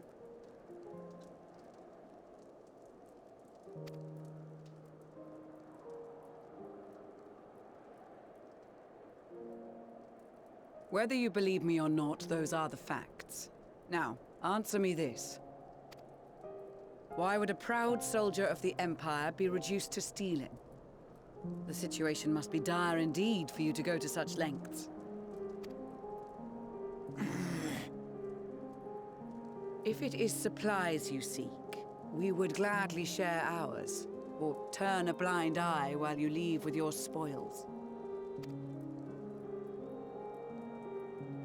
I will not negotiate. My commander will determine how to deal with you and yours. If you wish to treat with him, I will take you, but no more than 3. I don't much like the sound of that. But if we do accept his proposal, I suggest the 2 of us and...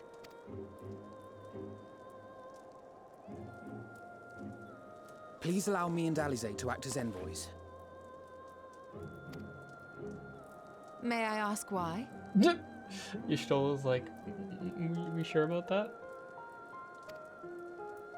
We have seen with our own eyes the hardships the Garleans face, how their futures and lives hang in the balance. It's not the warmest invitation, but it's an opportunity to prove our intentions true. Maybe not a chance to make things right, but a chance to make them better.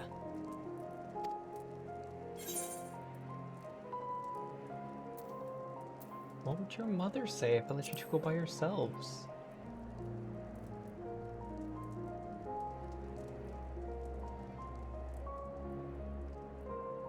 I can see that persuading you otherwise is a lost cause, but you will proceed with the utmost care.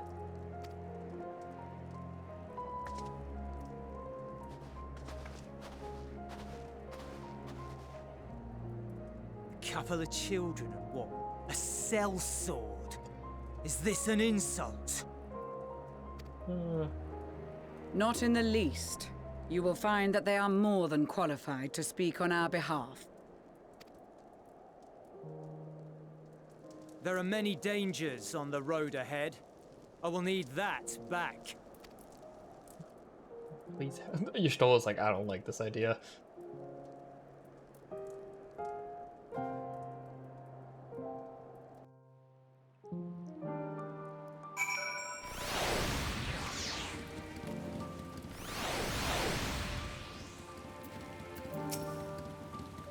I worry they're not in the best state of mind to volunteer for this undertaking. Oh, what's done is done. I know you'll take good care of them, and in yourself as well, I trust. They are resilient in the face of hardship, you as well. But good intentions and stubborn determination alone won't be enough to bring our mission to a successful conclusion. You're in God. Ulysses Pierre Nobanus is unusual for one so young to achieve such a high rank. Very unusual. His uniform identifies him as a member of the First Legion, which has a particular fierce reputation. Whoever your superior might be, I advise you approach them with caution. We captured the boy as he was about to make off with our food. He must be very hungry to take such risks. Maybe we should give him something to eat, reward for his boldness.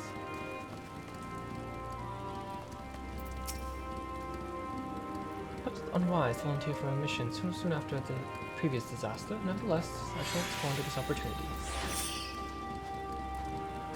I know. I won't bring back Lucinia or her sister. Taking the same risks, making the same mistakes, it's possible, but better to try than give up every time. The lowly task of keeping watch over provisions would not only benefit the son, but these being unusual circumstances, I'll let no man take that which is not theirs by right. But your farewells, have you? You'll be received as invited guests, and so I urge you to observe proper social etiquette and conduct yourselves accordingly. Your safe return takes precedence over above all else. Remember this. Thancred, in particular, would be worried sick if you'd gone too long. May the Fury watch over and keep you. Damn, Thancred, you worried about me? You worried about me, Thancred? Are you and the children ready? I'll explain the route once we're outside your camp. If attempts to follow us, you'll be judged an act. We will judge it as an act of hostility and will not hesitate to take appropriate measures. I would expect nothing less. You have our full cooperation. You hear that, Manaline? I know you'd probably do something stupid like try and follow us.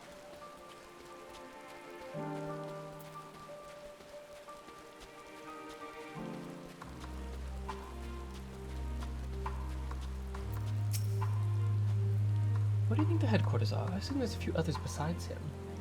And the commander you mentioned. We'll only do as instructed. After all, this is what we've been striving for ever since we've arrived. Alright, this is far enough. Listen carefully. Head over the hill, then follow the road until we reach Liminal Station 4. 4, right? IV is 4. Children in the lead. I want you where I can see you. We do have names, you know. I'm Alice, and he's Elfino. And last but not least, there's Kaelin. Kaelin, where have I heard that before? No matter Elfino and Alice, we'll watch the roads ahead while we bring up the rear. I wasn't lying about there being many dangers, so we're to run, not saunter. Run towards the station. If you think about going for your weapon, the deal's off. If any creatures bother the way, we go around them. Just as part Jules will accompany you, Elf and Alice will then begin moving towards the destination. Make way to Liminal Station IV without falling behind. If Jules plan for any reason, or the side of Elf and Alice, you may try again. Oh god. I'm gonna make a dash for the station. I assume I cannot pull out my weapon.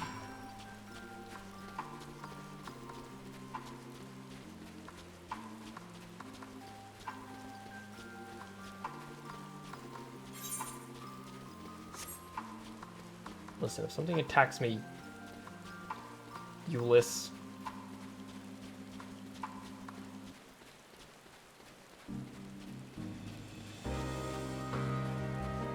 The road he mentioned. If all this is just lead us to the station. The easiest surface to run on.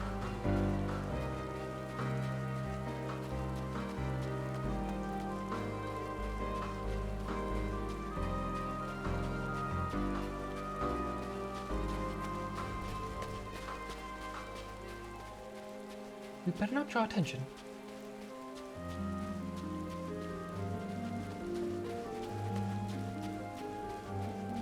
That's the station, I presume?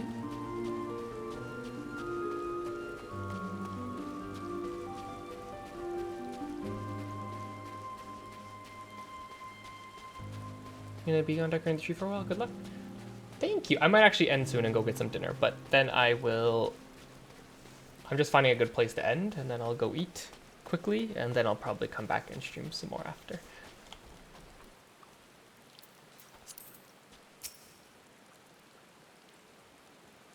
But yeah, have fun decorating a Christmas tree.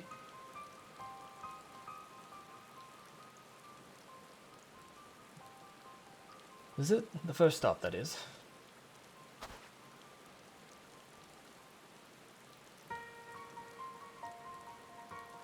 Good. Looks like your friends knew better than to follow us. These your headquarters? No, we're just stopping here so I can check for pursuers. Since it appears you kept your side of the bargain, we can carry on.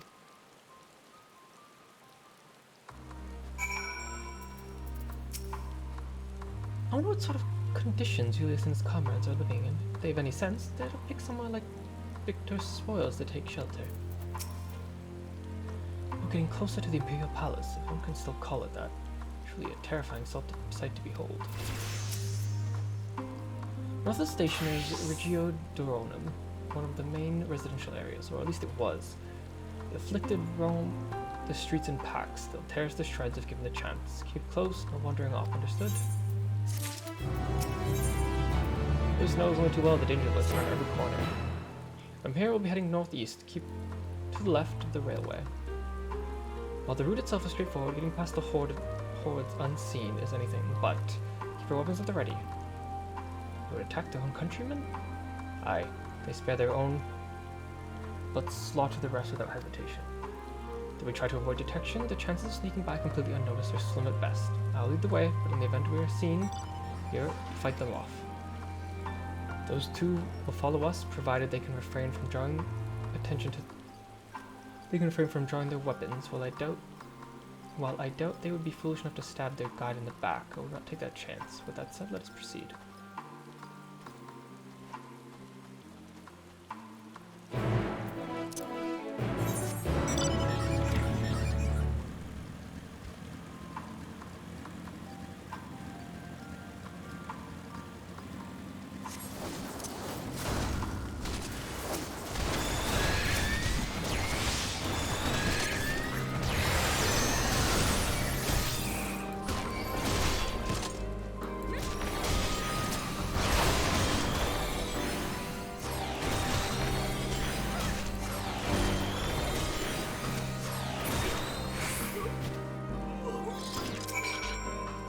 God damn it, we're perfectly capable of holding our own.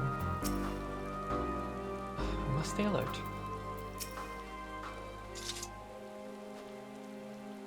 I see why your comrades chose you. Julius, our contingent has a cure for the afflicted, or tempered, as we call them. If people would need to be taken into custody, we may administer the treatment, but they would eventually regain their sanity.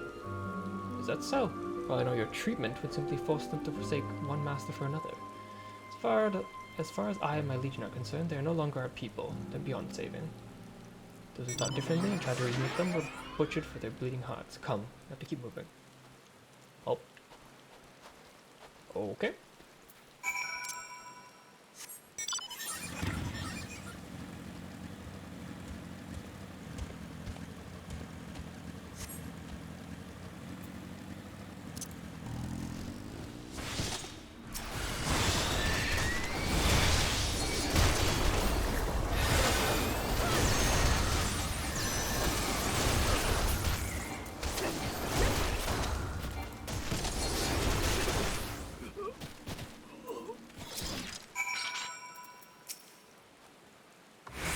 I hate to watch you bear this burden alone. Like we're not being followed. Continue onward.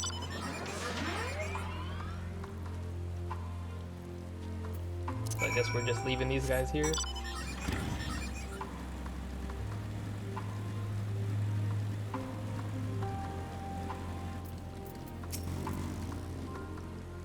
Peter believes there's nothing to be done for them. No wonder he isn't afraid to get his hands dirty. The surest way to limit casualties is to reach our destination without drawing attention to ourselves. Perhaps afterwards we can try again to convince Julius that the tempered can be saved. I meant what I said. These people deserve only death. I stayed my hand before only out of a desire to remain undiscovered. That's still higher priority. We should still continue to avoid unnecessary confrontations. Keep following the railway.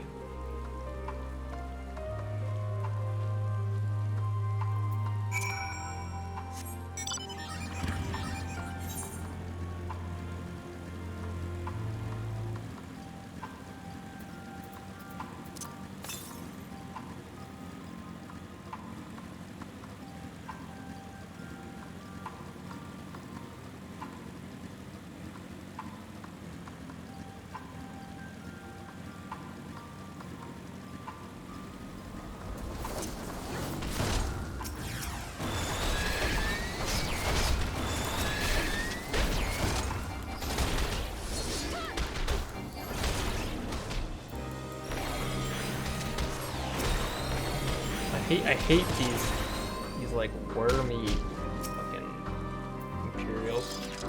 Bunch of wiggly guys. Such a transformation is likely irreversible. To think they were once ordinary people.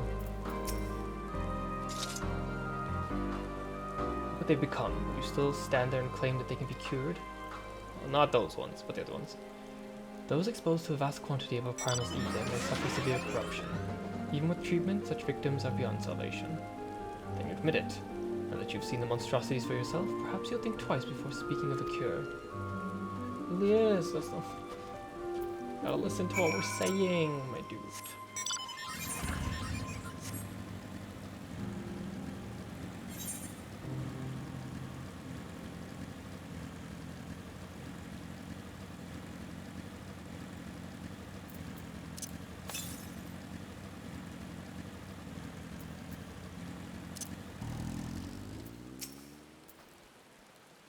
Even here in the article, you can see how vastly different Garlemald is compared to other cities. Though I wish there was another way, I thank you for keeping us from harm. We're almost there. Kept your side of the agreement, so I'll keep mine. This way.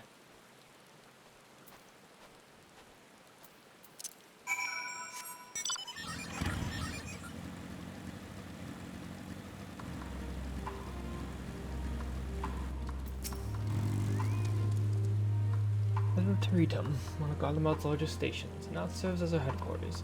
I've already sent the twins ahead. I'll be with you soon, so just wait for them at the bottom of the stairs. Why aren't you coming with me?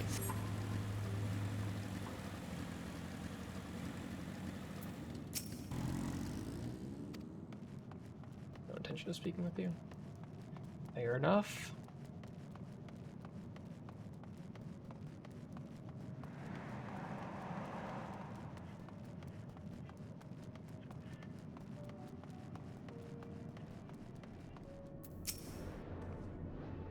Idea that such an expansive structure is built underground.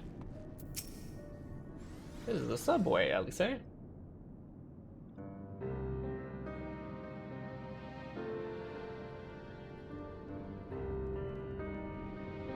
I love the idea of a subway right next to an Aether Raid.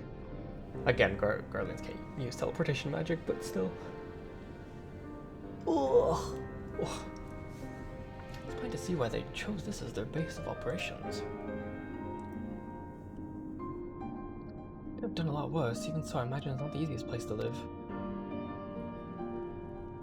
Indeed, and if Julius is willing to make a perilous journey to Camp Broken Glass in search for food, their own supplies must be all but exhausted. They may be shielded from the wind and the snow, but it's still bitterly cold. Much like Victor's spoils, it must be a constant struggle to keep their people warm. Know your voices. While you may be here as guests, the others will not take kindly to your presence. My commander's in the locomotive over there.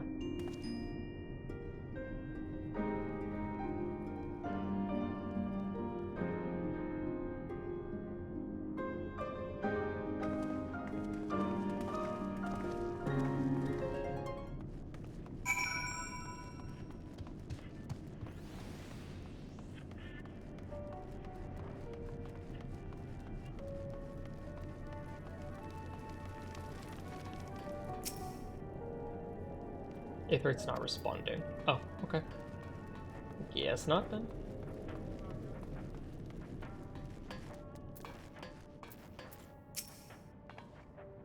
He certainly looks the part. Now comes the true test. Opposing commander. I'll deal with you in a moment. Sir?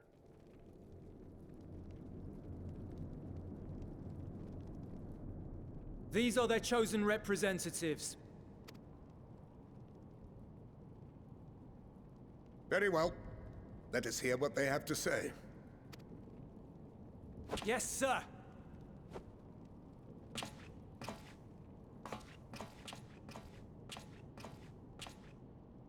I present to you our commander, Lord Quintus Van Kina, Legatus of the First Legion. The first? I had no idea you had survived.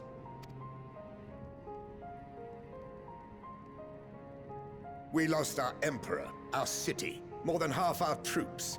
For my wounds, I may never take the field again. But we survived, aye. In a manner much to your liking, I dare say. Right, Final Fantasy 15 looking We ass. have no intention of adding to your misfortunes, nor do we bear you any ill will. Spare me. Though you children may speak in earnest, overtures of peace ever ring hollow in my ears. So long as man stands to profit from his neighbor's suffering, war is inevitable. Driven from our ancestral homeland into this blasted waste. Yet still you yearned to rob us of our paltry scraps. 'Twas only with Magitech that you learned to keep your distance. Though we knew it was only a matter of time before you regrouped and returned. Conquest and empire were our only defenses. Emperors Solus and Varys understood this, and through their campaigns saw us grow and prosper. Much blood has been spilled in Garlemald's name, aye. But if it is a choice between yours and mine, then it is hardly a choice at all. I do not deny that a great many conflicts throughout history were driven by the desire or necessity to gain by another's loss. That is not why we are here. Nor have we come to petition your aid in the war with the Telophoroi, grave though that threat may be. Our purpose is simply this. We wish to help you. Let us help you. If there is aught that can be done to ease your plight, we would be glad to do it. Perhaps you would.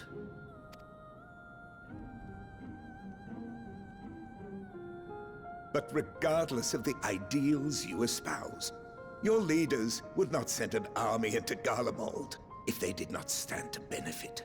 If we accept their aid, they will expect their efforts to be rewarded once the Telophoroi are no longer a threat. And after compensation and concessions, the great empire would be brought to heel. Her enemies rejoice at her downfall. Our third eye, a mark of shame. We won't stand idly by and let your people be humiliated. And we're not alone in that. We only want to make a difference, to make this world of ours better. Surely you can understand that. What I'm trying to say is, there are so many people who just don't care about making you suffer. And maybe that's almost insulting after all the suffering you feel the world has subjected your people to, but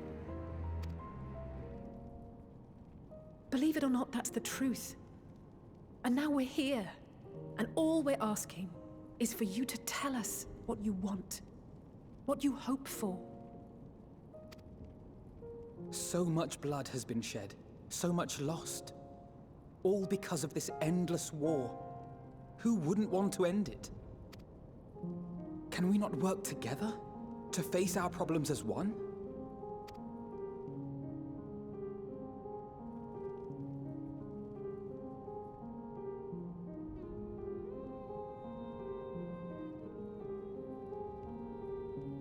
Answer me this, young peacemakers. If a world without conflict is your desire, why reject the unity and prosperity of Garlemald? Is it because we do not share your faith? That we do not share your heritage? That our ideals and virtues differ? That we cherish and hold in the highest that which you do not?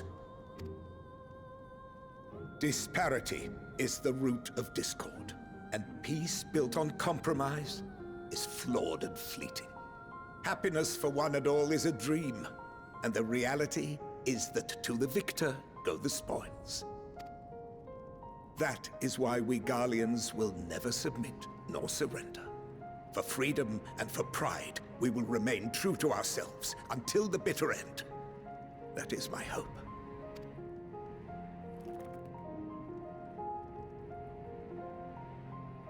It seems there is nothing more to say on the matter.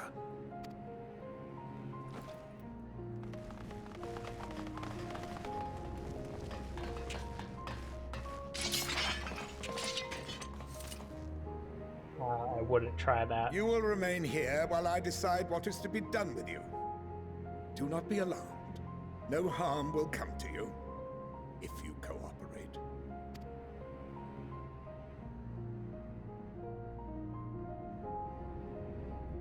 We will not resist. However, as your guests, I ask that we be allowed to speak with the other members of your group. As you wish. I had no intention of locking you up, as by dawn you would be frozen stiff and you're no good to me dead. You are free to move about the encampment, but there is one condition. Collar them.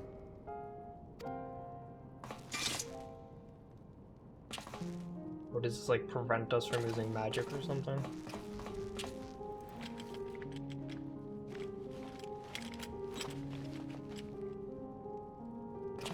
What are these?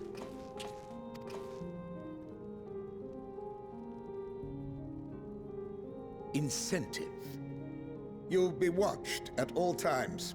Stray too far or act suspiciously, and we will administer a rather painful shock. No, okay, it's just a shock collar, okay. Stop. Keep away from that one.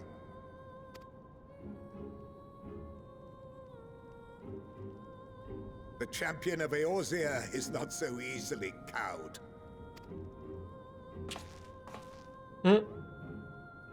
Yeah. Well, fucking take a step back, my dude. Even if he allowed himself to be collared, the shock would be no more than an itch. No. If he refuses to obey, we will activate the twins' restraints instead. That's okay, that's fucked up, my dude.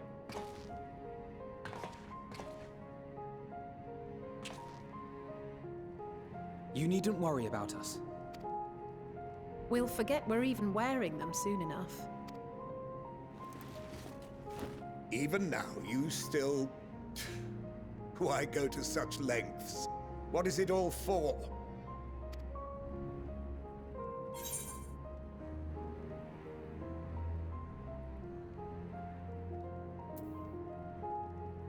Because even the most bitter adversary may one day see reason.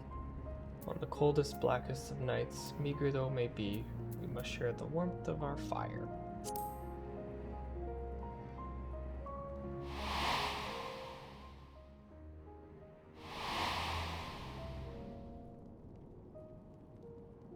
Fuck you, game.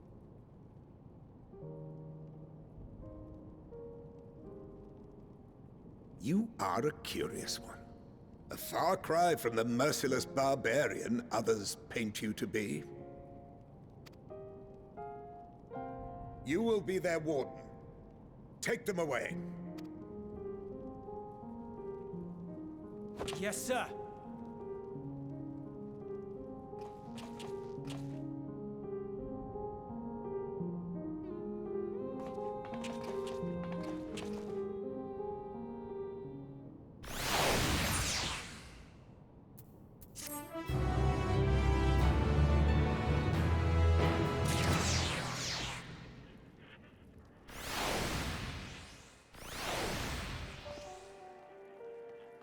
Okay, I think that's actually a pretty good place to stop.